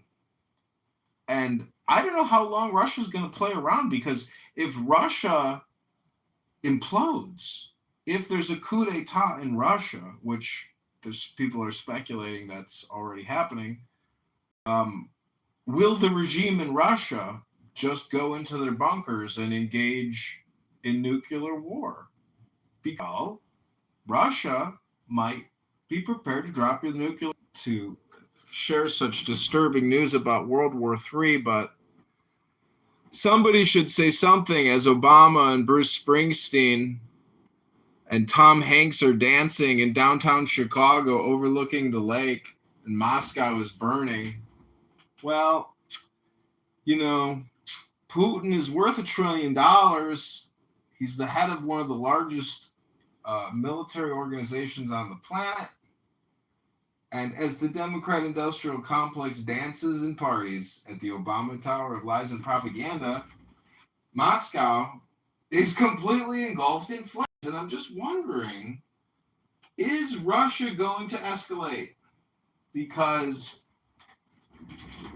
I'm just worried. I think that as Chicago dances and celebrates Obama's presidential library, the world could be moving and preparing for something unexpected.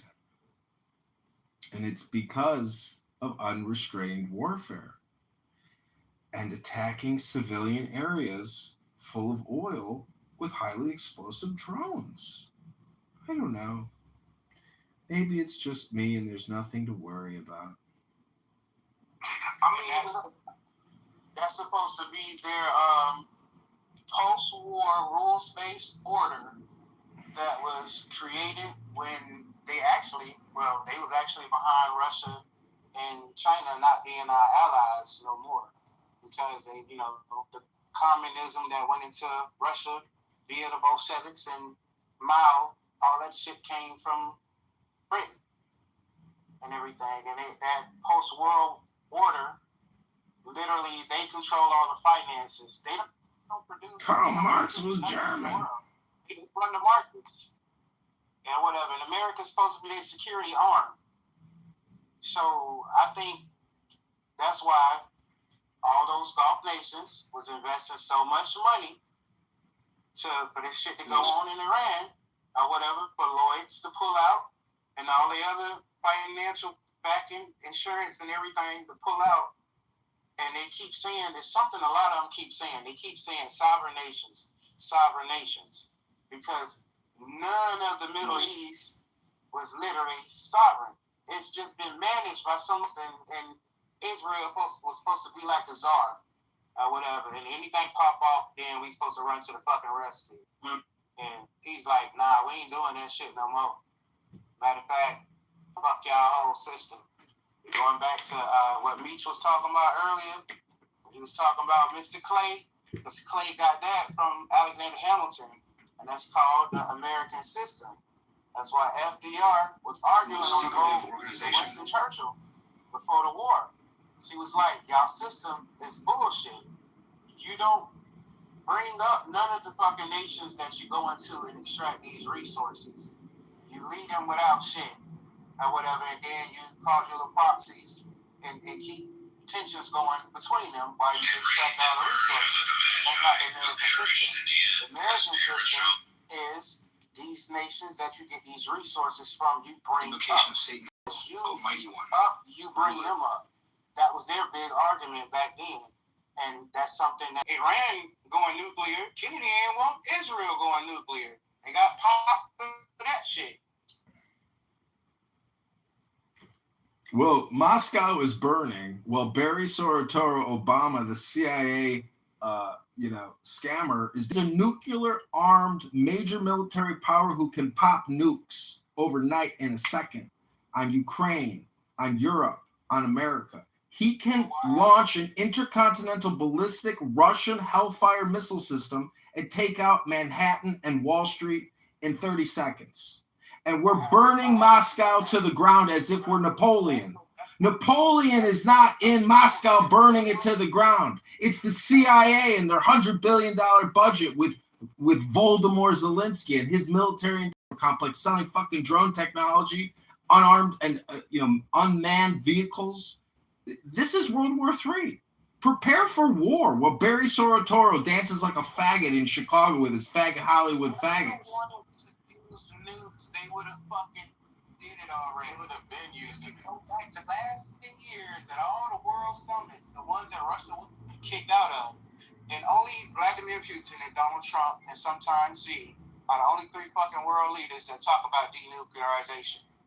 So they wanted to nuke a bitch. They would have been dead. I'm just saying Moscow is burning, and we are going into unrestricted war with Russia. Unrestricted war with Russia. Moscow is on fire. Hello? Hello? I thought y'all was playing a video, and I thought O'Dane kept talking on the video. I was gonna say, O'Dane, beat the fuck up, bro. Hey, me too, man. I thought that motherfucker was recording too. Oh, yeah, I just heard that.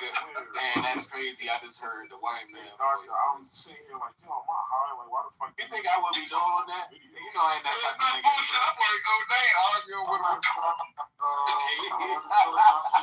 thought it was damn. Damn, bro. I know you got combo though, but that was fucking funny. That was so funny. I had to come to the phone like, oh, it's the actual person he's arguing with. But it was because he wasn't responding to nothing O'Dane was saying. He was like, fucking shit. I thought it was just me, bro. That's funny as fuck.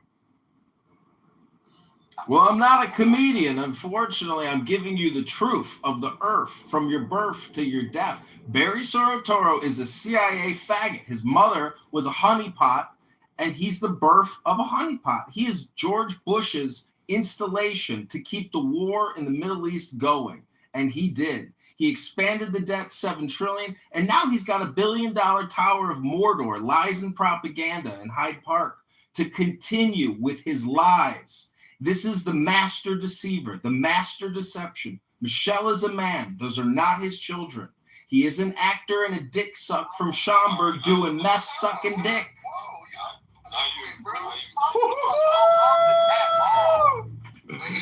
Uh-oh! Uh-oh! Do not insult my Barry. Do not insult my Barry. Think about it. What's the only African nation that was put brought at the G7? The same African nation that he's from. When they're making moves, the only African nation that they fuck with is Kenya. Everybody fucks with Kenya, and then he happened to be supposedly Kenyan.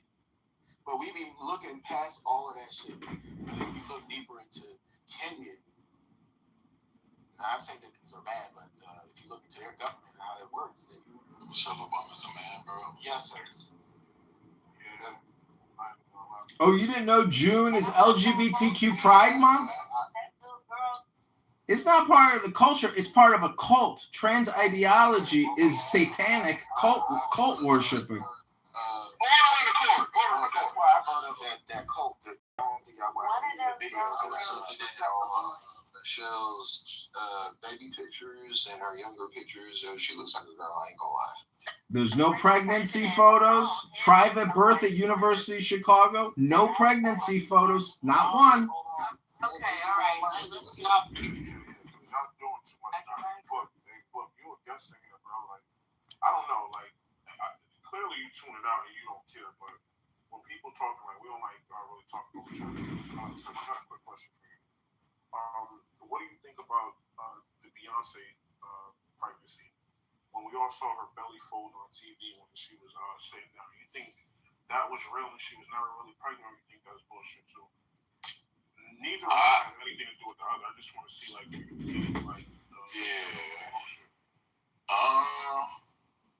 Personally, bro, I could be wrong, but I thought that was just her dress folding.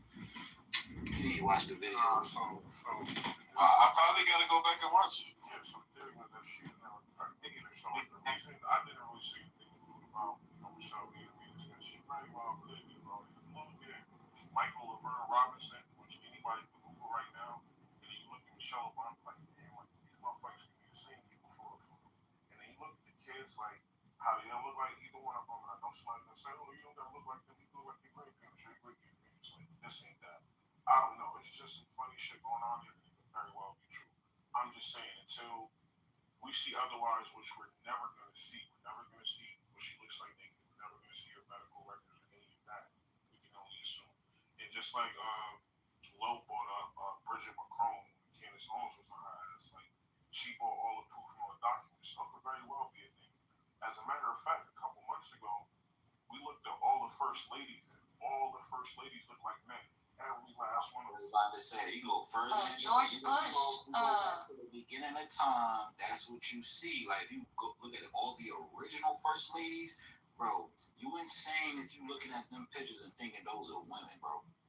And that's why I made that statement earlier. If you look at, but you know, George Bush loves shit. But the thing is that when you're having a conversation about all this, Obama dropped it because all the other presidents had to find it interesting that we had to go at the same time. And if y'all want to be, we want to be messy. You can say he did it on private, but that's just me being extra. But if you ain't, think about it. If you look up Barbara Bush right now, you can't tell me that that's a white man. And I'm really looking at Hillary kind of funny sometimes. I know she might truly be a woman, but I be looking at her and I'm like, she kind of like a dude. See, this is all meaningless nothing. The country is 200 trillion in debt. 200 trillion. Illinois is 200 billion in debt. Chicago is 60 billion in debt. Those are things that matter. What these fucking liars are doing, these politicians are spamming us with relentless bullshit. John Legend, and fuck, who gives a fuck? The country's broke, the city's broke. These what's around him? What's the? I love this energy. Thank you. Somebody said. You know John Legend and his wife when they was on that interview on the red carpet. And oh yeah, he is a little. Well, hold on, they was talking about Obama. They was talking about what was going on with Obama, some sexual activities, and that nigga was damn near giving her the cue like, yo, you saying too much. Y'all remember that shit? Well, there's a letter that Obama wrote in college to his ex-girlfriend where he says that he makes love to men daily or something about sexual relations with men. You can look that up. Tucker Carlson has a guy saying by Six Flags Great America, north of Chicago, he was sucking dick for crack, and he was a prostitute. And it was his wife didn't give birth to his children. They have a private doctor at University of Chicago. It's all a scam. He is a CIA agent. If you go to the Wikipedia page, his first job out of Columbia or Harvard was at Business International Corporation. It is a CIA front group bought by The Economist.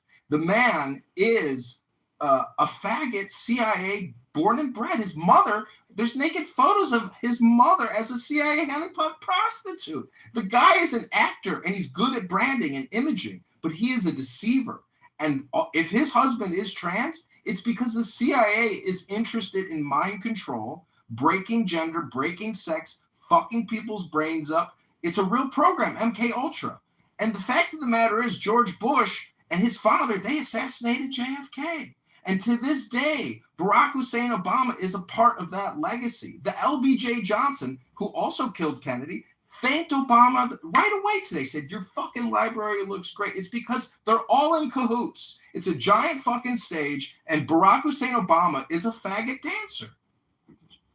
Thank you. Finally, somebody.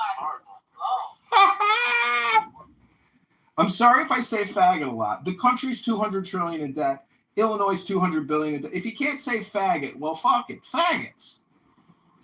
Hey, real quick. So listen, I'm gonna play this real quick, but it don't. You can't say faggots. Fuck it. Faggots. Actually, put the link in the chat, right? But this is the red carpet situation I'm talking about with John Legend and Chris. Read it out, read it, and answer. Public place, you did it. This is the best or the worst? Okay, the best. Probably the Obama thing.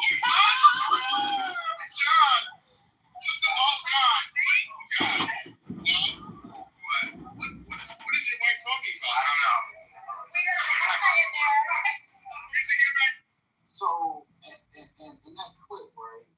So before she even started talking, John Legend, he's wiping his face, he's sweating already. And then for your wife to say, talk about the sexual activity and say, oh, the Obama thing, you come off and you say, you gotta look at the video. Like, nah, I don't know what she's talking about. Like, bro, that shit look crazy. Maybe it's me, but I never did what you say, John? Nah, you don't remember when that video came out and then all the tweets came out about how she like to eat babies and all that shit, and they put the tweets with the video and all that shit? Yeah. Well, I don't even call them conspiracies because it's facts, but that's the thing with these facts. Like, it sounds so fucking outlandish. It sounds like some shit that we film in Hollywood that it's hard to believe this kind of shit, bro. Like, a lot of this shit we talk about, like, average person is like, yo, all y'all niggas is crazy. The fact is, Barack Hussein Obama has killed millions of people through war and vaccines. Yo, mind your man. You heard me talking on me? Thank you, sir. I'll leave here. But yeah, a lot of this shit we talk about is kind of crazy, and I can see why niggas look at this like, you know, be crazy. Now you got it, sir. I'm just saying that Barack Hussein Obama, Bill Clinton, George Bush, they have killed millions through war and vaccines. They have caused this country's economy to disappear. We're $200 trillion in debt. They have destroyed this country. They are liars, frauds, criminals, and traitors. I agree with all that. And what you said, doctor? I said you called his sir. And I'm gonna call him sir too.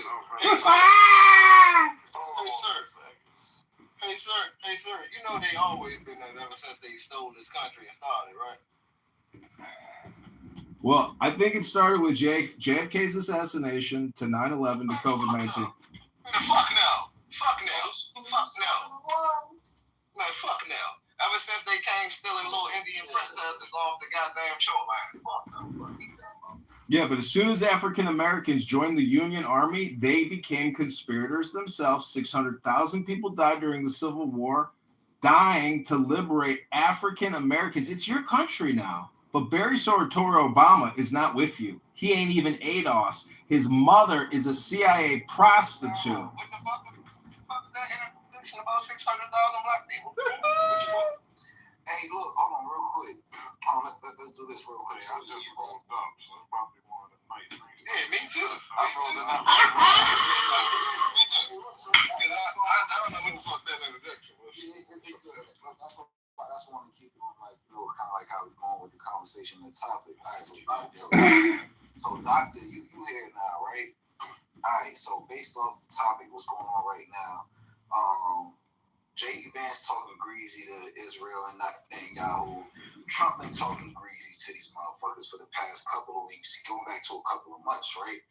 All right, so I've been saying this two scenarios. Either they moving the way they want to move, and they really saying, look, I don't give a fuck what any administration did before us. We ain't rocking with this shit. Y'all on some bullshit, and they really doing something that nobody had the balls to do. Or two, because it's only two options with this, right? Or this shit is all a show. But if you feel like, I'm trying to bring it back to the you know. So even if you feel like it's a show, right? What do you feel like the play is? If you feel like the first option ain't what it is, what do you feel like the play is when it comes to the second option?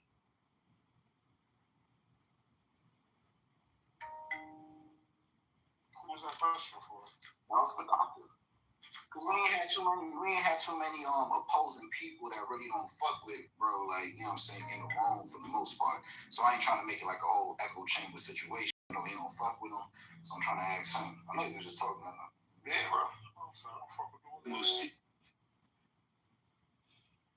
Simple and plain. The only reason there's a quote unquote beef between Israel and Trump is, or Netanyahu, or Israel by proxy. Like, the only win would be actually taking over Iran, and they're realizing that shit is not going to happen. The terrain is too fucked up, too treacherous. What the fuck are they about to do? You hear me? You feel me? So now he's trying to. Wait a second, sir. Sound like bro was about to get in his bag real quick. I want to hear that. After I finish, y'all kicked him out of the room. Nah, he in the good.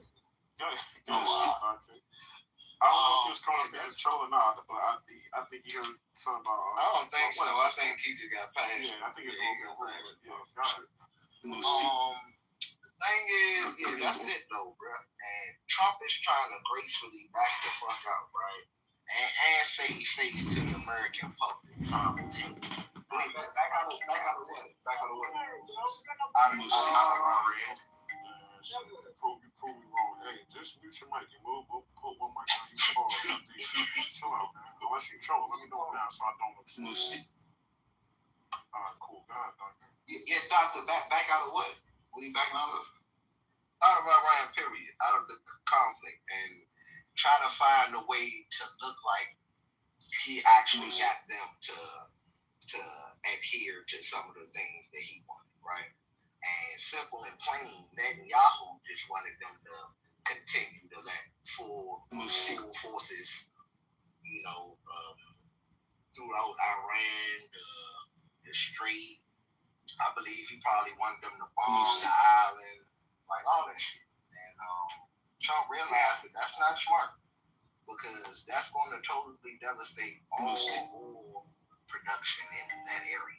Like that shit is going to cease because Iran is going to make sure that the UAE not sending no war or nothing if that shit get involved like that. So let me ask you this real quick. So we talk about the trolling or not. Most secretive organ. Can I add my opinion next? Hey, African men. Go ahead, woman. Yeah, when ain't a woman.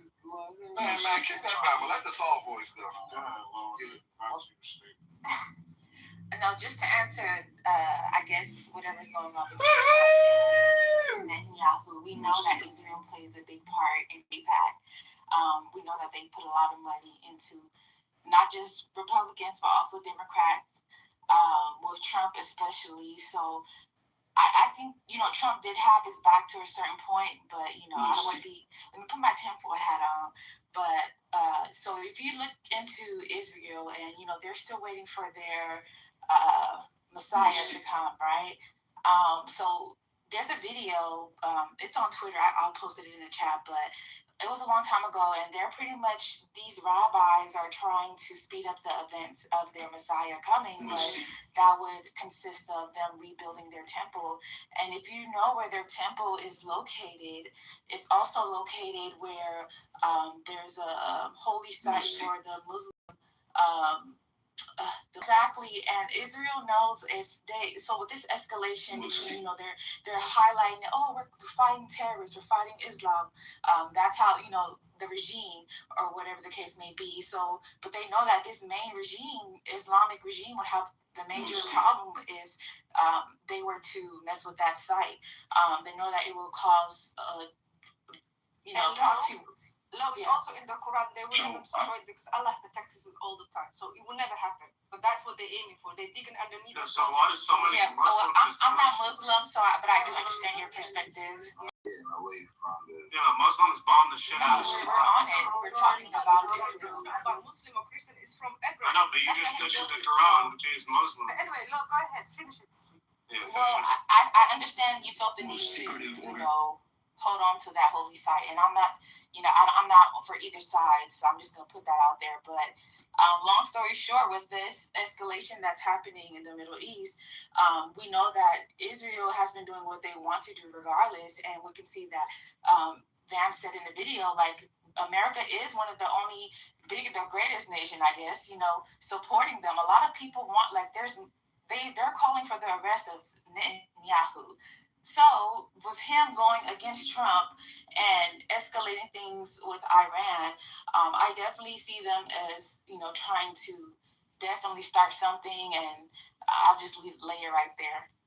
Thank you. But I also think they have something on Donald Trump because there's no limit. They can push him. Listen, J.D. Vance and Donald Trump are distancing themselves from Israel. They're going to get tens of thousands of more voters for Congress people at the midterms. And then the Israelis are going to attack Lebanon, and they don't give a fuck, because if the fucking Hezbollah people are attacking them, they're going to attack them back 10x. You can't stop it.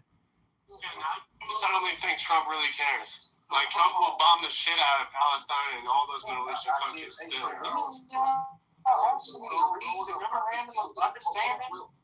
Real quick.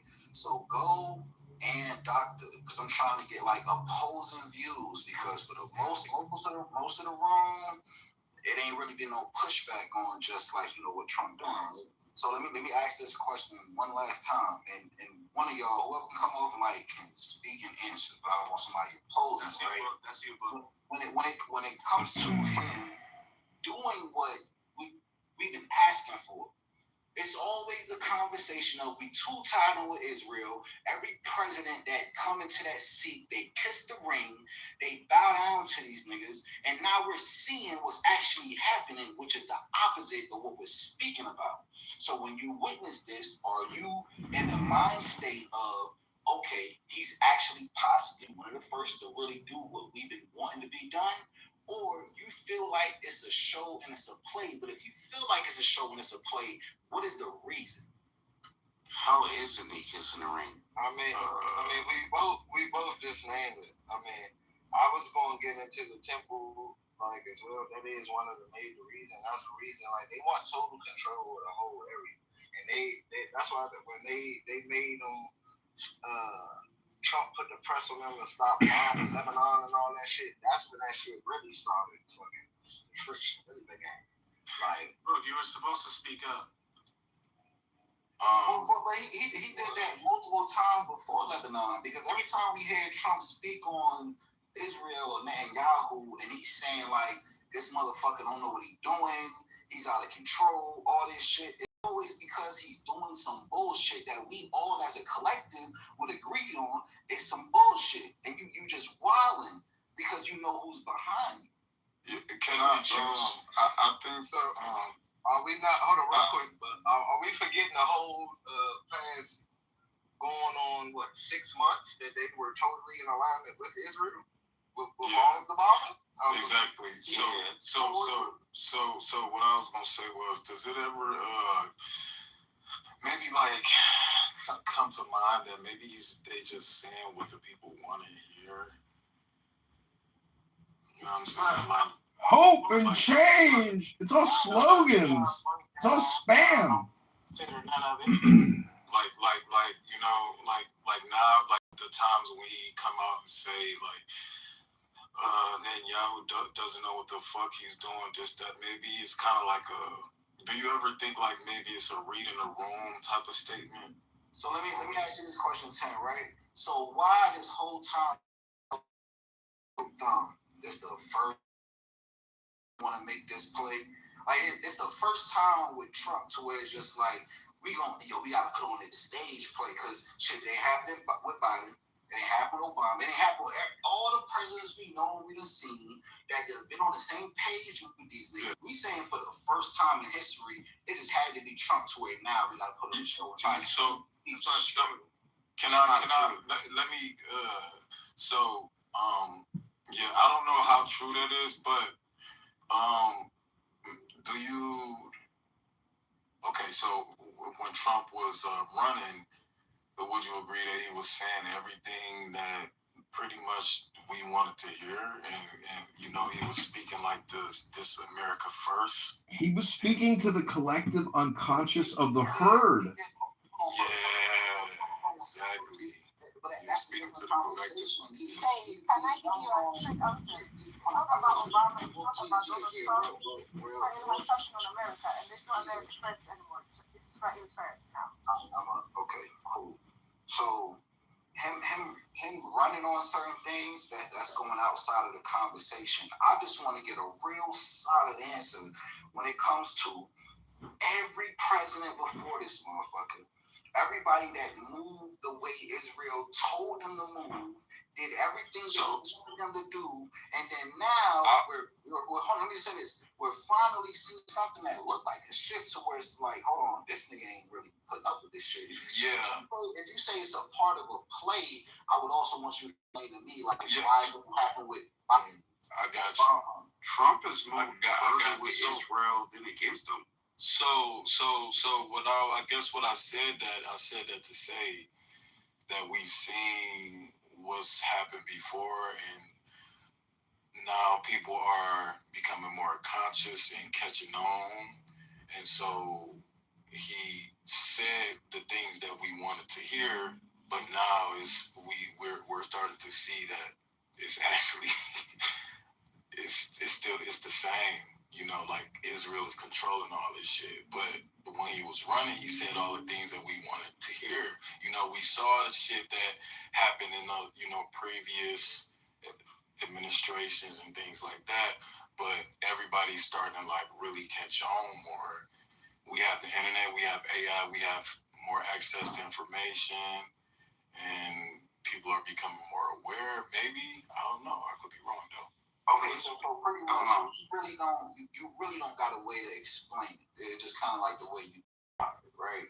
You don't really got a way to explain it. That's what I'm trying to figure out. And I feel like this should be an easy question to answer, being that this nigga is supposedly a part of the program. He gonna be ride or die with Israel regardless. But there's no explanation I'm hearing that can like explain the way shit is moving right now. Not only with Trump, but we got Hillary Clinton coming out saying the same shit, doubling down, even though we know how they was rocking with them. So I'm trying to find an explanation why now. Hold on. But saying it and doing it is different. Here's another thing though. You can go all the way. You can go all the. You can go. Hold on, let Exo go real quick. There's a lot of niggas talking right now, including me. Go ahead, Exo. My bad, I didn't mean to interrupt. Go ahead. I'm just saying, he got all the information that he needed. It's like the algorithm been working on that whole program for a long time with these people. Plus, they know the jig is up. So it's just like all of them, everybody is having their own issues. You gotta think. I mean, down to the artists, they're all having a lot of issues because the jig is up. Everything. Y'all get what I'm saying? Like, they're in danger. They know that these people basically know everything about America. It's really not that complicated. Like, simply, they're on the same program, but different actors. Whether it's Hillary Clinton, Obama, Trump, they're on the same program. Okay, so this is where we get to the basis of the conversation. I'm glad like people actually saying things, right? So Gia just said it's the same program, right? So Gia, what program is it and who's running it? Israel is running it. America first thing is don't say anything, period. Okay, what do you think? I agree with that, and let me just have this one last discourse with it real quick, right? So, all right, so they're running everything. So are they running everything because they infiltrated the United States? Are they running everything because they have military power around the world? Why would you say, because me personally, I believe they're not running everything, and I believe if you believe in manifestation, they're not really doing shit. And the fact that we believe they're doing it, and we keep saying it, we manifesting that shit more for them. That's just my opinion. But what's yours? What's yours about what you say they run? There's a lot of things that we do not know. Epstein files is one of them. They have a lot of things or videos. They have something on America, where America became the bitch of Israel right now.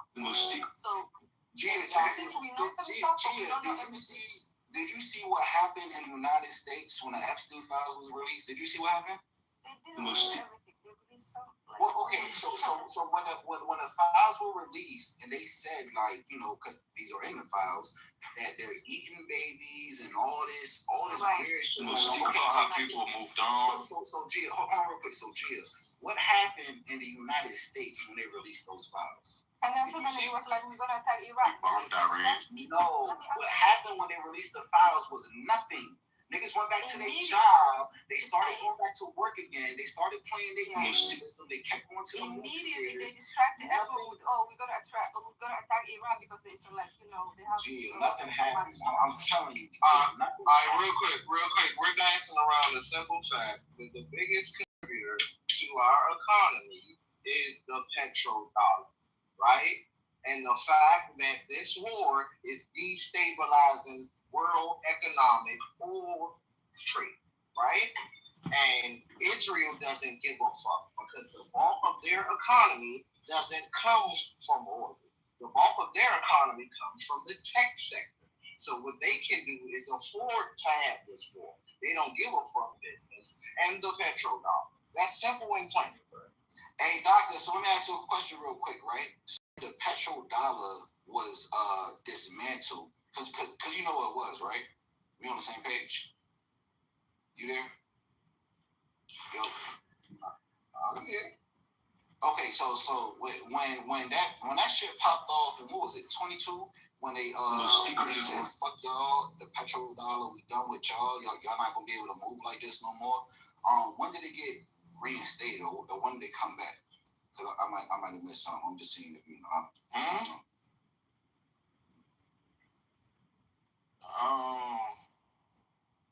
Well, hold on. I'm asking the doctor because he brought up the petrodollar. All right, well, he probably looking at it with something. Go ahead. And also, quick well, if you didn't know, all major Gulf exports are still through the petrodollar, including Saudi Arabia, the UAE, Kuwait, Iraq, and Qatar. What are you talking about again? How much weight does it? I know it. So here's the thing, because before you came in, I laid out the whole situation when it came to that, when it came to the Prince of Saudi, all that, right? So what's the weight? What's the level scale if you're talking about the petrodollar that has when it comes to the way we're able to move and do what we want to do, or it can stop us from moving how we move? Like, what's the weight of that? If you could put it on a graph, a scale, how would you weigh that? How would you weigh that? You're going to have to rephrase the question. Yeah, okay. I think, doctor, I think you should say that whole thing you said about the petro. I think you should say all that shit one more time. What happened, bro? They're under the farce that countries don't operate through the petrodollar anymore. That shit was only for like a brief second. I think maybe a year. After that, they went right back to that shit. What are you talking about? All those countries I just named. Hey, why they stop though? What was the cause of that? What was the cause? Because they wanted independence and they wanted to get from out of that shit. And then after certain proxy wars was waged and certain heads of states were eliminated, then they were right back on it. What are we talking about? Okay, so that's what I'm saying. That's why we bring up Saudi Arabia, right? And I'm just gonna say, do y'all research on the Saudi prince? Do y'all research on the Vegas shooting? And do y'all research on when the Saudi prince left Vegas and went back to Saudi Arabia, why the 7 families died? So I get the surface level explanation for certain things, but I'll be trying to see who really be going into what's really going on when it comes behind that. Go into it then. Well, I did. This would be like the 4th or 5th time I did it tonight, so I don't want to keep on repeating it. But I'll just say, doctor, even to you, listen to what I'm saying and looking at it, you can say like, fuck it, whatever, you ain't saying shit. But I feel like unless you go into that, you will have to come and have a different view, or maybe you won't have a different view, but most likely you would on what that shit was really about.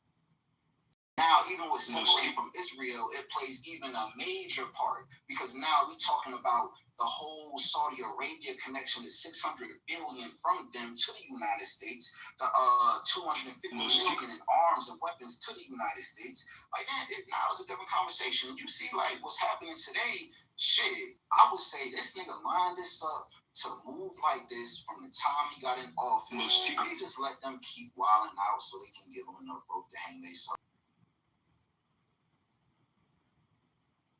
I don't know if you ever watched any of the videos I put in the chat. Yeah, the outlaw. My bad, I was trying to. No, you good. I'm just saying, like, show what's going on over there. These niggas is fighting. It's like how we watching the World Cup. So we see everybody is just like their own franchise, and everyone's fighting to be the champion. Because that move that Trump pulled, like even them saying that, yo, the UAE is the one they're literally calling the UAE the second Israel. They're the ones that's been dropping the bombs.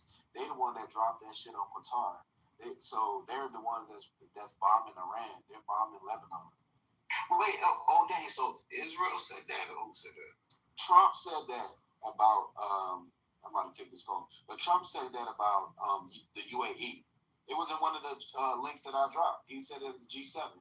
I'll be right back. Yeah, we left from that when he was talking about the dialogue.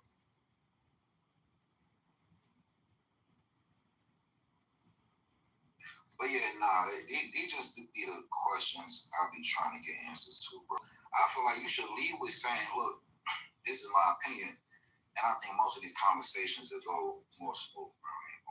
Well, why you not doing that? Why ain't do it? I've been stating why you not leading with that? I've been stating my opinion all night long. You just got here. No, you've been asking questions instead of being straight up. Because earlier, I don't know if you was here, the room was in one direction. Everybody was kind of agreeing on shit, and I'm trying to get niggas I know don't fuck with Trump or whatever the case is to lean in on a conversation and for them to have their opinion. Because it's shit weird when it's just like, all right, and everybody just saying the same shit. Like, if you ain't hear me earlier when I said go, doctor, anybody I know oppose certain shit, like, I just want to hear what y'all got to say about it. But I've been doing it all day since we had this conversation, bro. It's my opinion that all communication is political. All communication is projection. All communication is spam. And all communication is hypnosis. Barry Soetoro Obama, he pushed the vax on us. We need serious mass arrests in this country. The COVID-19 ZAV is the greatest carcinogenic event in human history. Millions of people died in 2020, 21 from the vaccine, not from some Wuhan fucking virus that Dr. Fauci and Bill Gates were building. No, it was the vaccine, you dummies. Hypnosis. Exactly. Dr. Fauci. Who funded the bio lab? What the fuck are y'all talking about? What's they about to put COVID on Trump. And we gonna need them to explain it. I'm very worried that the Israelis are going to attack Iran again. I'm worried that the Israelis aren't going to respect the deal that appears to be in process. A few seconds later, a shower of glass. The doorman of the Statler Hotel in Hilton. Nazis for help with unethical experiments. These are the 50 most insane and disturbing CIA facts you know. No, but he did offer like different. This Johnson, you know what, never mind. I'm high and I'm about to start defending Trump. So which day we want? No. Wait. See, that's the crazy thing, right? So what I'm gonna do is, and people that be having a different view, I'll see if y'all do the same thing, right? What I'm gonna do is, we can play his actual words. We can play his actual sentiment when it came to the vaccine. Because if y'all feel like it was some bullshit and it was pushed on us and it's propaganda, all this shit, whatever the case is, even Operation Warp Speed, I feel like people don't even really look into that shit. Because if you really look into that shit and you look at cabinets and everybody that's around, like, you would definitely have a different opinion. But how does it make sense when the president is coming on live TV and saying, I feel like you don't need the vaccine. I feel like there's holistic options. So if we listen to him say that, we play that clip, then we say Nazis for help with unethical experiments. These are the 50 most insane and disturbing CIA facts you never knew. Number 50. The CIA Assassination Manual, drafted in 1952, states most efficient acts of that though. Like, what else do you want? Like, the president say, listen, you can take a holistic route, fuck a vaccine. Did he not say that? His actions said otherwise. Okay, and the action you talking about is what? Operation Warp Speed? What you talking about? Because here's the one thing, you can't talk one thing and say something else. Like, your actions gonna have to line. Otherwise, either your actions don't mean shit or your words don't mean shit. So Operation Warp Speed was put together, structured, put in a package, all by Trump. That's how that went down?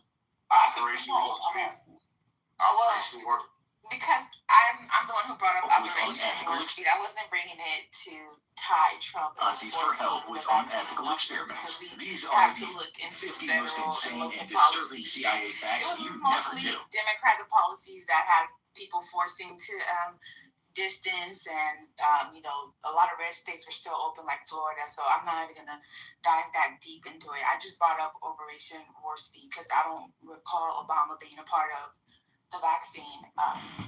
The vaccine program and the funding was launched by the Pentagon under the George Bush administration.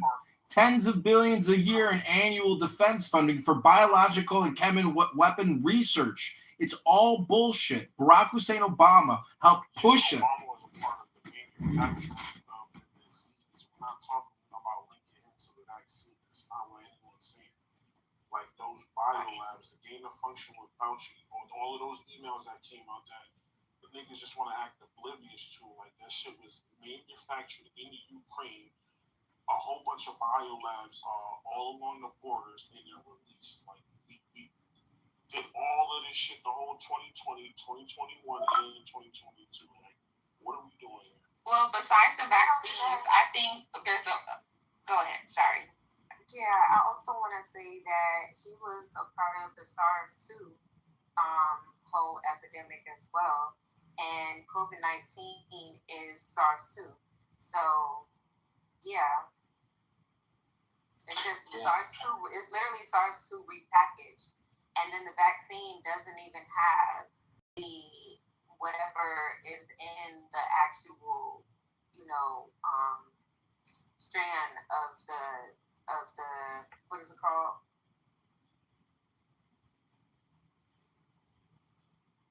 Of the disease. Like it's not even a part of it.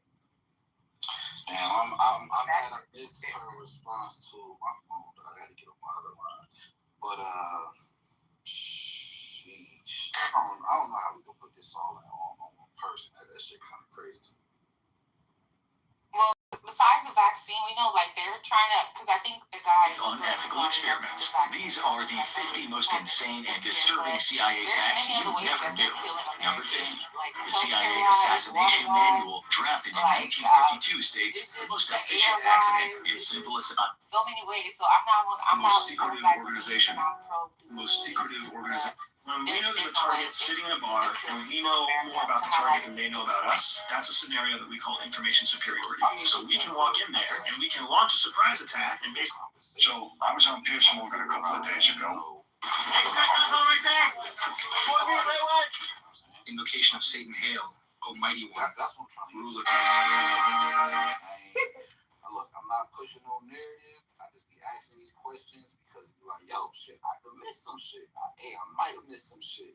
But I'm still not seeing how he would come to that. Like, he's the full force behind it. Like, yo, this nigga pushed the facts on all of America. I'm not seeing it. Yeah, he started Operation Warp Speed under them. There's a video of Obama, Clinton, and George Bush pushing the vaccines on all of America. They put up public broadcasting messages of the three presidents saying, get vaxxed. It'll save you. It'll save your community. It'll protect your grandma. It's all a fucking scam. And it's to depopulate and sterilize our population. Well, I agree with that point. They definitely have celebrities coming out and trying to tell the masses. I mean, they was giving out free cheeseburgers for vaccines, so they was pulling out all the. They had lotteries, multi-million-dollar lotteries. Go get vaxxed, you get a lottery ticket, you can become a millionaire. The cities and towns were doing that. It is the biggest mass carcinogenic event in human history. They did it to the whole planet. Pfizer, Moderna, J&J, 100 other manufacturers, Indian manufacturers. It's all proprietary, all patented. It was plandemic, scamdemic. It cost us $10 trillion.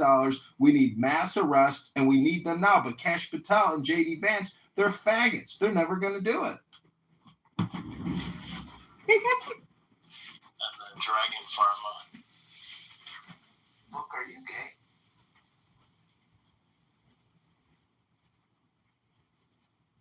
Hey, yo, I ain't gonna hold you. That's why I stopped having these Trump combos a long time ago, bro. Hey, bro, that's why I just stayed on mute. I'm like, man, look, I'm not about to start. Yeah, John, they did that in California. They did a raffle for the lottery for the vaccines.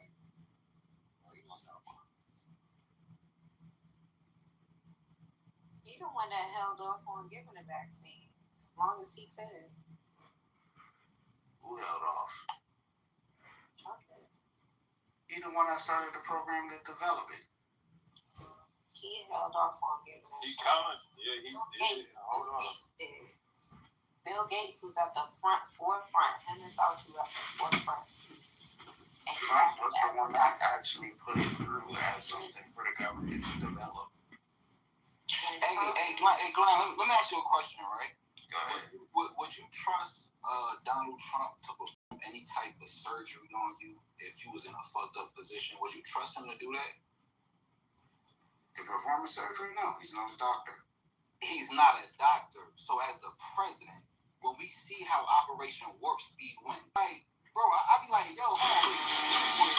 Not even a doctor, not even a scientist, not even been in none of this. I'm 38 years old. I don't want to settle or compromise. I have a degree and a job, and I'm single. I just want to find someone who's also single. My annual income is 500,000 yen. Why can't I to get vaccinated or now? I'm 38 years old. I don't want to settle. I know people that was in that situation too that actually didn't take it and they brought them back in. Operation Warp Speed doesn't have to do with the mandatory, what your job's requiring, like having the mandation as far as taking your job. I mean, as far as taking the vaccine. Did you take it? What, the vaccine? Yeah. Yeah, I'm diabetic. All right, I ain't even gonna go there now. Yeah, I'm high risk. But, anywho, that's beside the point.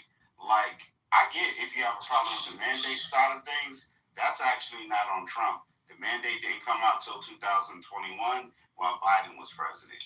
If you want to put on for, Biden on the, with the mandate thing, you definitely do that. But we can't act like Trump didn't have a part in the vaccine when he's the one that pushed the government to develop a vaccine. No. So the part y'all leaving out, The part y'all leaving out is that the vaccine in question did not have mRNA in it, while the other two did have mRNA in it. That's the part y'all leaving out. I feel like, and I think if you really look back at what happened, you'll see that he gave niggas an option.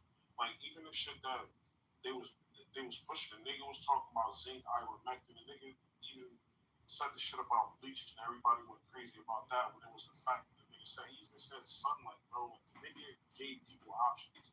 It was pushed by one person and mandated by one person, and we're not gonna rewrite history. That nigga said there's holistic options for you. Every alternative that he gave is in medical journals of the past that actually fucking work. And the medical professionals that he had on stage that everybody was listening to ain't mentioned shit. Ain't nothing about none of the alternatives he gave. That man ain't fucking dumb. He had already researched that shit. He got medical patents his damn self. Trump got medical patents? Yeah, look it up.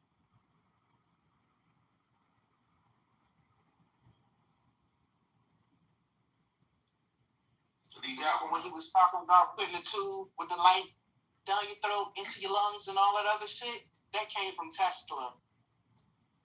It was used way back in the days. What patent Trump got? Now everybody got. It's not about the Trump patent. It's Pfizer, Moderna, J&J, the Indian manufacturers. Well, the Indian pharma. I talked to my mother. I said, "You got vaccinated?" She said, "Yeah, I went to the firehouse. They vaccinated me at the community center." I said, "What? A fireman and vaccinated and go to a doctor?"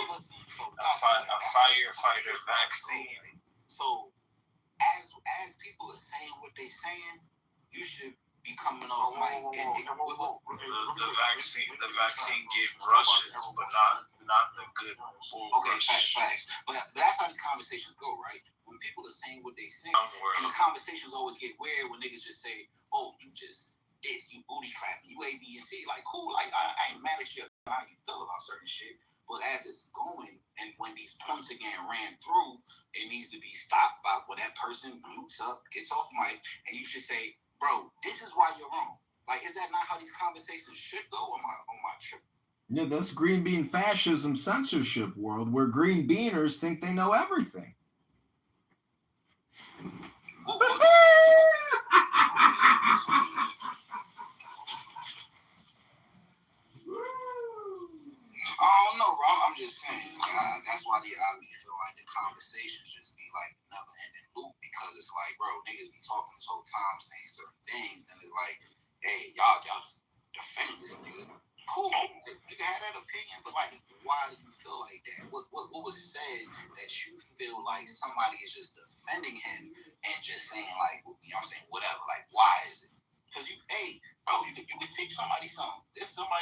something that you could be like, yo, this is why you wrong. You could put them on game. So like, I feel like, is that not the better route to take than just come off mic and say like, y'all niggas is pretending niggas.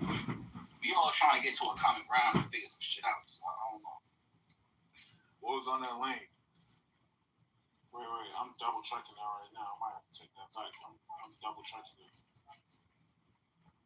We need to arrest Dr. Fauci. We need to arrest Bill Gates and Borla from Pfizer. Let's start there. Didn't Biden get pardoned? I was just about to say that. That's going to be kind of hard. Yeah, Biden did pardon them. Yep. Why he do that? Because he knows that they're guilty. And Trump was coming after them. Not only that, like, when Trump got into office, didn't he dismantle the WHO, the World us being a part of the World Economic Forum? He pulled us out of WHO and he started to break down the CDC. And the CDC. Okay, that's because Kennedy, Mr. Kennedy, he did a study, and he's been studying vaccines and a lot of the, the medical issues, and he's been winning a lot of lawsuits prior to him being a part of the administration. And what he came up with was that Israel created a vaccine, which is what they did, and they administered it, but it only attacks people that are not a part of their bloodline or something. Like, it has very specific people that are in mind, or blood strands, or I don't know how technical it gets, but basically he said that on record. And this is when he got initiated into the administration. And Elon was, doing his thing with finding out about Doge, and getting down to the bottom of where the money is going. So I think that Trump is not necessarily playing a game, but understanding more about what devil he's dealing with and how to deal with them and how far they'll go. So that's why I feel like he's switching up his tone, because it's like, okay, how far are you willing to go? Are you trying to just kill everybody in sight in the Middle East, or are you just trying to get Israel back and have an issue with Iran? Now it's leaking into basically the entire Middle East. Hey, so I agree when it comes to the whole situation, but for different reasons, right? Because when we see how the WHO were building, even though he was guilty of past everyone using, and any of y'all can look this up. Listen what I'm saying. They passed it using a silent procedure. The World Health Organization, they passed all this shit under our nose using a silent procedure, right? One thing that the World Health Organization would have been able to do is classify any pandemic or epidemic under whatever reason they wanted to. Don't believe me? Go to the World Health Organization website right now. You know, one of those causes that they said they could claim to be a pandemic or epidemic, infodemic. So they said, if there's too much information we don't deem to be valuable or true, that will put you in a state of a pandemic or epidemic. It's not me. It's just what they said. And why the fuck are we even wanting to be a part of that shit? And if we get removed from that shit, why does it have to be a play? Why can't it be like, yo, shit, we didn't fuck with that. We don't want somebody telling us that the information on the internet is just false and they get into whatever they get into. I don't get it. It's just like, this has just been asking for. Like, I don't know, bro. What was the one that said he got passed? That was, who said that? Who said what? Trump had the pass on the medical.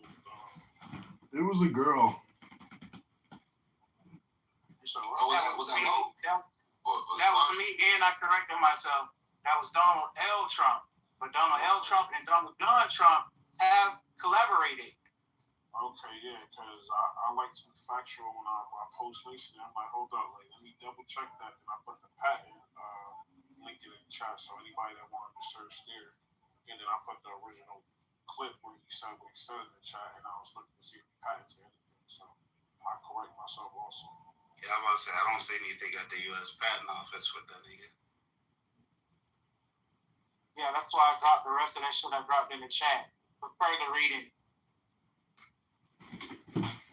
See, Fauci's in trouble because he was actively engaged in covering it up. And he was funding through EcoHealth Alliance and Peter Strzok.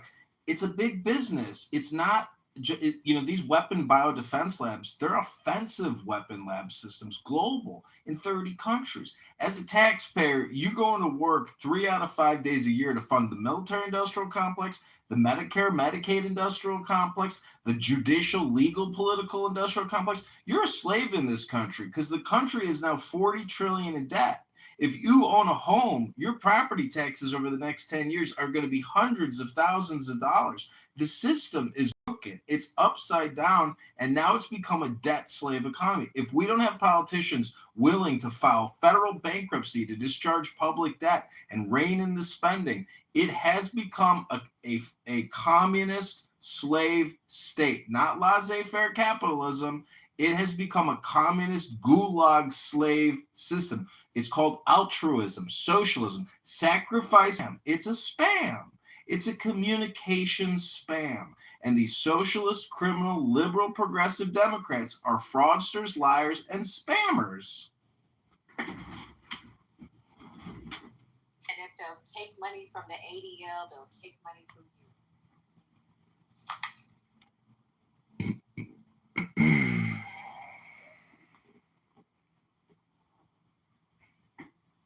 And APAC. Those two organizations. You're worried about 10 million Jews trying to defend themselves from hardcore Muslim terrorist jihadists? Your Democrat industrial complex in the country is modern day terrorism. They are domestic enemies. Defend themselves. They do overdo it. You can't lie. Well, it's force multiplied. The U.S. government has the same policy. If we lose 10,000, our enemies are going to lose 100,000. It's not that they're expanding outward, and that's not defense.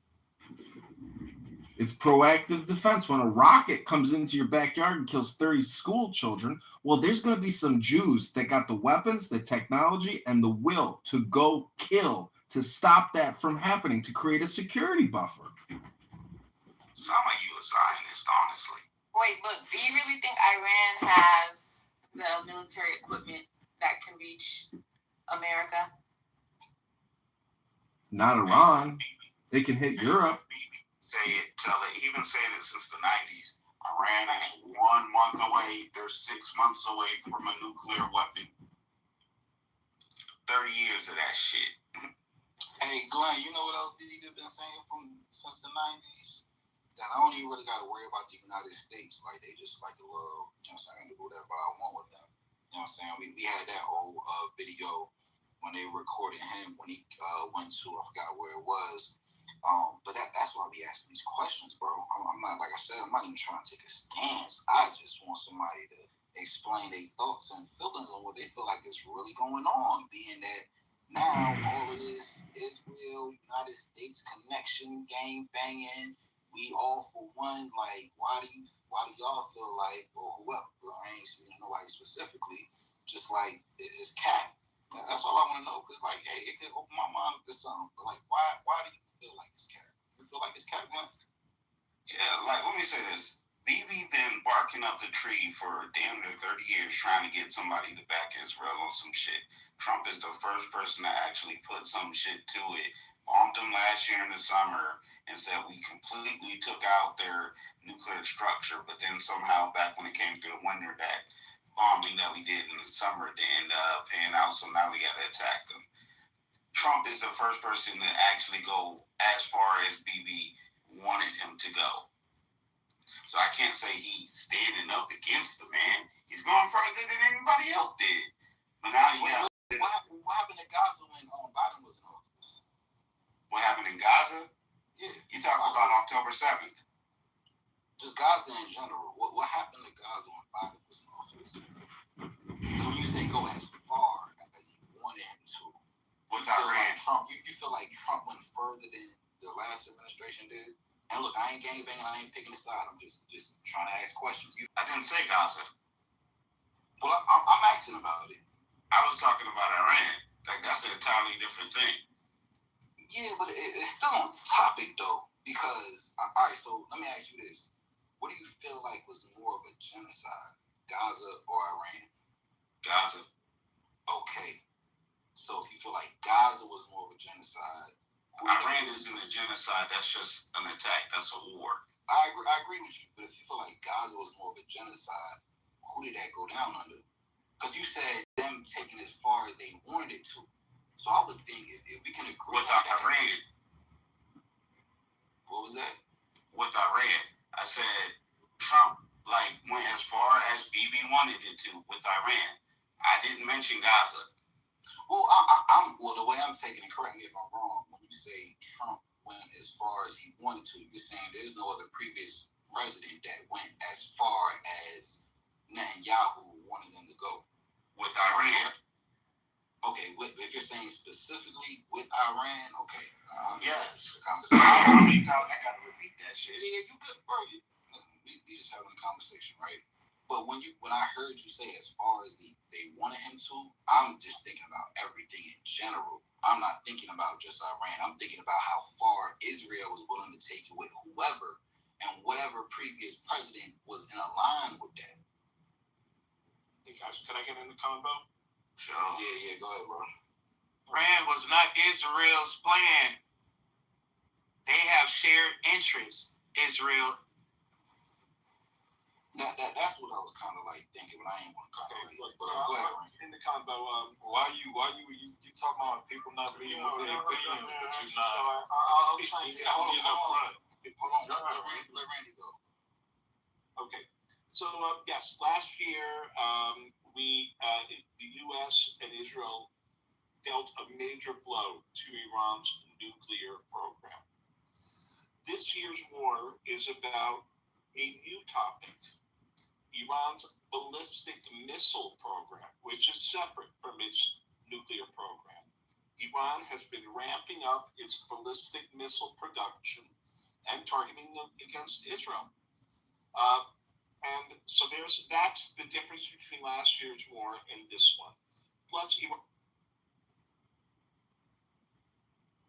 Damn, who moved him to the group?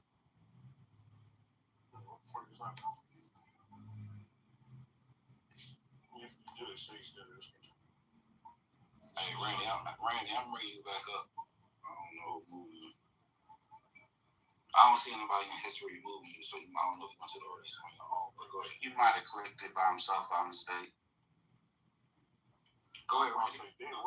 Obviously, somebody doesn't like what I'm saying and moved me to the goo. Well, we can see the history. Well, I didn't move. You can see the history. You can see that I didn't move myself. Chill out, man. Just say what you gotta say. I didn't move myself. That's Thank cool. you. I'm past that now, so say what you gotta say. Okay, I was in the middle of saying, okay, a couple of mistruths have been spoken here. Number one, this year's war is about the ballistic missile program.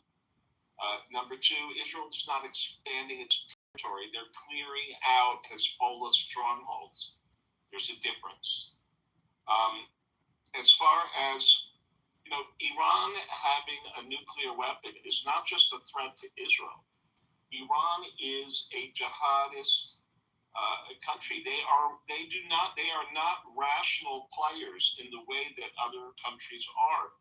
The normal theories of, in other words, they are willing to sacrifice half their population if necessary, if it furthers their agenda. They're not just another country trying to get nuclear program. The Trump deal that he just signed with them, the capitulation deal, makes the world less safe. Okay, the world is not safer with Iran having a nuclear program. The world is safer with Iran not having a nuclear program. And this is where my balance of not being biased or just looking at one side comes into play, because I'm gonna completely disagree.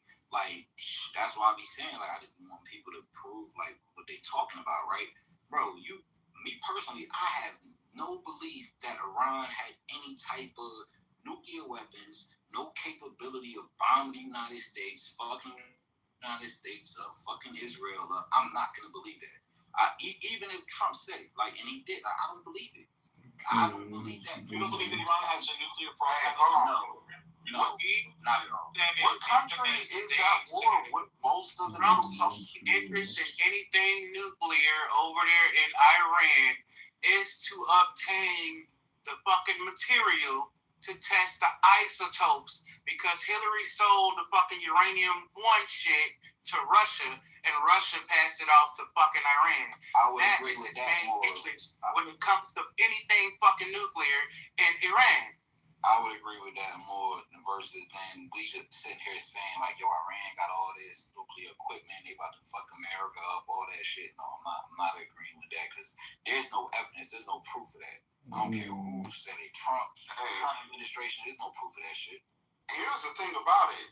Israel does all the attacking that it accuses that Iran of wanting to do too.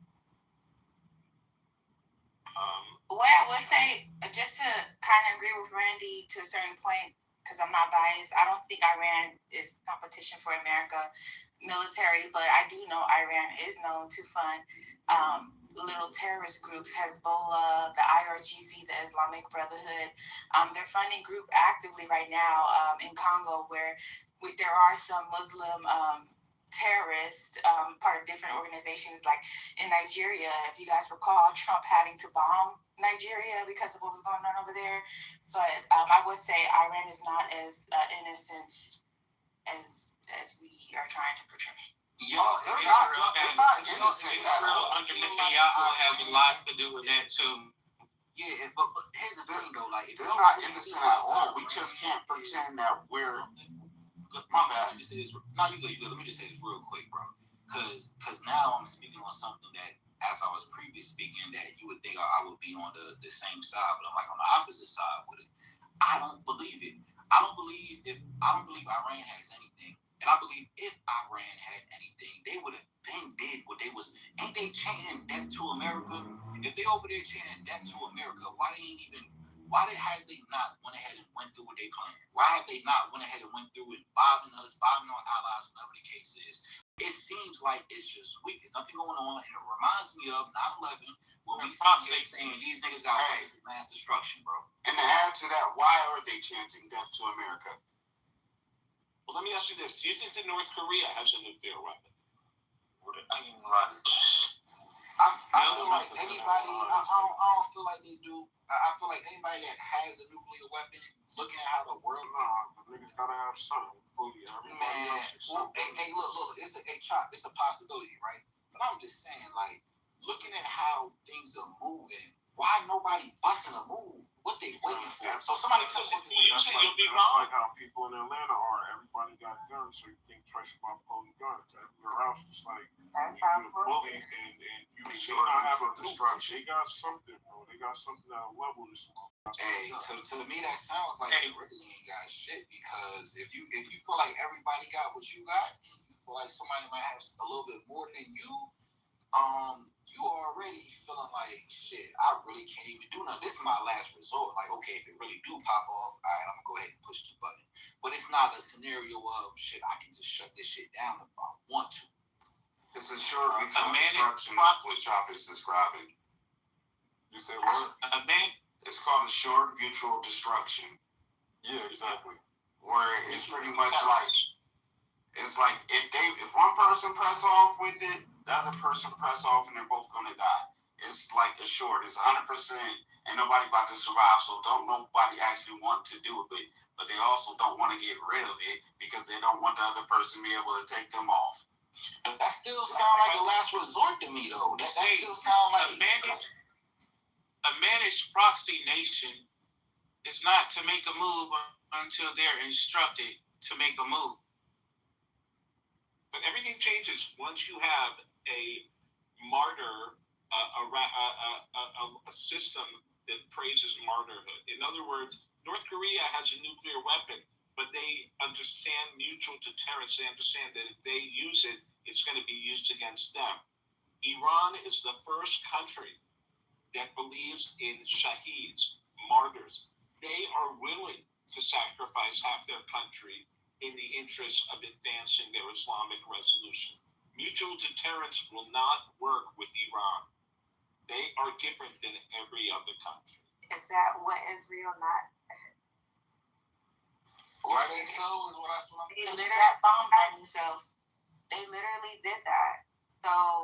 Who literally did what? Just so I understand. I mean, you're sacrificing your own people for I don't know if you're a part of that. When did Israel sacrifice their own people? They're doing it right now because Iran has been bombing you guys, like literally, like it's still going on. Well, they're at war. Yeah, it's a war, but it's provoked. You guys provoked them. You guys just hit them. This last time, there was so many peace deals. Iran is funding proxies, Hezbollah and Hamas. It's time to get rid of the head of the snake. No, the thing about it, Israel helped with the funding of Hezbollah and Hamas. Hold on one second. You Like guys. I said earlier, the nigga is Zionist. Yeah, I'm just saying. Let's just call a spade a spade. Like, you guys have been the aggressor. You've been the aggressor, since October 7th. And that's the God honest truth. Okay, first of all, I'm not Israeli, so when you say you guys... You're a Zionist, though. Okay, first of all, you learned a big word there. By you saying I'm a Zionist, what does a Zionist mean? What? It means a person that believes... I'm calling you that. He said it, so let people Somebody's called me a Zionist. I just want to know what they mean. What does a Zionist mean? Hold on, bro. He said it, so let T respond. What you mean? Yeah, a Zionist is someone who believes in Israel's right to exist. I mean, personally, I think someone who believes in Israel. Yeah, well, Israel's right to exist at the expense of other countries or whatever. Oh, now you're not an altruist. Yes, people are trying to remove their existence. So they were at peace. October 6th, they were at peace. October 7th, they were attacked. At any time, Hamas could have released the hostages and ended the war, but Hamas held on to the hostages and killed them and raped them and did a lot of shit. So yeah, y'all who help fund Hamas. It's a complicated situation. It's very complicated, though. You just simplified it. But you a Zionist. Does it matter if he's from Mars or Uranus? If he's got an accurate opinion, it doesn't matter if he is from Uranus. Listen, October 6th, there was a ceasefire. Okay? Israel left Gaza in 2006. Right away, Gaza elected Hamas. Hamas declared war on Israel and fired thousands of rockets into Israel between 2006 and 2023. These are facts. Now you can say, "Oh, Israel had no." They had no military though. But they had rockets. This didn't start. There were 50,000 people in Hamas. When you say they have no military, they sure do have a military. They don't have a military. And there's 50,000 soldiers in Hamas. Okay. They don't have airplanes, but they have a military. You guys have. And that's by the help of fucking Benjamin Netanyahu. The Prince of Qatar already exposed his ass. The Operation Black Raven. Okay, but you guys have America. Right, so and Hamas has Iran. But so then it's equal. It matches up. You can't just be like. So we've come a long way. Yeah, we've come a long way. I mean, hey, listen. If this is how if I live in America, so look, however y'all get it done, right? I'm just stating the obvious and the facts. The facts, I learned the facts from you guys or from that group. You know, the rabbis, they do have YouTube pages now. So if you guys don't want people to know this information, don't share it. It's easy to find it. There's nothing else. I'm trying to understand Randy, what shouldn't they be sharing? Randy, I'm gonna give you the mic because the mic is gonna be solely on you when I ask this question, right? When you make this statement about the 50,000, I want to know where did you get it from? What news source you got it from? Yeah, El Chop Chip. What news source you got it from? I just want you to put in the chat when you say 50,000. I want to know where you got it from. Are you able to put that in the chat for us to see and view? To be on the same page with you. You there? Yup. The fact of the matter is that this didn't start October 7th. It was provoked October 7th by whichever side. It's happened since the Geneva Convention. You guys, they went over there and they took the people houses. They're trying to. Well, what area of history are you going to focus on explicitly? Do you want to go back 3,000 years, 10,000 years? What part of human history and suffering do you specifically want to focus on? No, this is like 1950s, 1960s. This is not 3,000 years ago. There's people still alive from it. Well, I hope you all know that people's houses in New York. No, you can't talk. Answer that question. I tried to. She interrupted me. You can't speak. She started talking about people's houses in New York. Where you got? Okay, I'm gonna. Because you heard me talking. I know, and then I tried to answer, and she cut me off. She started talking about people taking houses in New York. Okay, so before we proceed, can you drop in the chat before you? Okay, I'm gonna answer you now. Here's the deal. No. Don't. No. I'm not your intern. I'm not your intern, bro. Okay, so drop in the chat your evidence of that 50K. You can come back on stage. Like, why we gotta do this? Like, we know how these conversations go, bro. Like, what? Nah, my nigga, the chat mine. Since y'all ain't gonna let them say shit on stage, the chat mine. Yeah, why y'all be so emo, bro? What's wrong with y'all? Nah. And how you gonna say ain't nobody let you speak, bro? Your mic is overpowering, and you can let you speak the whole night. What you talking about? That shit crazy. It ain't. Only when you speak, then you shut the fuck up. And Randy, you gotta chill too, man. I don't know what the fuck that was about, but this ain't that.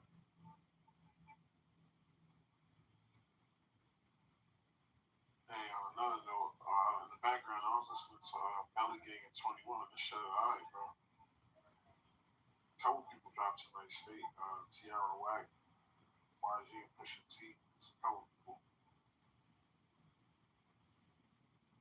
I'm posting everything I was gonna speak about in the chat. Bro, just say it. The floor is open.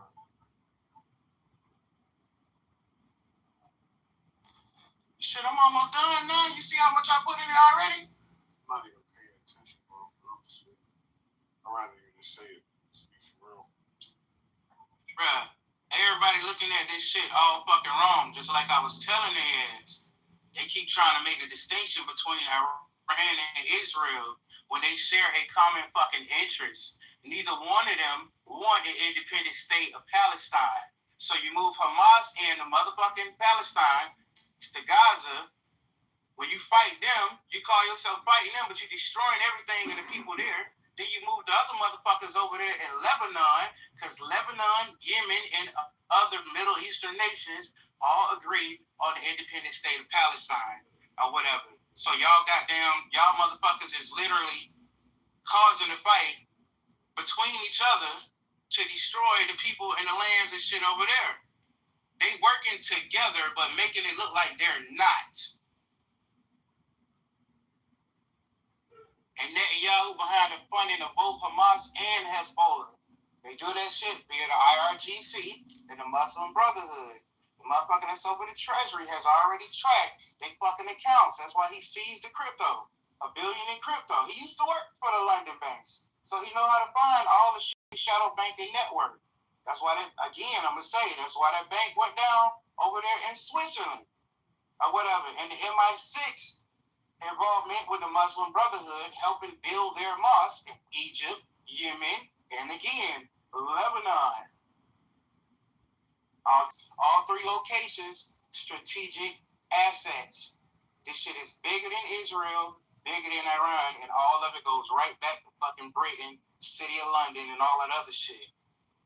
Wait, did you say that Hezbollah is in Lebanon? Because I've been trying to figure out what's going on with the recent strikes. In Lebanon, and Hamas, he came out his mouth himself to prevent a Palestinian military. He was going to fund Hamas because he does not want an independent Palestine. Iran doesn't want an independent Palestine either. So thus, the enemy of my enemy becomes my friend.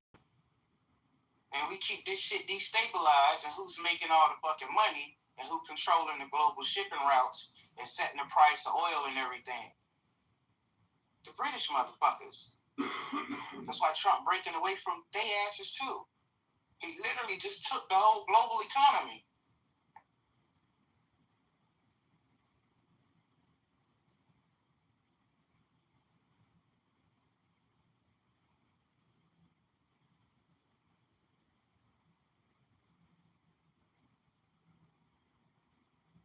The British aspect that you mentioned, that's putting a lot together as well, because I know a lot of people were coming against their prime minister, whatever the guy name is, because he wasn't coming out to speak against Iran. But Britain itself, they've been having a lot of protests over there. People are talking about how it's the IRGC, they're operating over there as well. But shit, that's a whole nother story. All of that shit is. Remember when the king came over here and he visited like a few months ago, and he was talking about something that we signed with them. Yeah, the treaty, the two-pillar system, where they're post-rules-based order, and that post-rules-based order has come to a close. He was trying to base on this shit, however, but it's literally coming to a close because the guy over there, Starmer, he's saying it. Mark Carney, he's saying it, and everything. Without America, that shit doesn't exist. They was even talking about their military plans because they haven't made military plans in the last 30 years. They always depended on us. NATO was not going to get involved in none of that shit down there because NATO was only supposed to protect the lands of Europe. Even though they got a fucking navy, they ain't supposed to get involved in nothing else. Right. But the whole reason why America got strong is because a lot of nations wasn't being protected. And we said, okay, well, we'll protect you. That's how we got to be as globally big as that we are now. But the fact of the matter is that the king they still have some interest in Canada, America, and Israel. And they want interest and need to keep interest in the Middle East. Right, but if they still want to have any interest in this, they have to play by different rules, not the rules, the game board that they established to run all these other proxies. They've been using America as a proxy, Iran as a proxy, Israel, every nation was being used as a proxy against each other. Britain, EU, they don't produce shit, but what, wine? Somebody mentioned the shit earlier. When your nation ain't producing and always depending on other nations, this shit is about more strong sovereign nations. And all these other nations can produce and sustain their own. They can make money and trade however they want to. That's what we moving to. Nations operating, trading with who they want to trade with, not because you say we got to. And you set the price on everything. Now we want to negotiate for this and that. We should have the freedom to do that. That's why a lot of the Gulf states invested so much money before this shit with Iran even kicked off. And when he's saying that, okay, they came to a deal, and he's talking about investment in Iran, the same Gulf states are the ones that's going to invest in Iran. No, here's the thing. The big thing that people are not that Iran is playing chess. So that is a big trade route for America. right? And they've already made agreements. So every time that we send a ship through there, we literally have to pay them money. We're going to be making Iran so rich, and they're already rich. But the fact of the matter is, they weren't going to allow us to come there at all. And we have so many different people so many different companies that ship through that strait. It's like, I think 30% or 40%. Yeah, but when you go back and look at how this whole post-World War rules-based order was, Iran really wasn't running shit. Iran really wasn't running shit. They call it a choke point with China already. Finances and everything is not controlled by them. You remember when people always talk about, we're going to have a World War III because only took over that shit when they put in the clerics. When they on King Reza or whatever put the clerics in, they've been running since. That's why it's called an Iranian central bank, because it's connected to their system. There's only that SWIFT central banking system. They've been in control of it. Or I say they give you these people or whatever, and you really think they're running shit, but they not. In the background, what is what they call it? They call it a soft power. Just like King Charles was talking about, the soft power of leadership over America. Because in 1871, they came and took this shit back.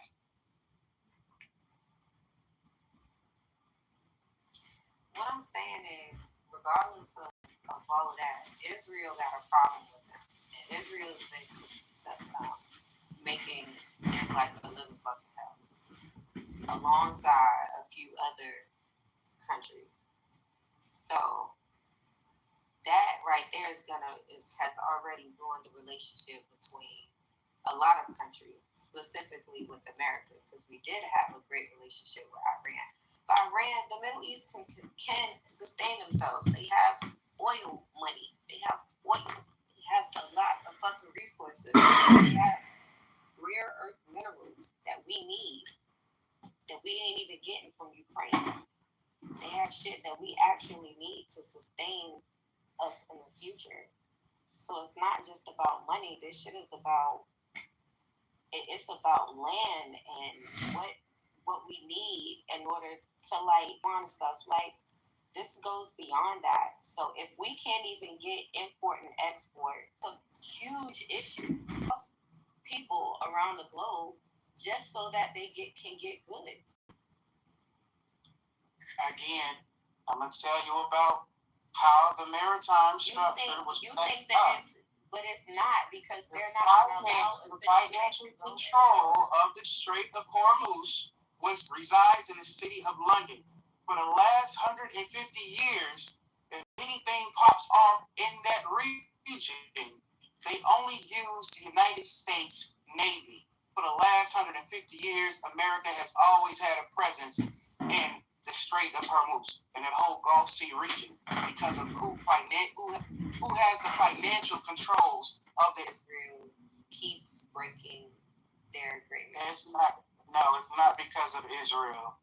It's because when America started bombing, who pulled out of insuring all the vessels traveling through the Strait of Hormuz? Who charges all the vessels a tariff premium on the oil, an actual double tax? It's not Iran. They don't make the money from that. It's not America. Starting that made Lloyd's of London pull the fuck out, and they have not come back. So now control can be given to the people of that region. And all the Gulf states are going to work on a sovereign status.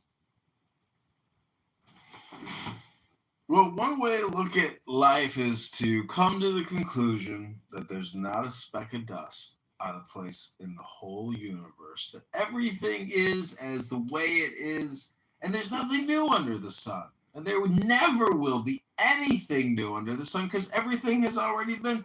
The question is, and you're putting money into it. It's no different. It's the same thing with Clownhouse. If you don't modify your experience, well, then you're just redundant. And You're a placebo. You're just doing the same thing over and over and over again. So how do you change the material world? How do you manifest? How do you make the subject into the object and the object into your subject? Well, it starts with a book. Any good book will do. Any kind of mystical adventure like Rumi or Lao Tzu or Confucius or any kind of philosopher. That's the real joy of life. That's how you get the strength you're looking for. That's the spam and scam that Barack Hussein Obama and his husband do every day. She sits there and praises him. Oh, Barack, you gave me the strength. You were always there for me. The alphabet, they create with words. And the subjects take the suggestions and the conditions and they say, oh, is it true? Is that the truth? Or is that a lie? I can't tell. Because when you lie so good, it sounds like a truth.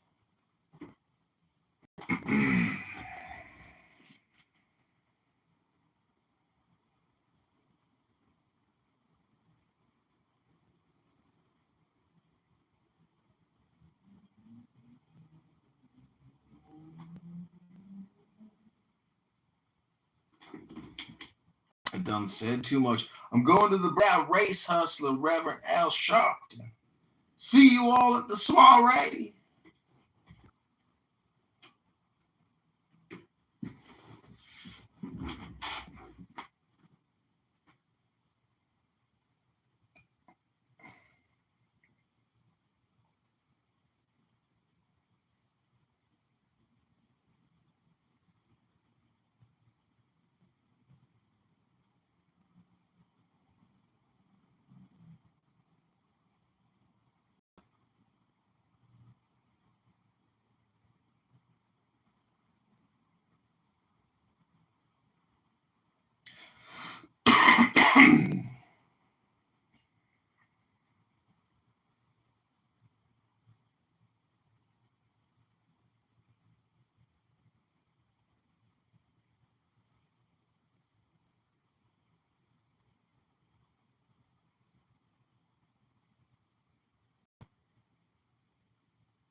Fact checking a lot of shit and everything. It organizes the centuries of intelligence history to strategic calculations that illicit financial networks and explosive military collapse of the 2026 ceasefires into a chronological sequence.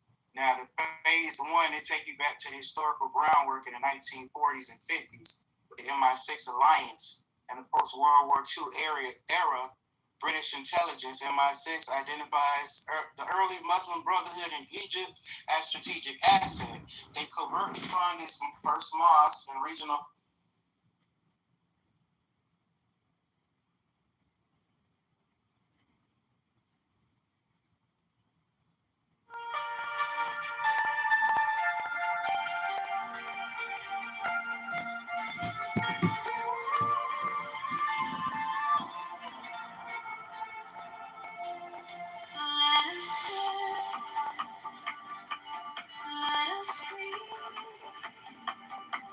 Free as air,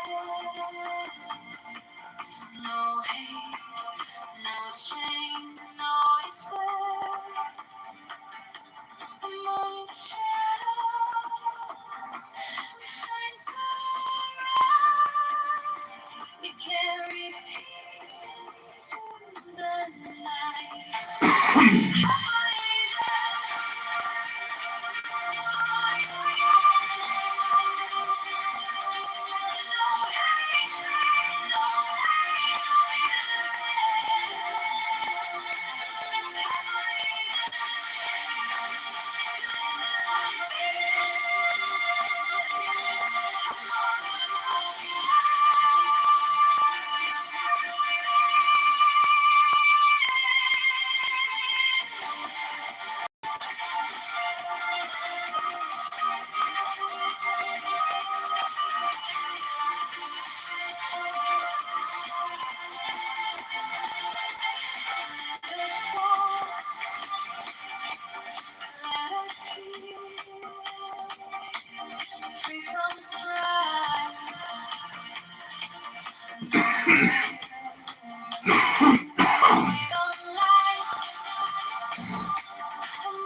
Politics and political action like a gay magnet.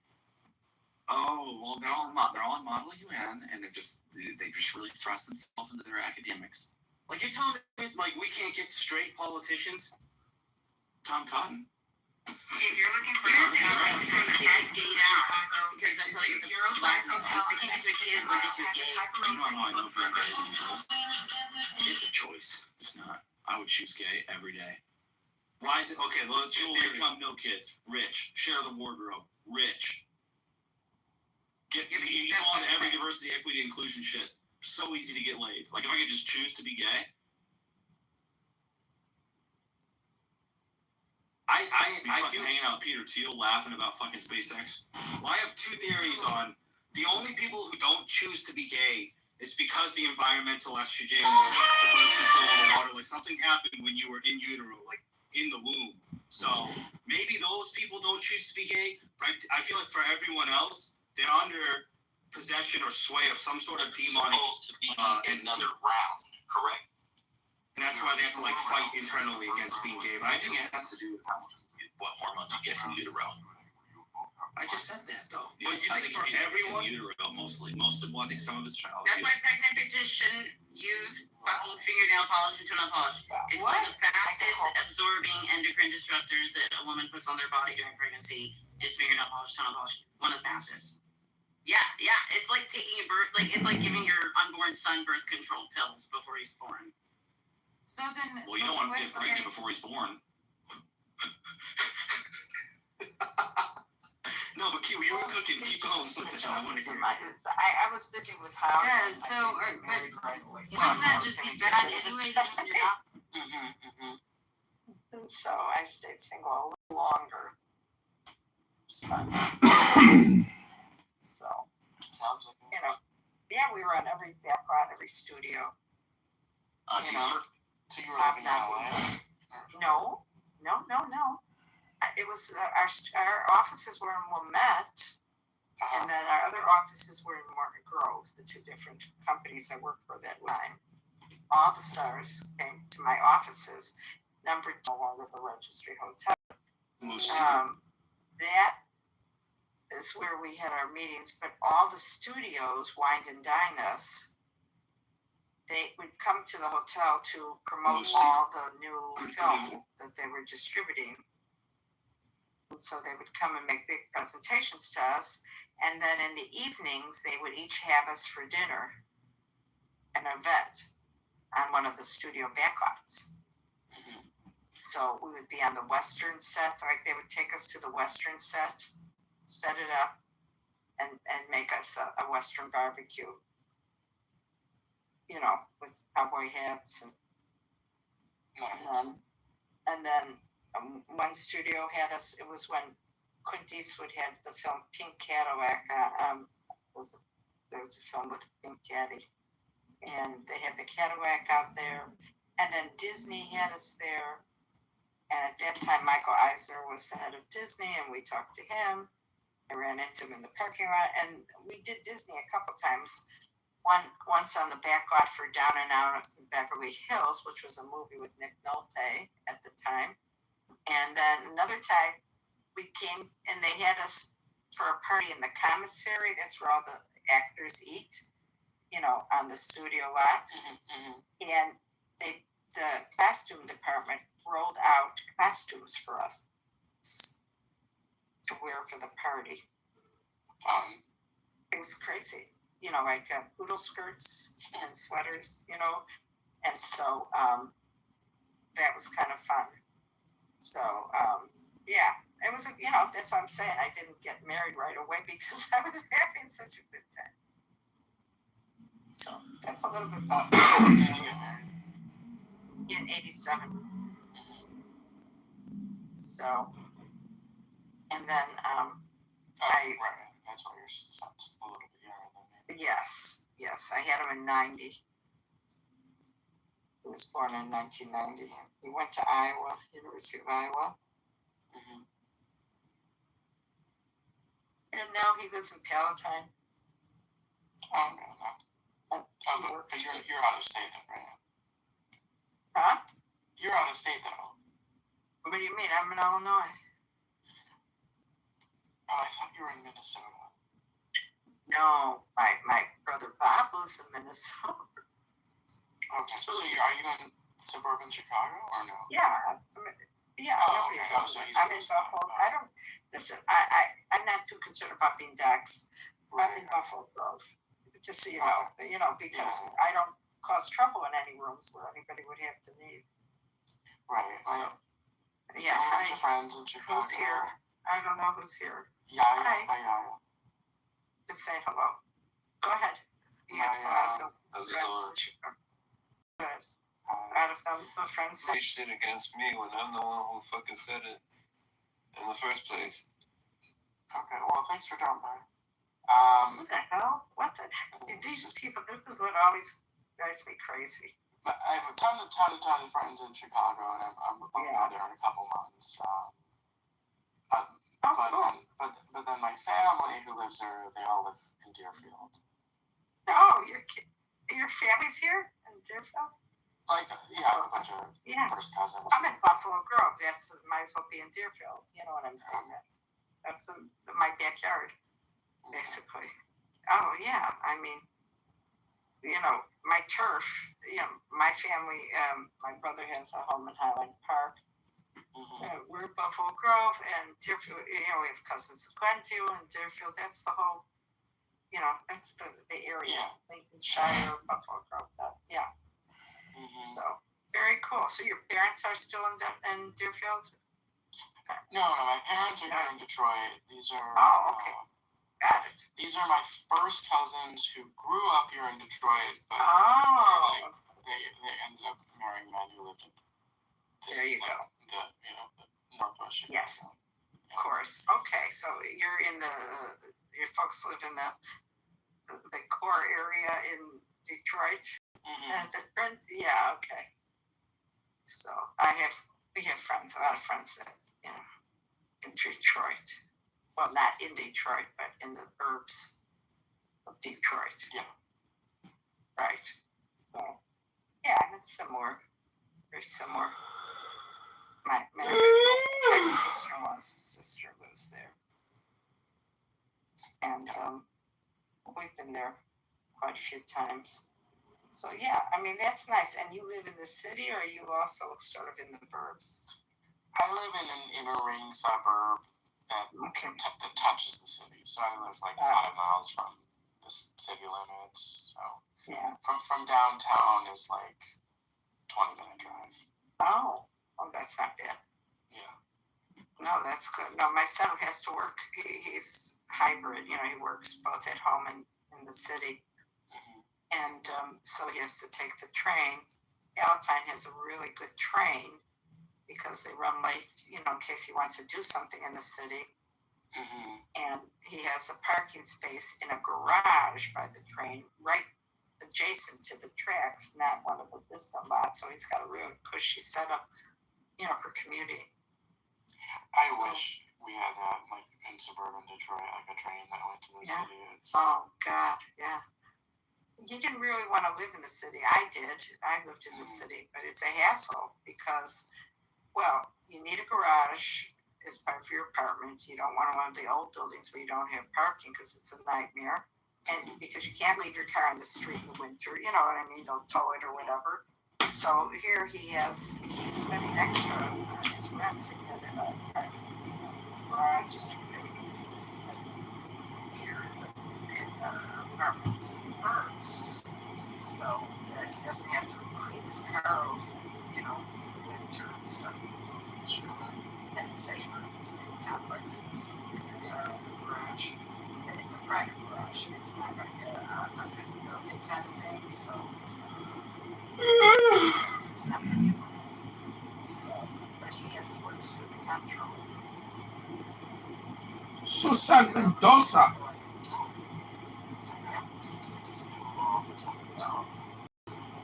That's how the only way it works. That's very no, exactly. Except for the same it was a terrible situation, so she took over. Really bad. She's really turned it around. Now she's running for mayor. His boss is running for mayor. Of which? Chicago. Chicago. Yeah. In Chicago. Oh, okay. Yes. Yeah, they need a good mayor there. Yeah, she's Mexican. Susana Mendoza, she's really, I love her. She's a doll, she's very sweet. And she's good friends with my brother. And so now I donated to her for mayor. So she, even though I don't live in Chicago, I still think she'll make a good mayor. And they still have a new boss. So supposedly she's nice. We'll see. We will see. Yeah, we will see. But it's an interesting job to work for the state. Well, you know, there's a clubhouse person who's running for mayor of Chicago. Oh, please, do not go there with me. Our friendship ends here. I'm going to tell you.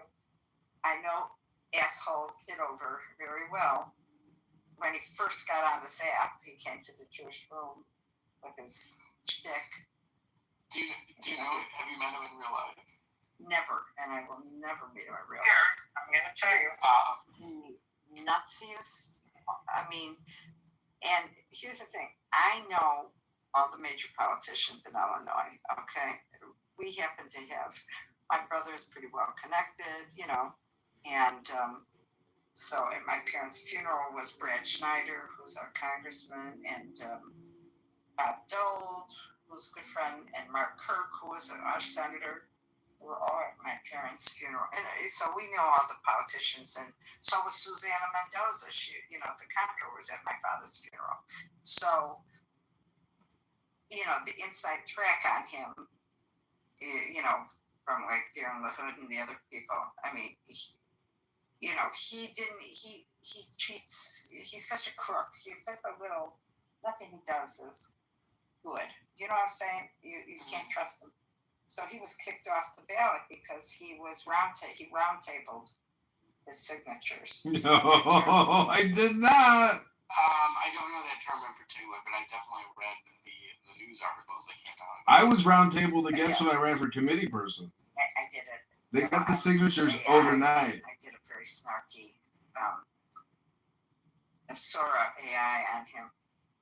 Being, you know, the round table, John Kitover in the round table with the knights, but it meant that he had a few friends sit around the table on fake signatures. That's what round tabling is.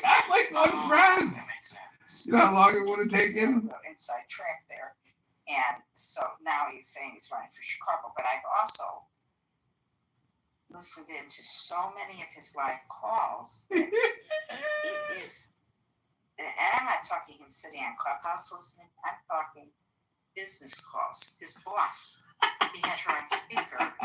He had problems because he worked for, you know, the Internal Revenue, like maintenance, sort of overseeing stuff.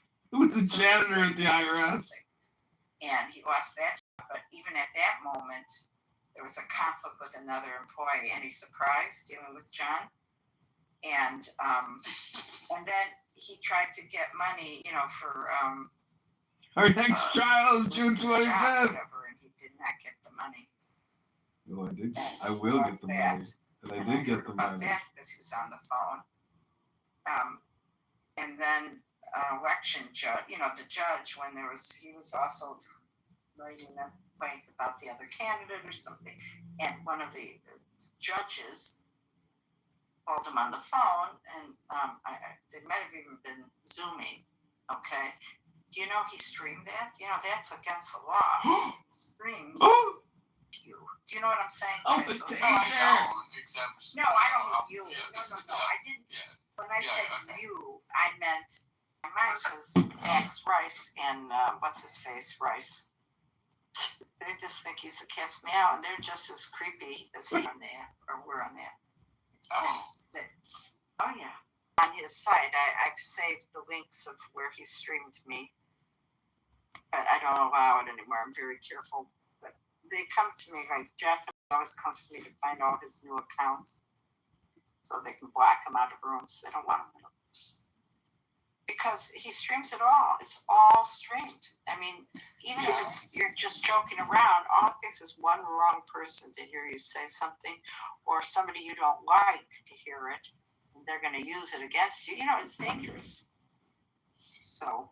The thing is that no one listens to his streams, though. Well, I think his most viewed video has 13 views or something. I understand. Yes and no. But just the point that you're out there in the universe, you know what I'm saying? And in the Clubhouse element, when the other Clubhouse folk know he streams, and there's all this conflict going on, if they overhear you say something, and they don't like you, Sure. they could dox you or they could cause trouble, and that has happened. So that was what made people very upset with him, because there's a lot of doxing and other things going on. But he's ended up doxing himself. Mm-hmm. He used different names, Edmund, but that's the street he lived on. Oh, okay. Yeah, I know it all. He's so idiotic. He was driving at night once, streaming live. Somebody told me, I went and looked. And I could see the street addresses as he's driving. And I said, oh, that's where his gym is. He's in Jefferson Park. I knew right where he was living. Right. And he's used Jefferson Park or whatever. He's used all the derivatives. And I know exactly the building he lives in. Yeah, there's your cassettes in the Is building. it a nice building? It's an old, flat. You know what I mean? Mm-hmm. It's a vintage building. Mm-hmm. So, in Chicago, one of the vintage buildings in Chicago. But, he's doxed himself, so now it's fair game. His name is all over the place now, because now all his websites now are pretty much his real name. All his YouTubes. Right, yeah, he's not a secret personality, right? Not anymore, no, but he has, and so his father died, and again, I know this on Facebook and everything. And he inherited something, and he might have bought that building or one of the buildings, or invested in his apartment, whatever. He might own a couple apartments, whatever. So that's all he has he's living off of, because he lost his job. So I don't quite understand what he does with himself at this point. I'm live streaming at you on YouTube right now. That's what I'm doing. He visions himself as an entertainer, but it's like a one-trick pony. It's the same. He says the same kind of lines he did. You know what I'm saying? Of course. So he does the shtick, and it's not even good shtick. He's the lowest. So that's probably the worst person on the app. I'll take Pepe over him. Pepe's pretty bad. Or a mirror. It's pretty bad. I'll take a mirror over John Kitover. Yeah, once in a great while he could hang out and be somewhat normal, but that's the rare exception. But the problem is he's hanging out and streaming you. Right. So you have right, because and someone like Monica, who could say some things sometimes that trigger people, you know what I mean? She's very clever, And but if I was her, I wouldn't want that to live on somewhere where later on somebody knowing that he does that will go and find something. You know what I mean? Because people you might think nobody watches, but I know in our crowd, many people have gone through a lot of them looking, because a lot of them have are the front page, right? This page you see this first, right? You see the little PTRs. So they go searching through those to see if there's one with them in it or somebody they were looking for. I've heard some people do some nasty things with it. Not John, but people who used it or wanted to see if they were talking about them. It becomes weird. So I just won't go on. I generally won't go on stage if he's on, because I don't want to be recorded. Yeah. So, but yeah, he's the other character on this. And how many times have people reported him to? 100. I think he said at one point he has 60 phones. Oh, I have taken screenshots of all the pictures of his phones. A bunch of us were doing some a bunch of it. It wasn't just me. We had one night we were goofing around, very clubhousey, and we pulled up all kinds of stuff to get screenshots of all these phones. It's mind-boggling. He spent a lot of money on phones, let me tell you. Right, which is just, goes to show his mental state.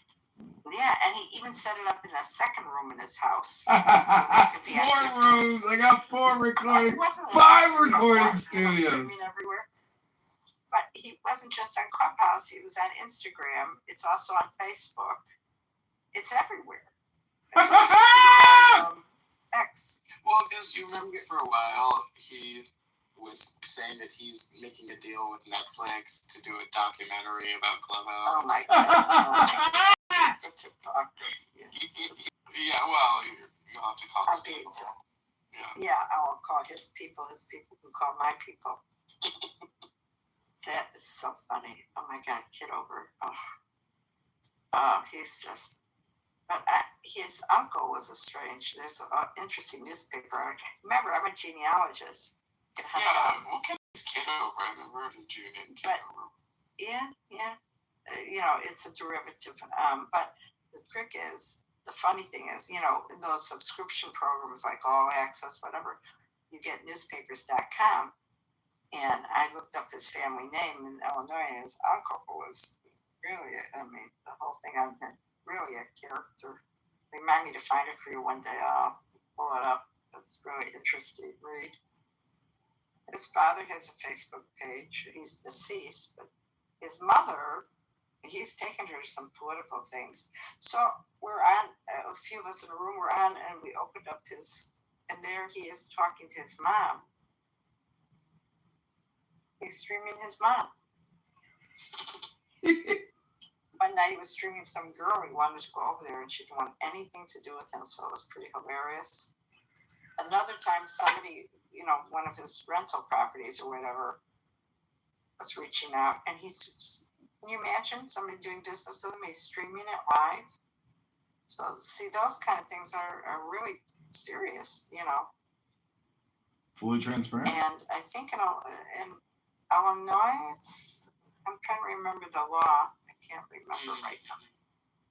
The certain states, he could really get in trouble if,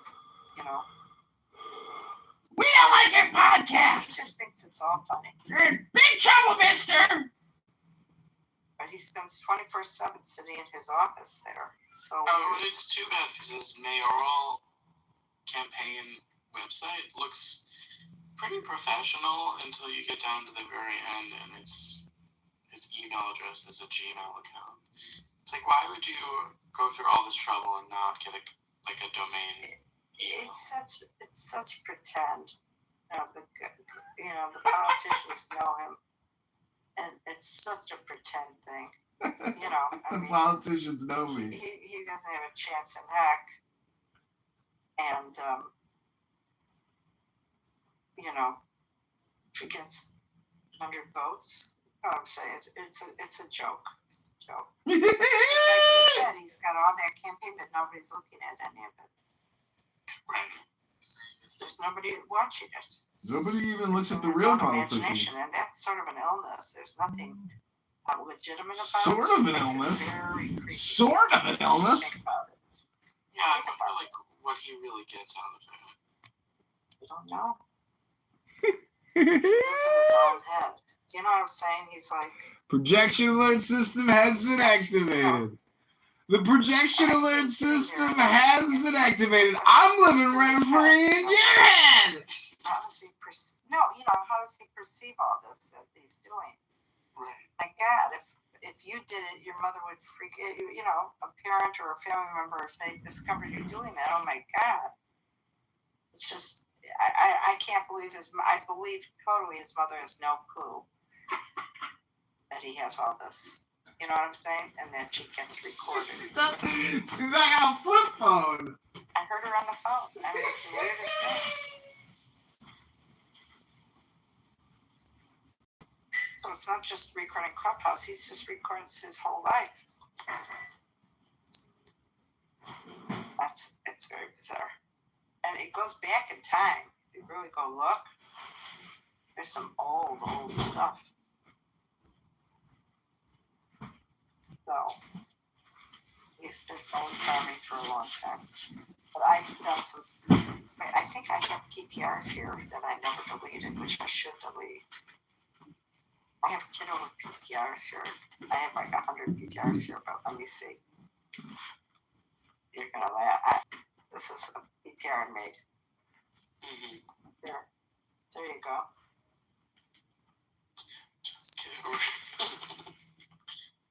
Wait. Let me find it for you. Hold on. You know Joby. Oh yeah.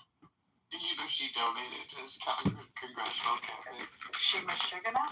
She I was just gonna say, I didn't mean is she. I think she is a little Michigan. Yeah. I noticed that. Okay, ready for this? This I created with AI. Ready? Look.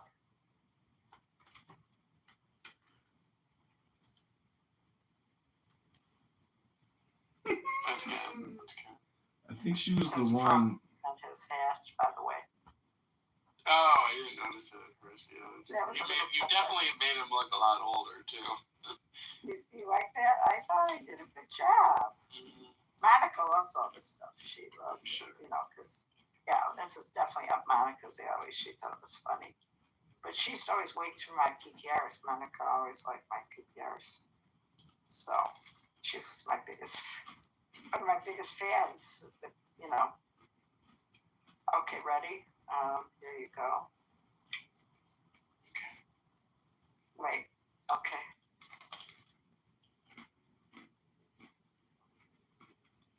Now this is Frankenstein's monster. That's Kitover doing his yoga. Oh. I had a little fun, but hey, wait, I got a couple more for you. Here he is. This is one of my favorite.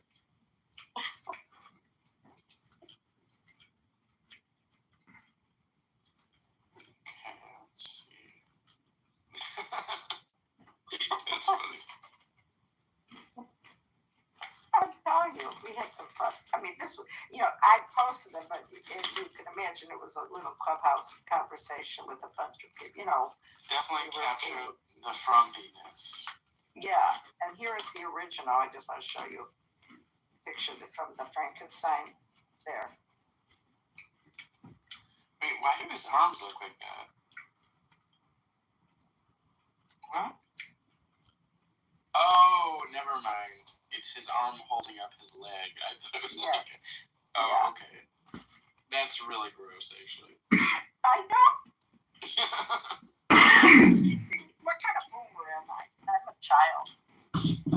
When it comes to Kitover, I'm sorry. He's like a play toy. You know what I'm saying? He's so easy to make fun of.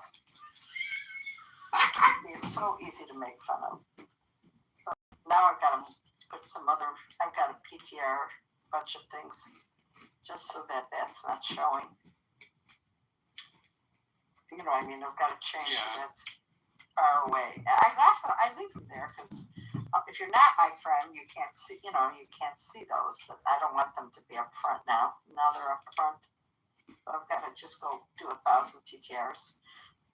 So just ignore them. I got to bury it now. I have to bury him a bit. You gotta bury the evidence of John Kitover's existence. I'm burying him. He's almost buried. I thought you would get a kick out of that, though, because, I mean, he's so busy, you know, recording everybody. He loves AI. He is like, did you see how many Sora videos and how he's done? No. Oh, my God. He's like the AI king. He's totally AI. Totally AI. Anyways, I'm sure you want to go to bed. I probably should go to bed. And we've got Anan here. Hi, Anan. Welcome. Now, if you come on stage, we'll donate to John Kitover for mayor of Chicago. There you go. All right. Well, I'm glad we got to. Good night. Yeah, it was fun. Elena. Yeah. Yeah. Have a great Absolutely. night. See you next time. All right. Take care. Good night. Bye-bye.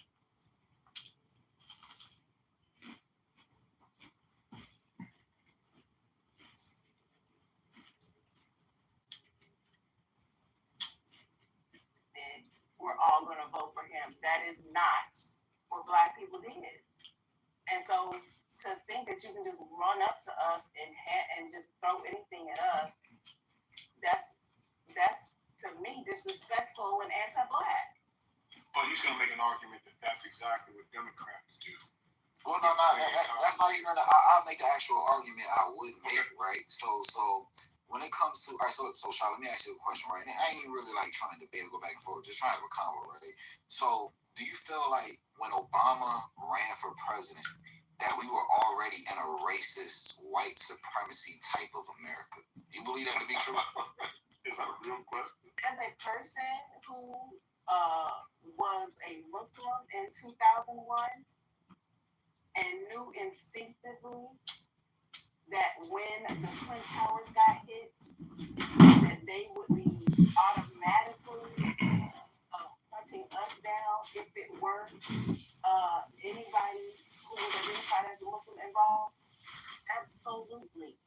But as a person who grew up in the South, absolutely. Like, you don't get to run from the uncomfortable part of this country. There is no law that passed that made people change overnight. These people are passing their traditions down. We have traditions of cooking and, you know, what we do as a family and this and that and the other. And we also pass down toxic behavior that is learned and passed on from generation to generation. And we're the ones that have to say, hey, and by we, I mean just a regular we, not a Black we.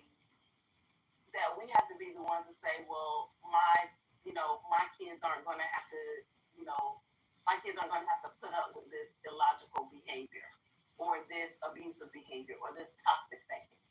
And so some people have worked to do that, and there's a lot of work to do. And in the case of race, there is still a ton of work to do because we also have to contend with the root of this place. And that's just a fact.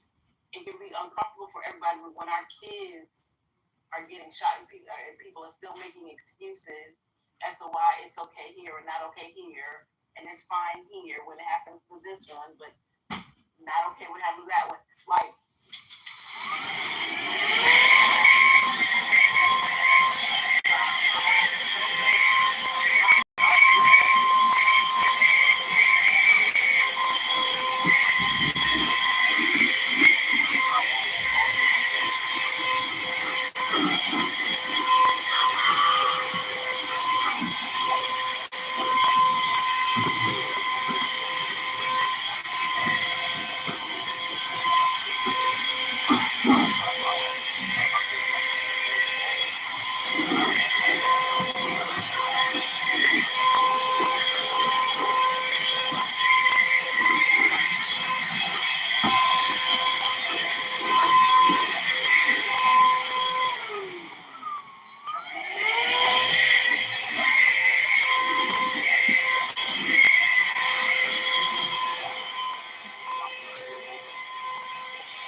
supremacy. All right, so let me just ask a question. You know, correct me if I'm wrong. I'm not trying to. So that would mean, in that sense, white supremacy isn't as powerful as we say it is. Not true. One thing doesn't go to the other. I mean, there were folks the same folks that came out and voted for Biden, the same folks that voted for Barack Obama, that voted for Everyone that voted twice for Barack Obama, he still would have lost the election. This has nothing to do with black voter turnout. Sure. All right. White women voted in large numbers for Barack Obama. When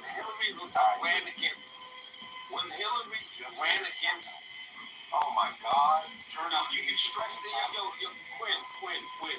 The brother asked you a direct question, and your direct answer had to do with black voter turnout. That's what you said. No, okay, man. You said nothing about white women. You said nothing about white women. Because you jumped in before. I jumped in before. The brother spoke. Yeah. I'm speaking now. You gave a whole complete answer. You gave a whole complete answer. So, and the brother's asking you an excellent question.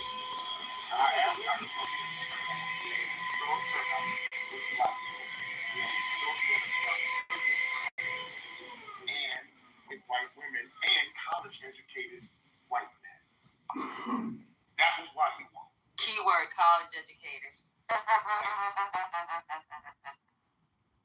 Right. Is that enough, Anthony, or did you want to expound a lot more? I just said historic turnout. How did he get in for 2 terms? And super racist. Same people came out to vote for him. The white racist people? Pretty terrible. But America's super You racist. realize it's black folks that ain't racist, right? Yeah, You you realize that? every They white exist, person is maybe not white, but enough. What's going on? There were enough white people who were voting for Obama that, and you can look this up. Along with a historic turnout of black people. They had Confederate flag buttons that was still, vote for Obama. These people were in a very dire economic situation, and things were not looking good for them. He got a turnout that was really interesting because and said, you know what, a lot of them, but a good little number of them. So where their racism doesn't always supersede their material condition. Some of them were really not doing well. And they said, well, let me do a shot in the dark because this man is at least not going to, kill us. He's not going to kill us all. And we can also I'm sorry, Jamie. Give it a try. We can also clear this up we can also clear this up because I think this is different. When black folks refer to white folks as being racist, so we thought we didn't necessarily need to say this, but we'll say it just in case for the slow people in the room. We don't necessarily mean that all white people are racist. We don't mean that at all. We're smart enough to understand that there are a good number of white people in this country who are not racist. But that's why I asked the question the way I did. You're asking that question with the understanding that we don't know that. Hold on. We understand that. There were enough white people who were not racist who came out to vote, and there were enough of them that stayed home, apparently, or not enough of them came out to vote. So whatever that mixture was, there were enough of those people that came out, along with a historic number of black people that can't be overlooked. And he also won independence in the middle. So there's also a lot of people and a number of other people that we don't need to. You can go and look up the exit polling. It's very easy to do for both 2008 and 2012. Hey, but cool. I'm not the most pivotal thing is we're talking about is that when we say that, because you seem to be trying to imply that along with your co-host Ed McMahon as well, that we are implying that all white people are racist. And how could Obama win 2 terms if the country was so racist? Well, there's a good swath of white people in this country who are extremely racist. That's what we're referring to. We're not talking about everyone. Just so that you can go forward with this conversation so that neither of you have to say no dumb shit like that again. Go right ahead. Also, a fun fact about systemic racism is you don't actually need racist people to keep the system going. It's systemic. So unless you can have people who vote for Obama, they're not racist, but unless you're being actively anti-racist, you're still letting the system go as the system goes. So yeah, there was lots of non-racists voting for Obama, but the system's still gonna go. They ain't ready for that part, man. I heard a story when I was talking to some people, and they were doing canvassing. I think it was in West Virginia, and they knocked on the door. They were like, who are you voting for, in the election? And the woman was like, I don't know. My husband decides, and whatever. And she was like, is your husband home? It was a cleaning stream for a moment. And she was like, hey, who are we voting for? And the person heard from the other word. It's a vibrator stream.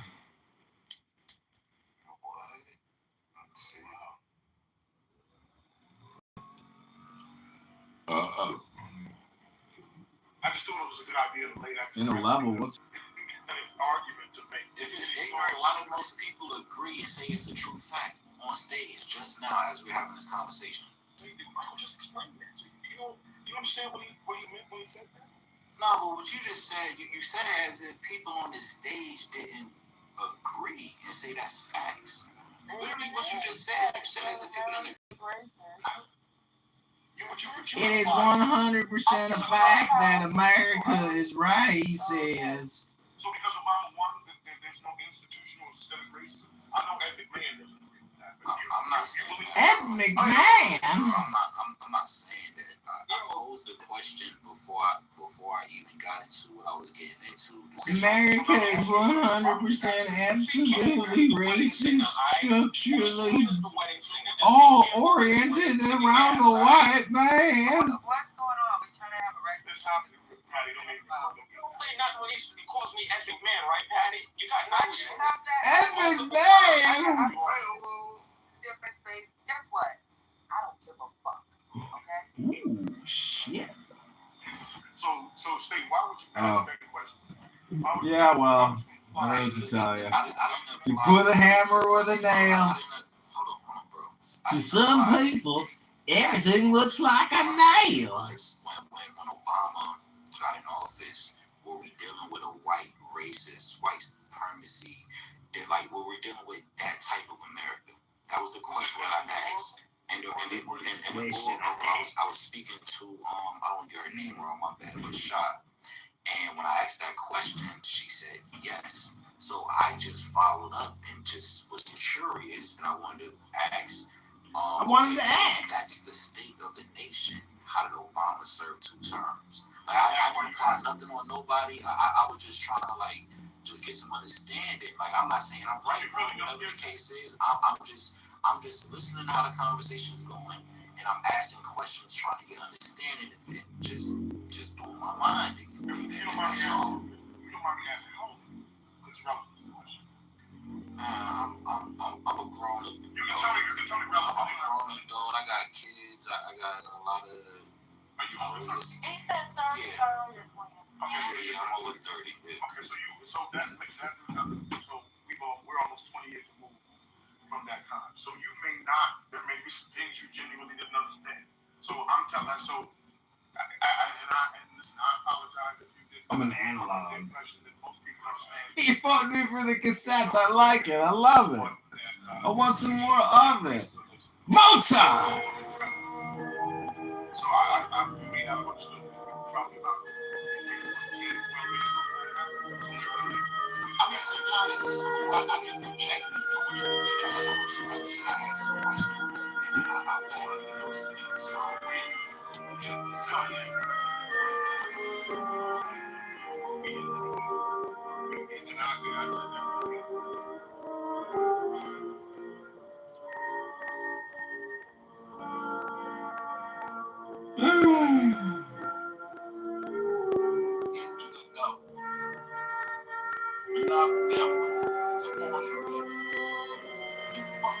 crazy to me right now. 2026. They nigga from the 80s and 90s, even before I was born. You live this long and still talk that dumb shit. He got a woman. He went to that country. He got a good one.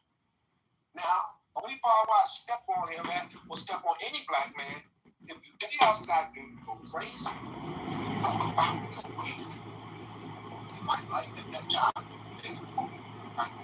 They're fucking Chinese women. They're fucking Mexican women. Just fucking Mexican women. You don't get in your fucking life. Everybody got this knowledge of traveling. But I never disrespected the black woman with the black woman. And I'm trying to make her that one thing I would never show up. Ain't black women enough to be unconditional. You think one God, that's understand those shit happens. It's just too long and shit. It's fake. Fuck man, no loves every country. Every man found love at place. Then it's just like, okay, give it some time. She probably fuck over him too. But we don't know that in our home. His marriage lasts for a long time. But it can't happen. In the green card, oh, goodness. I'm going back very clearly. Yeah, I see this all the time. This is a hell of a time. I got over it. Like the same thing I see someone at this point in my seat. I see if I think outside my race, and at the same time, I blame the women for having guilt. You don't blame the women for dating outside your race because you're hurt. That's a hurt nigga. That's all what it is. It's a hurt nigga. You see, when I hear women talking about, I only think white men, I don't think white men. Well, if you date white men, listen to what you date white men with a black man. If that's your thing, that's your thing. It becomes a problem when you're doing it because the black man ain't shit. Nigga, you're not doing it because you want to do it. You're doing it because you got it. Because of the mindset they created the way you chose to identify. Because if it was just about the, I just love this woman and she just so happened to be Chinese, why the fuck is we comparing it to a black woman? So it's a lot of, God damn it. Like, I can't even bring it from that position because if we're saying, look, like just find a good girl and this, that, and the third, regardless of what she is, as long as she's a good girl and cool, that's one thing. But if you're doing it under the impression you can't find no good black woman, that's a hurt nigga move. That's a soft nigga move. And the soft part is when you're willing to downplay the same black woman to give off this impression that that the woman you're dating from that other culture is better. But remember, when you do that, you're saying their cult better. And when you're saying their culture is better, when you knock your culture, you knock your that culture too. You can't separate yourself. Nature told you that, regardless of how you feel. Nature told you you can't separate yourself. So as bad as you hate your gums because they black, it doesn't erase you from being black. And that's the hard pill you gotta swallow at the end of the day. So I get it, and again, like I said, I tell a woman the same thing. If you dating out your race and at the end of the day you don't see race and all that good shit that's stay on your head, you gotta turn around and put that gun in your mouth and pull the trigger, my man. Because again, you taking both y'all down at the same time. They cancel one out, they cancel both out. And we was taught that it was individuality thing. And in this individuality thing, we believe no different than one black man saying, if I made it, we all made it. Fuck no. Don't no culture move like that. I'm sacrificing my brain for Clown House. The founders of the app should be paying me for my sacrifice. The system, stole all me gold. Goddamn murderer stole me gold and Crodenhouse. I'm an angry leprechaun troll. That was cute. I very much so appreciate your passion. The passion was wonderful, okay? I really did believe that performance, okay? I really did.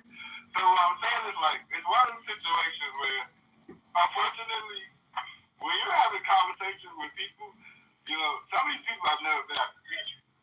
So, they never, like, experience certain things, right? And I can tell you for a fact, as a person who's been at the country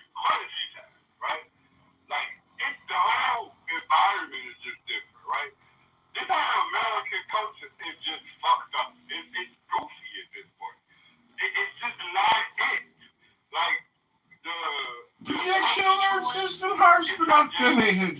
Notify all the leprechauns who stole me gold. And that's just the reality. It's a failed process. Like, they done talk so many different things, so many different variables. It's convoluted love. Like, it's not really the love that Convoluted love. and like you actually trust. It's also convoluted. It's just love. Mozart is the motherfucker.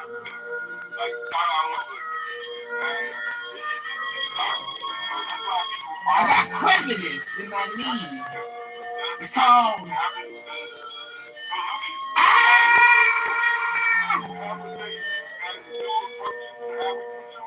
I got arthritis in the knee. How do I get rid of that arthritis in my knee? Oh, you don't like my 30 streams of bullshit? Why are you here watching me? It sounds like a you problem.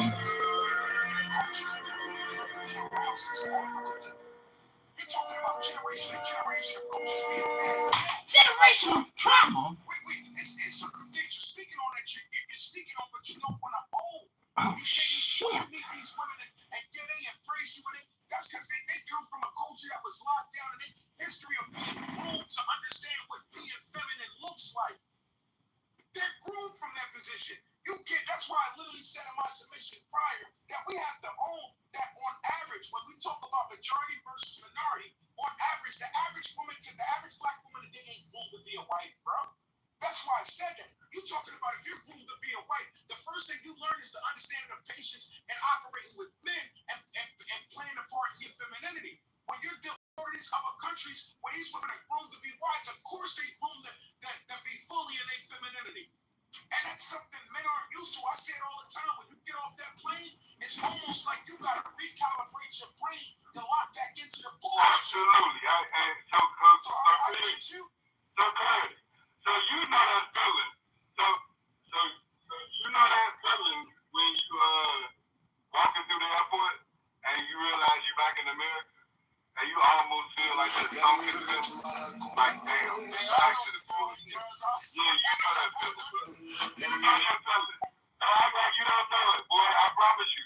When you land back in Atlanta and you about to go back home and you see that loud ass, so angry ass black lady who had work yelling at people and shit, and you realize, like, damn, I'm back to rude ass entitled America. It's just a level of just entitlement and just rudeness and like, I don't know, like you say, they was taught to be feminine on top, right? But I think some of these women have the capabilities of being feminine, but they choose not to be until you unlock certain things, till you do certain things. These people are actually great women, but they just choose to be a piece of shit for a while.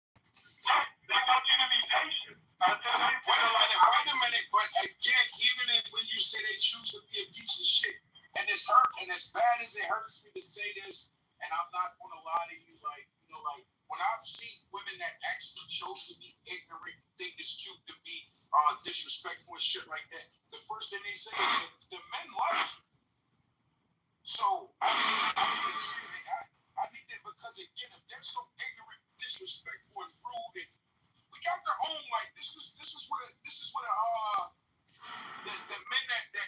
the men that operate like boys get a pass at now. Because them the ones that are actually keeping that shit alive. You understand what I'm saying? So if we had that conversation, because some women really think they encourage shit like that.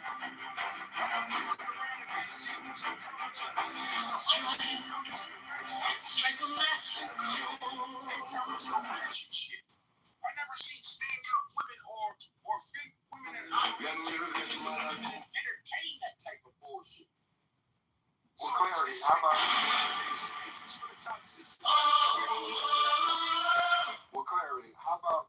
think you got a bar in your mind that we're not the only group. It's the ones that you just focused on them more.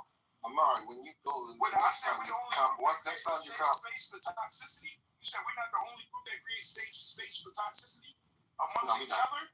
No, we're not. We're not the only ones. There's other groups that do it too. You just got to broaden your mind and look at others, but you choose not to look at those other groups. But I can rock with you when you say you think that's us. But my thing is, Amari, next time you fly to the Atlanta airport and you look at that loudmouth black woman, how about you look over across the next gate and look at that black woman sitting with her boyfriend holding her hand?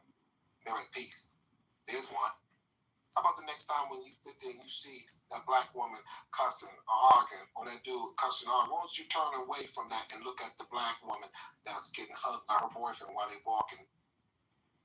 Why don't you look at that one? And then next time you come with that, These are the 50 most insane and disturbing CIA facts you never knew. Number 50. The CIA Assassination Manual, drafted in 1952, states, that's pushing her boyfriend Nazis for help. in a wheelchair, and she had his baby. And he got a PI on him, but that black woman got back. Why don't you focus on that woman that's struck with him? Whether he got shot or he needs surgery. Or you old enough to know what you seen. I hear you. And I'm open to looking at other things. Don't get me wrong. I see other stuff. But my thing is, if we want to like really wake this up for real, black women. I'm gonna say this right, and I'm gonna say this, and then you can respond. Why is it that our women are the only women that we need? They look like samurai. They need a man that can handle it. Like, I don't know if that makes sense. It's being stick. Like, that's a real stick for them. Like, they need to be handled. And last time I checked, you handle animals, not humans. Right, so that's why I said you gotta see it. You ain't never heard a woman say, he can handle me. Yeah. Let me tell you, I'm riding on the train in the UK, going from London to Liverpool. 3 women on the train in front of me. 3 women, 1 woman said, honey, I don't know, it's just something that's been. If you can take on me and my attitude, be good. I know the man that can handle me, like he's not one. He's a white woman. I'm traveling. I talked to other races with me. It's something that you just do. They want the same. Listen to that.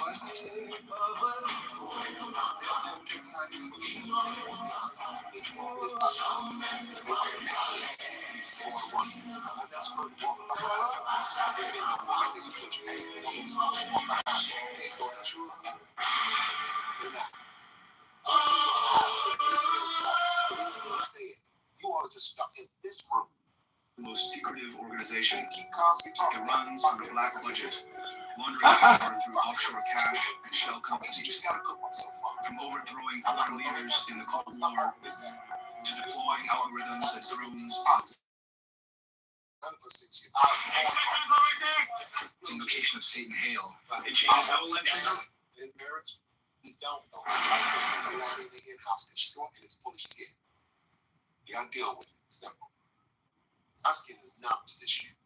Invocation of Satan Hail, Almighty One, ruler of the unseen. Hear y'all say that though, man. They hear you say, with the only what's with the only. That tells me right there, you're not. This sparkle. You talk about this. Right. But I said we only want to journey. That's it. That now is the world. So when we say, oh, it's happening over here, it's not the majority. When I say it's happening in America, I say, the only ones I'm talking about for the majority, maybe I mean you won't take. Because when I go to the majority, just like you gave them all, maybe turn around and look at that black woman holding hands and kid. That's not an average. The woman, I mean, you gave beautiful scenarios, but if I'm placing on a scale of majority versus minority, every man in here that would speak would expose that would be the minority of what you would see on average. Now we're talking about what we see on average. So it shifts the dynamic of the conversation. I'm not saying it's not happening everywhere, but when I say we create the safe space and we're the only ones that got the biggest group that create the safest space for the wildest toxicity. Facts. So again, I'm not disowning the fact that we're targeted. I'm not disowning the fact that we're manipulating and maneuver. But at some point, if we can't own the major problem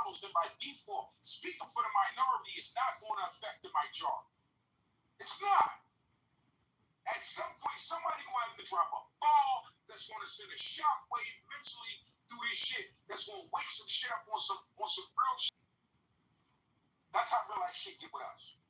So we can play the game and be like, oh yeah, we can focus on a better and a more positive. But when you're the spokesperson for negativity, when your culture is the spoke people, when it's time for all types of bullshit, when they drop everything that ever goes left on your door at your front, and majority of the time we accept it and start pointing the finger at each other, then by default you have to acknowledge the negativity from the majority level versus the minority, depending on what we place the situation at. Because we ain't gonna get, I hate when we get it, we're in an all into a conversation where, well, it's only in the ghetto. No, the fuck it's not.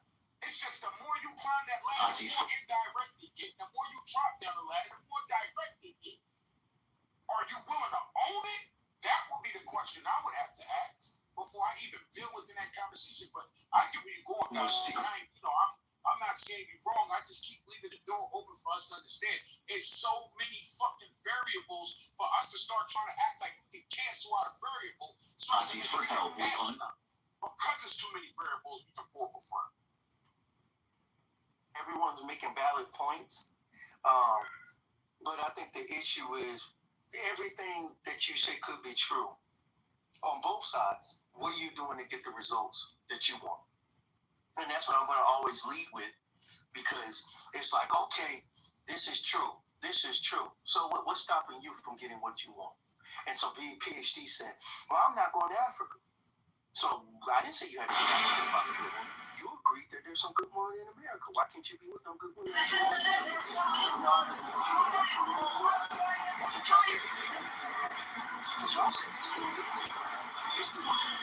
So here in Chicago, where fights just broke out, happens here all the time. People screaming at each other.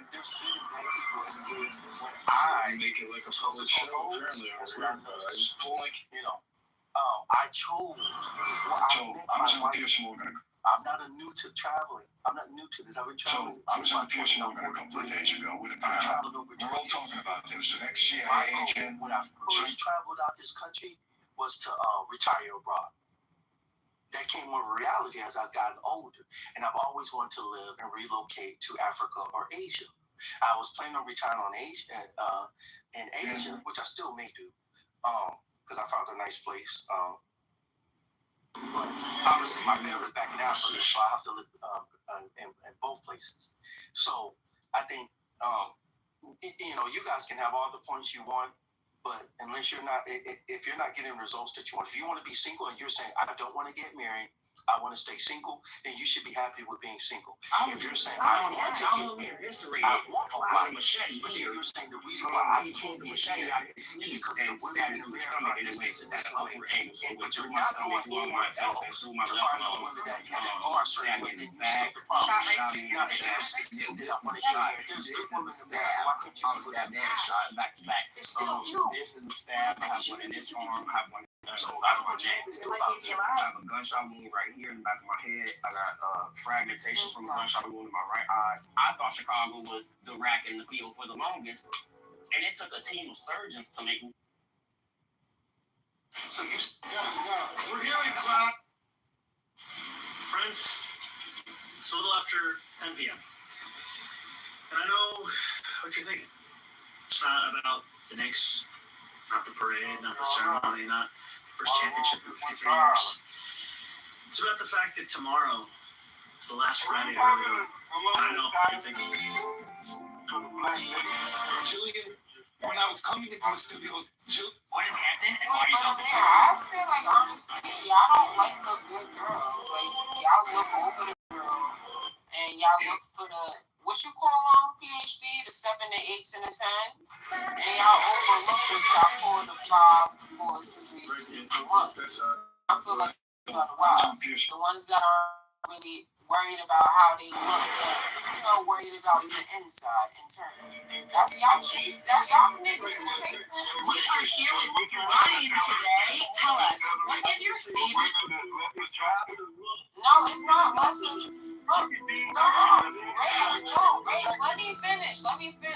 Because some of them girls that y'all think maintenance, they not really that. It's the maintenance that they keep up with, like the hair, the nails, the makeup. But you gotta keep up yourself to remain that number. Like most of the females don't wake up like that, my nigga. Like what the fuck? You know what an 8, 9, or 10 is? No, Rick, you know. So what I'm saying is like an 8, 9, or 10 is up that way. That's what they said, 8, 9, or 10.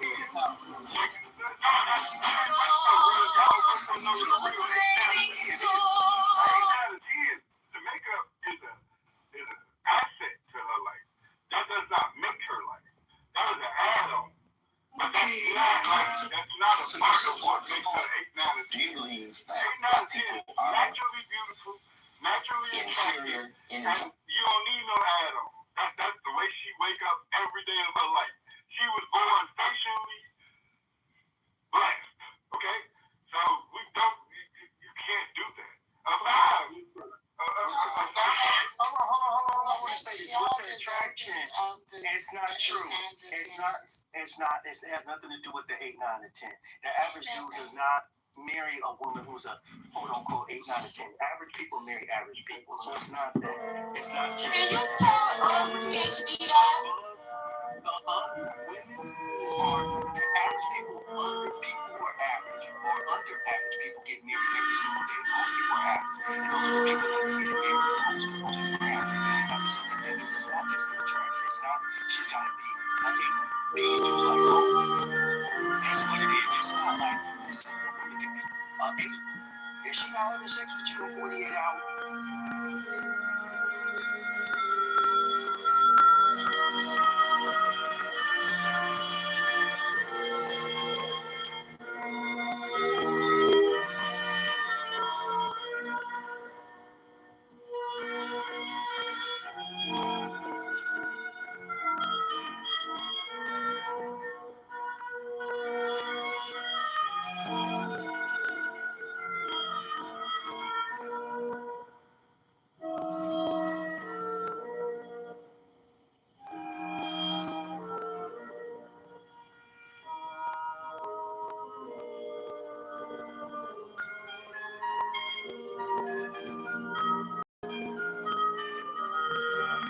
Okay, madam, look at you.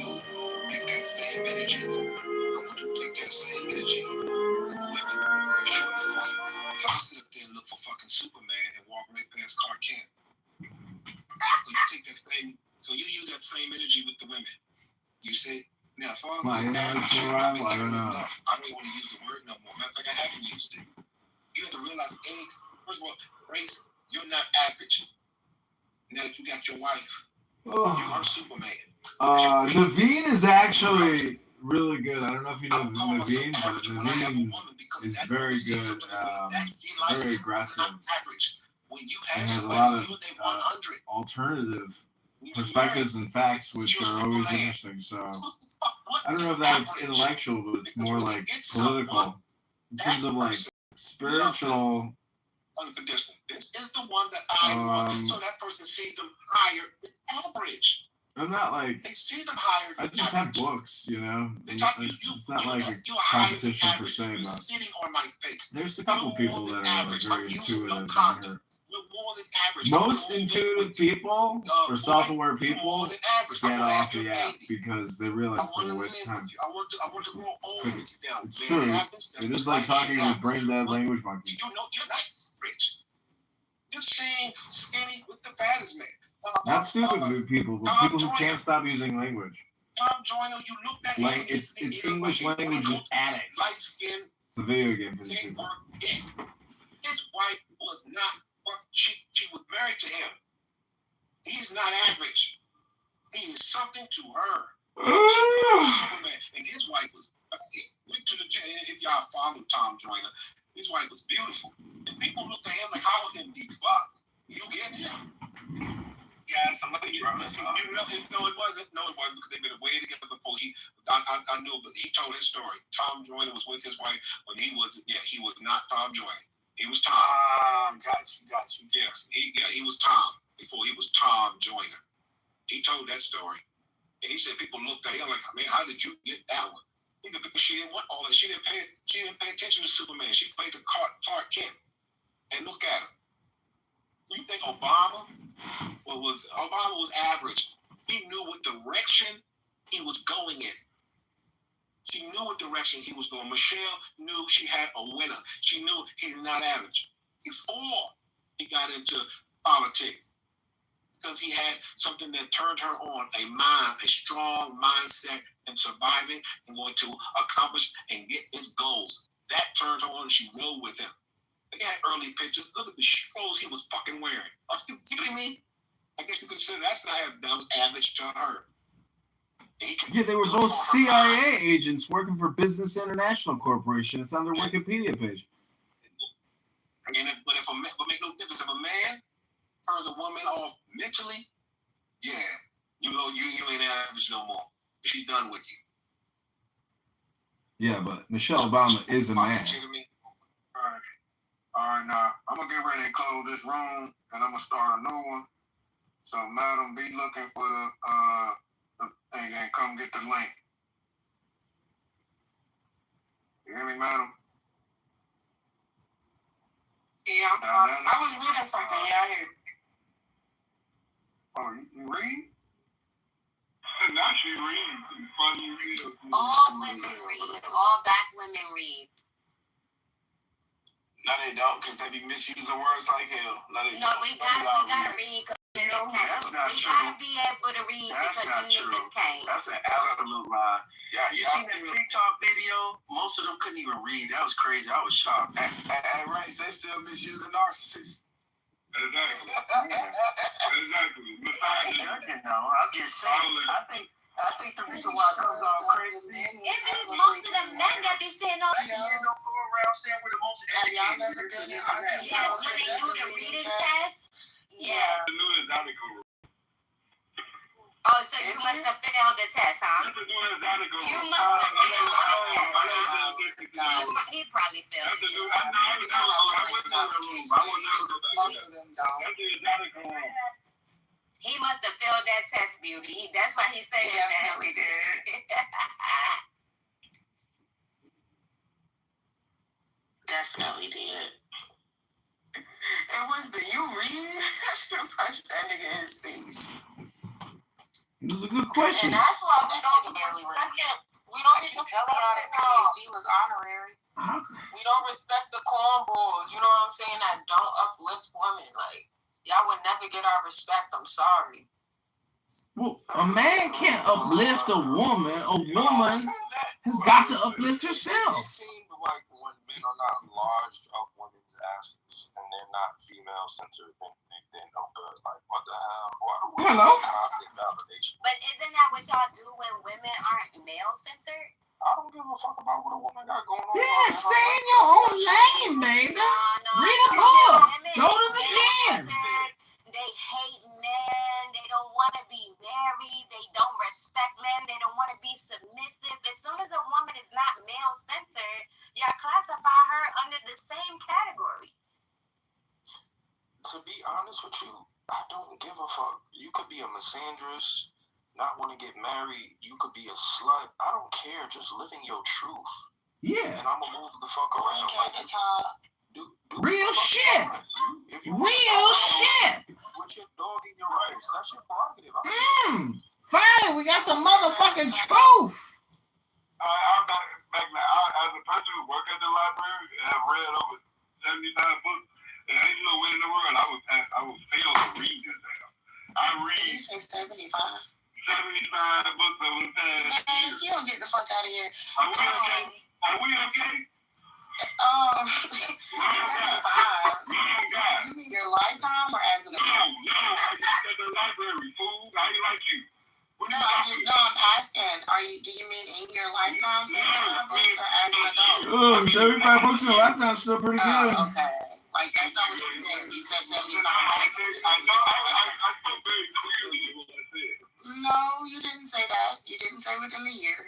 You said as a person that works at the library. Baby, 75 books even in a year or a lifetime. That's pretty good, baby. 5, 4, 3, 2, bye. Let's talk about the books. What books did he read? And what did you learn? Sometimes, guys. Well, that's a whole conversation right there. What book do you want me to start with? Start with your favorite book. They boom the broom, baby. Tarantino. That's what I'm saying. Ignored. Don't interrupt, bro. Wait. Hey, don't talk over me. I want to talk about gradation in the level and why all my picture frames keep adjusting without. There's no earthquake, but I don't understand why my. Sorry, this is not your living room, okay? My living room? Mother child, if this was my living room, I would have you on the floor. You bunchot, you sultinas hoge kute. My living room. Presumptuous assumptions. And hence we move down. If you feel like having an intention to speak, please come up. AI will not be able to solve these idiots. I know. What the thing is, there's no solution to these idiots. We don't have a solution. The thing is, if just what you just replace all of them. That's okay, bro.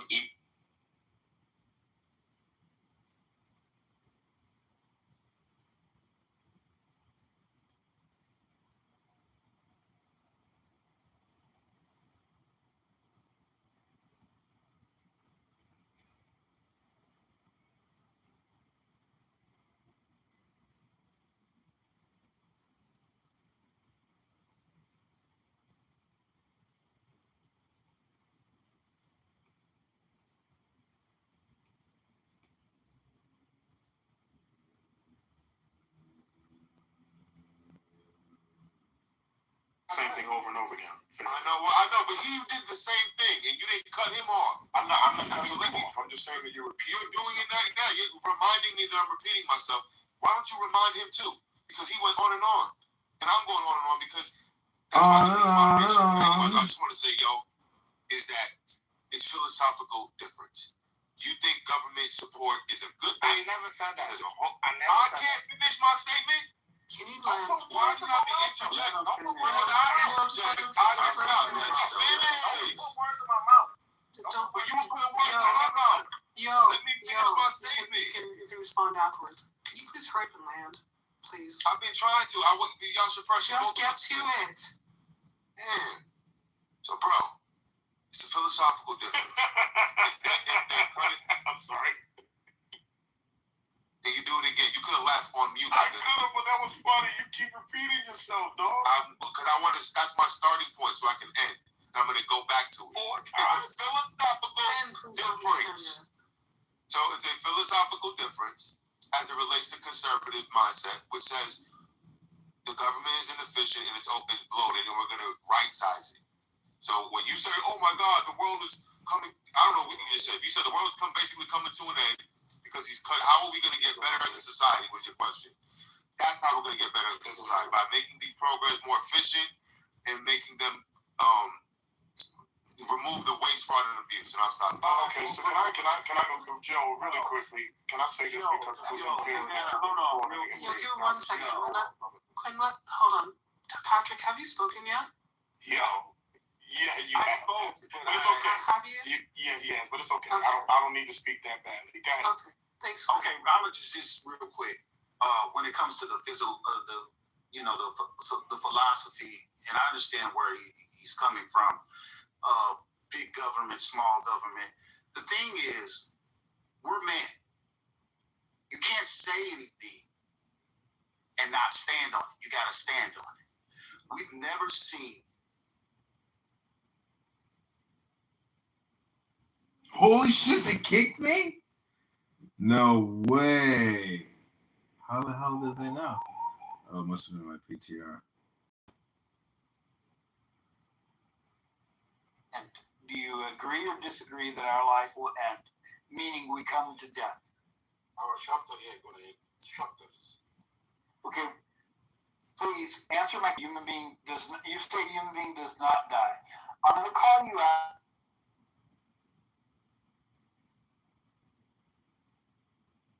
My responses are kind of repeating themselves, but let me do that in like half an hour, just because I got to finish breakfast. Sorry to keep cutting you off. Every time I get wake up on your time, on your end. But good compliment. Yeah. I'm not sure what part of the world you're in or what time zone you're in. England. Something. England? Did he say England? Yes. UK. Yeah. Wait, what is your accent? No, we're in the military. He's an imposter. Yeah, it sounds like it. I thought at least English would rub off on him over there, but no, we haven't even been here a year yet. Okay, that explains it. I have a question, Justin. How big is the pen? A couple of millimeters. Couple of millimeters? I mean, I can't tell you. Okay. Yes, this has been discussed before. I mean, maybe there's an angel that has, like, Mr. Ant-Man technology. He could shrink himself. Oh, okay. Okay.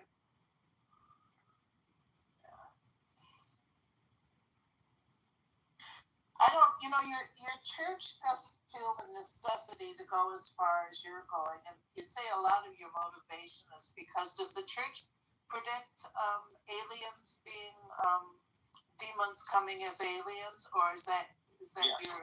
Yes, they do. Okay. Yeah. So that's your motivation for taking this physical thing as far as you have.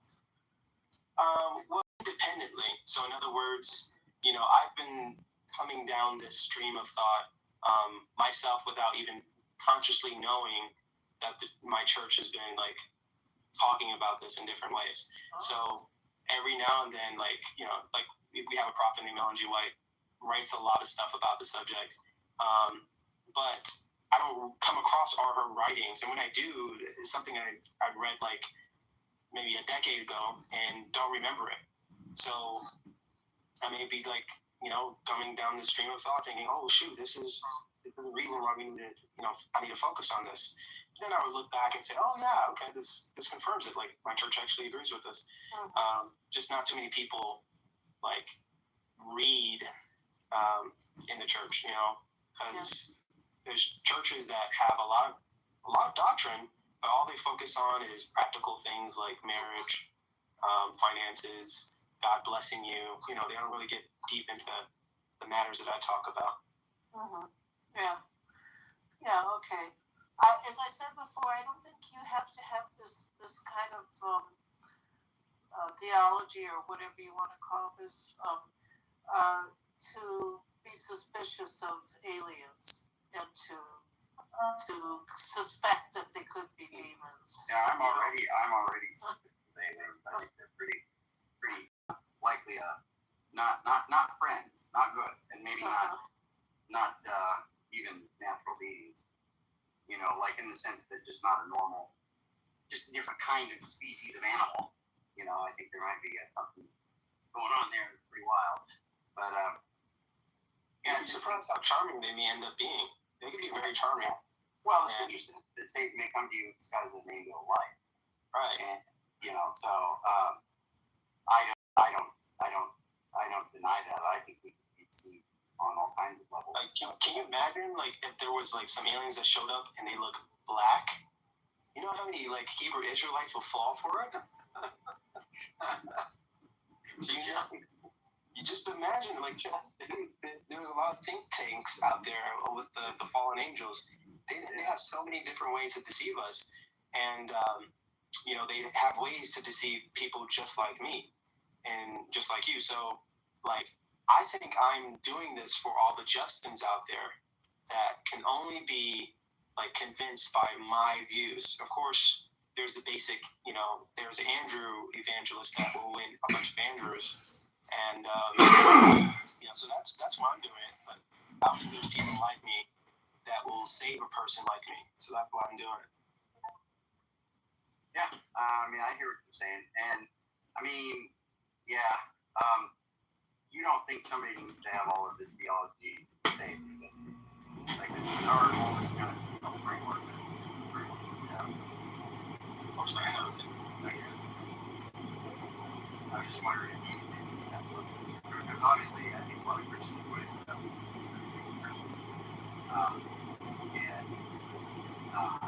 But, you know, I'm just wondering, like, we're not safe. The church itself is not safe. The church is lost. But the individuals, that's a different question.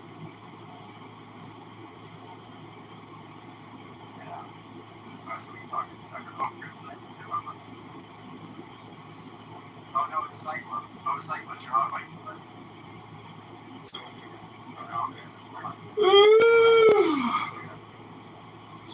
I'm like, what's this at?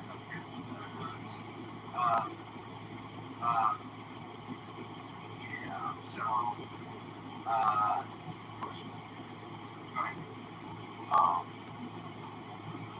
well, time here, so going all the way back to early churches. So, this has to do inconsistent, right? So, you know how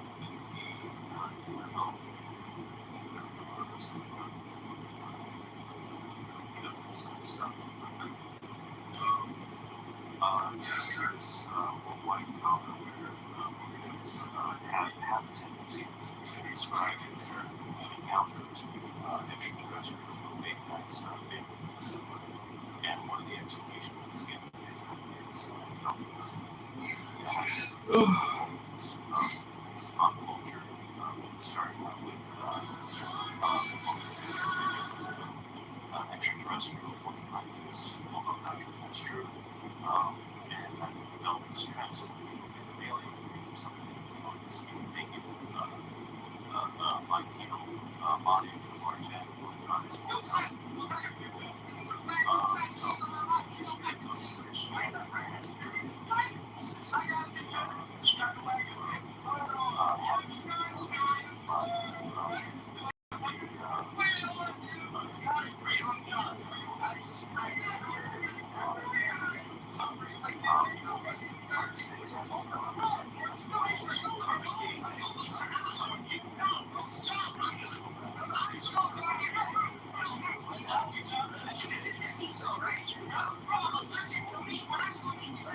Seem to be all over the place. In my view, there's those who have that near-death experience type of view of that. There's seeming to be, to me, I would say it's actually all over the place. They took the general view that, oh, I saw my career file, no longer that was on water, more real in this world, and everything is so much just for peace, and they have these cliches that, you know, most people would expect. And then with even, I don't know about Mormons, there are people who have these have to, like, have visions, and then like a normal person besides the prophet said besides like their planet they go to, what's the planet they go to? Kitover. Yeah. Yeah, I gotta look into it. I don't know if you're talking about Mormon. Yeah, not Kola. Kola? Okay, Kola. Okay, well, can you describe anything like Israel?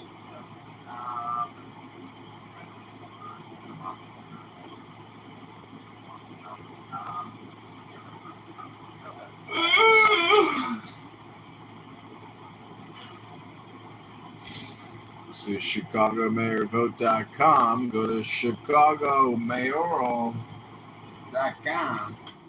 Shutting it down, ladies and gentlemen. The network, the nodes. Go to Chicago Mayor